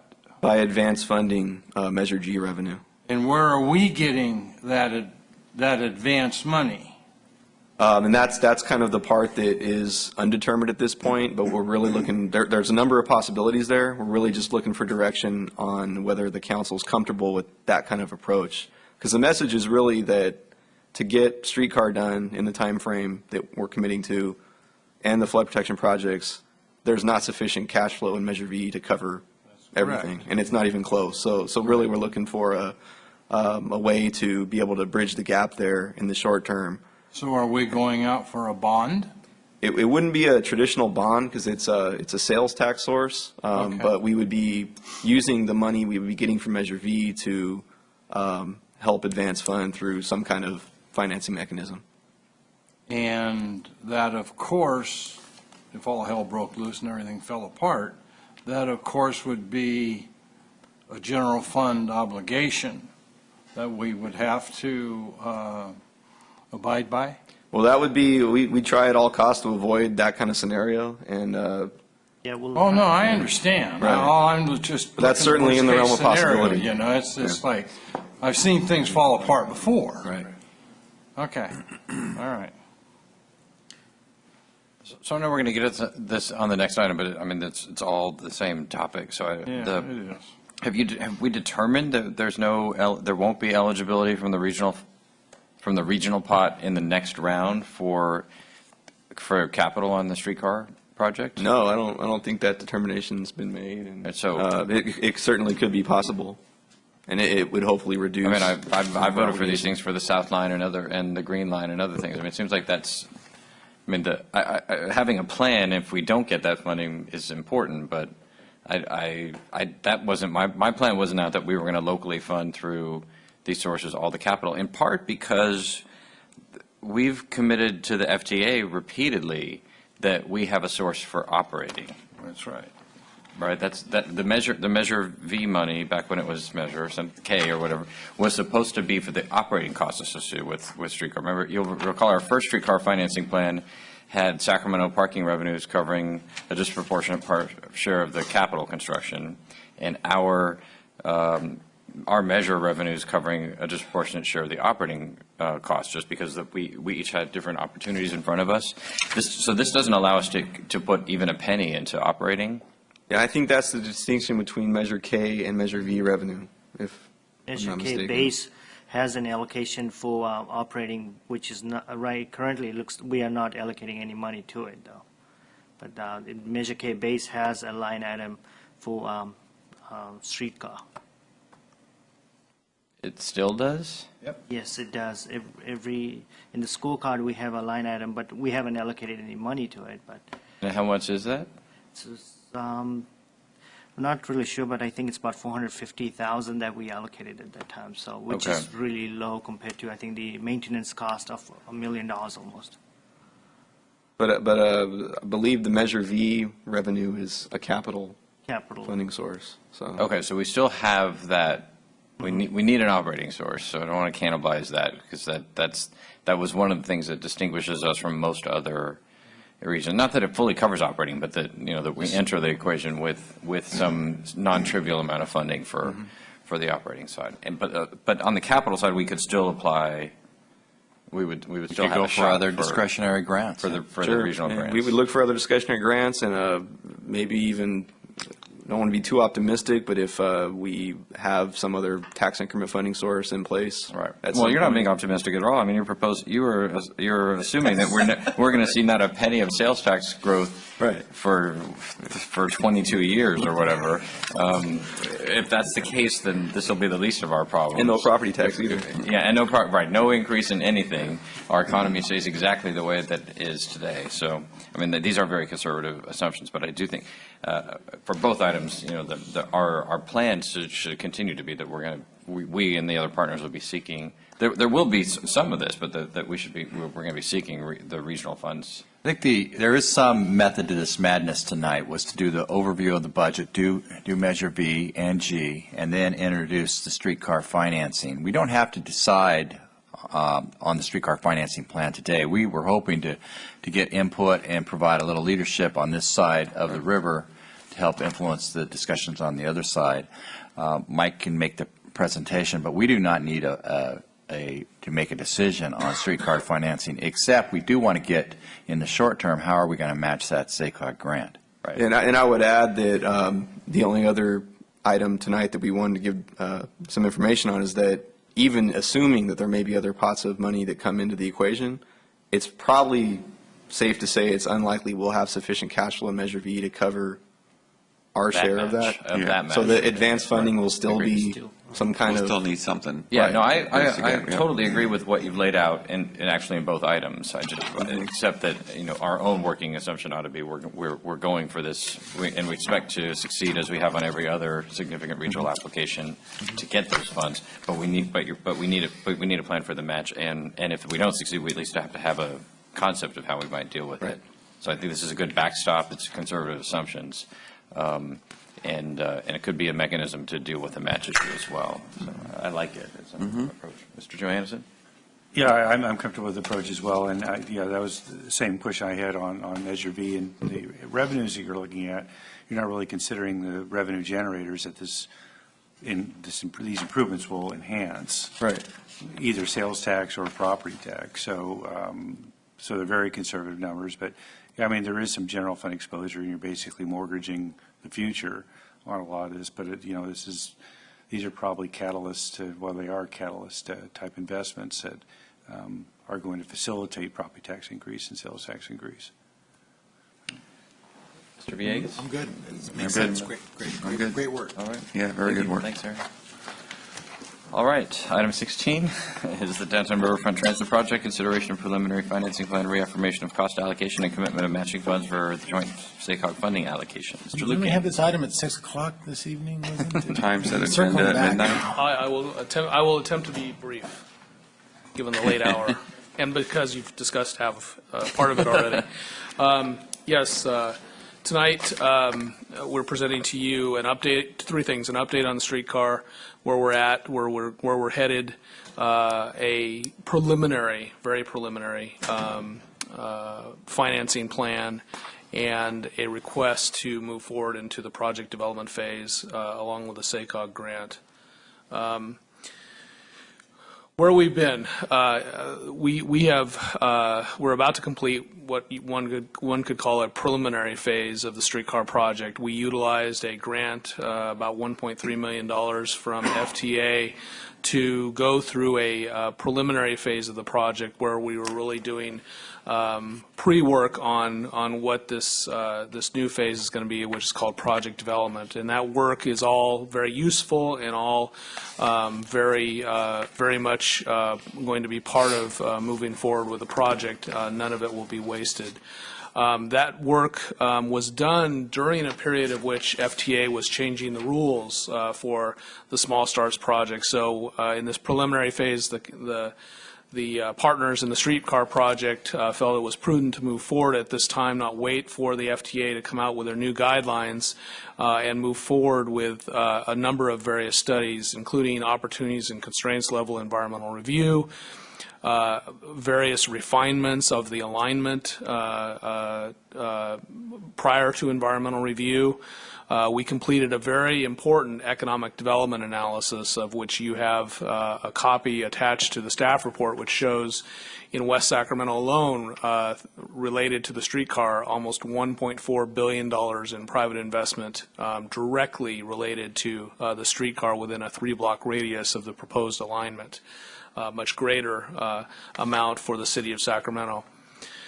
We are about to present to the Policy Steering Committee a vehicle market study. That's our first kind of look at different types of technologies and whether we should go with a traditional technology or what are some opportunities for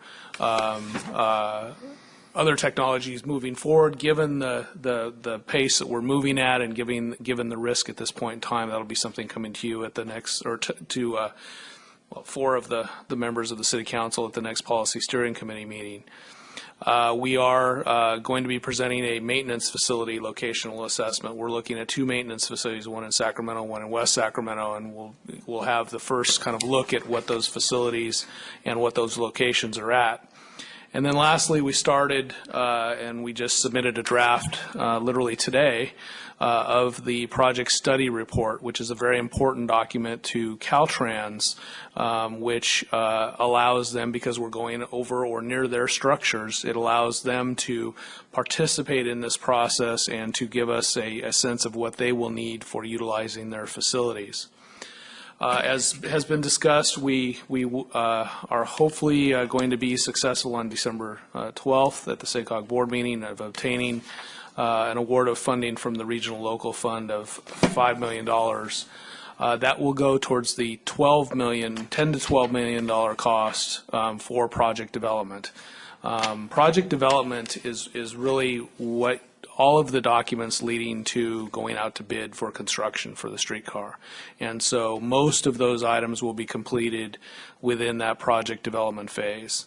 Next year, in that you have the schedule in your packet, but in some of the highlights of next year's items that we're going to be doing is actually preparing the environmental document for the streetcar project. We're going to be preparing a governance report, recommendations to the Policy Steering Committee on how what structures are available, what are some of the best organizations that have been created around the U.S. and how those might pertain to how we might govern our streetcar. Preliminary engineering and cost estimating. We're presenting to you tonight a preliminary financing plan, and that's what we're doing is moving forward, getting closer to what the exact cost of this is going to be. And as we do more and more engineering on this project, we will have more and more refined costs. If you could advance the slide. So the first request this evening is really a reaffirmation of the cost allocation methodology that was adopted by the council on March 6th of this year. We negotiated with the city of Sacramento a much more preferential cost split, basically based upon how much of the streetcar project is in each jurisdiction. Back in 2008 and 2009 when we did it, we were looking at a 50-50 split. And we went back to the city of Sacramento and said, well, now the project has a lion's share of the track located in Sacramento, and so we need to have something that's more equitable to our city. And so we negotiated capital costs based on actual miles. We negotiate the maintenance facility is something that you need regardless of where the facility is at, so a 50-50 split on that. And then vehicle acquisition, because they're going to be traveling more in Sacramento than West Sacramento, we achieved a 2/3, 1/3 split of that. And that's how we arrived, as is in the staff report, at our $23.7 million cost for the project, including project development costs. Aaron, I won't go through it again, but Aaron outlined in his, you can go to the next slide, I'll just put it up there, but this is from Aaron's presentation, really the schedule for costs and the need for the funding to move the project forward at our schedule that we have in front of us. And our schedule is really dictated by a number of things. One is, probably the most importantly, is that we're trying to position the streetcar for getting ahead of the Green Line project in Sacramento. The Federal Transit Administration views our region as capable of handling one major transit project, rail-based transit project at a time, and so we want to stay ahead of the Green Line so that FTA will not look at the region negatively in terms of having too many projects going on at one time. And so that's really dictating our aggressive schedule. Thus, we have a need to fund project development very quickly and over the next 2 years, and then moving into construction in 15-16 and 16-17. The other schedule item that we're trying to get close to, and that is the schedule for the downtown entertainment and sports complex. Right now, we're showing a trailing of about 1 year of that project, but it's very critical, as has been pointed out by the council, that project be online as soon as possible to serve as a mitigation measure for traffic impacts related to the entertainment and sports complex.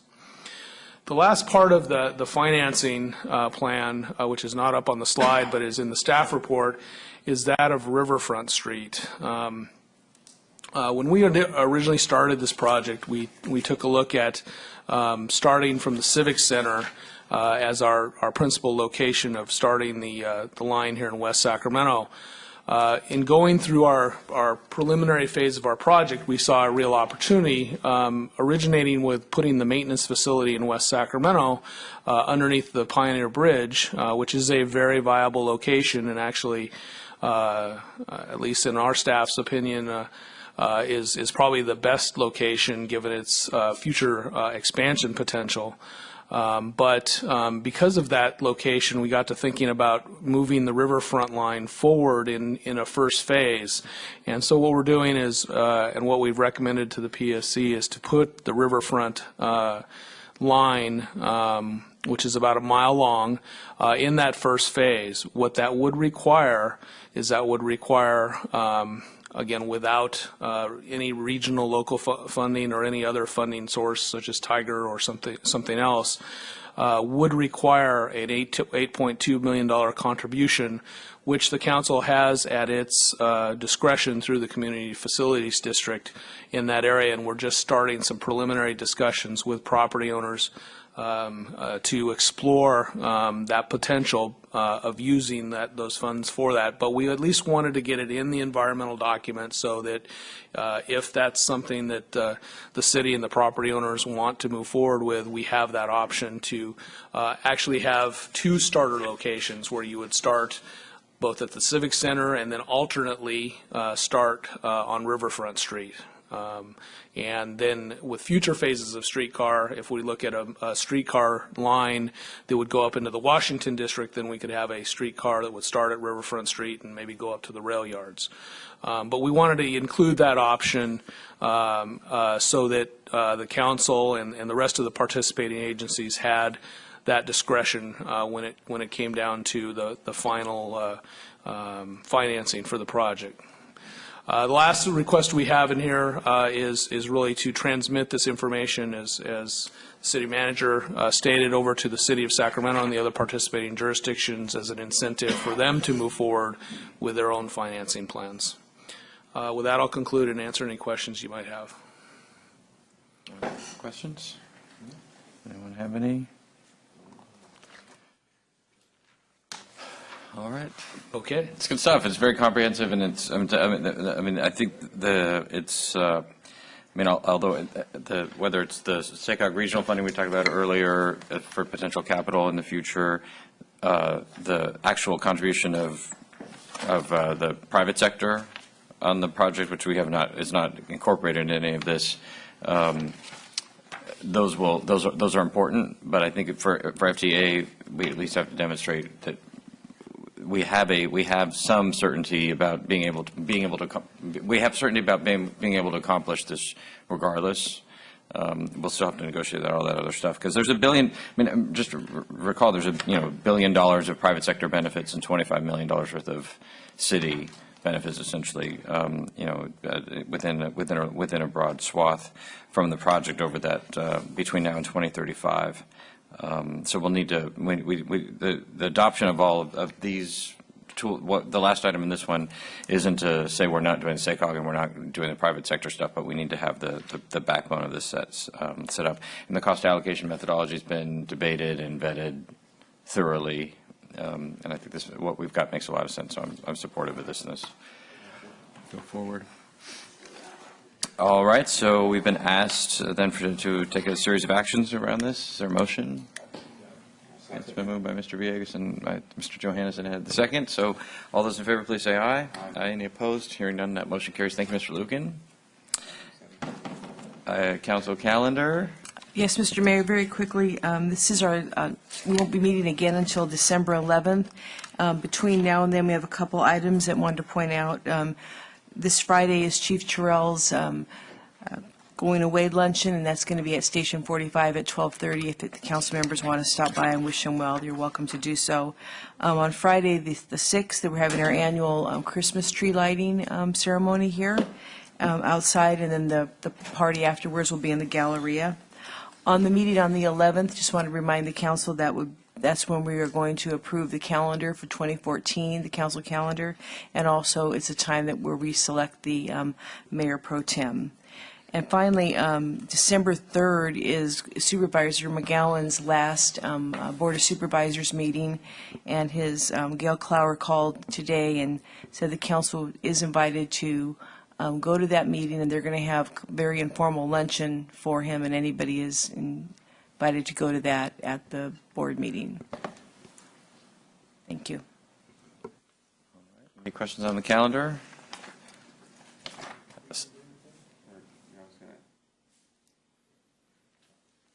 Yeah, we're not going to let Mike McGowan ride off into the sunset by a luncheon at Woodland. We're doing something here. That's who knows what exactly, but that's not going to happen. No. All right, city manager report. Just briefly, thank you, Mayor and council members, for the recognition of the staff today. That even though they've all left, I wanted to thank them for all their hard work and laying the groundwork for this agenda packet. It's a great team. There's some bad news, some good news. John Sneed, one of our star staffers, had a heart attack. He is now recovering at home. I think he's at home today. He was in the hospital earlier today, so we've got to keep him in our thoughts and our prayers for a quick recovery. Questions on the city manager report? City attorney report? Nothing to report. Staff directions from members of the council? And we don't have any future agenda item requests? You have in front of you this Senate Bill 405 by Alex Padilla. So what this is really a resolution supporting this. This is single-use plastic bags. So the idea would put this either on a consent or a regular agenda at some future meeting to adopt this resolution.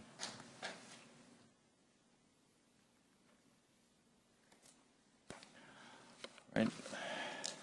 So our procedure here is for council to determine whether they want to put it on a future agenda. So. I really don't, but that's another story. Well, no, that's part of the, that's part of the point of this. So. That's the point. Correct. Yeah, without prejudice to the outcome, the level of staff time necessary to do that on this particular item, I don't have an objection to it. So I think there's enough agreement to put it on the agenda. Okay, great. All right, and then with that, is there a motion to adjourn? Second. Been moved by Mr. Johannesson and second by Mr. Christoph. All those in favor, please say aye. Aye. Any opposed? Hearing none. Motion carries. Meeting's adjourned. Thanks.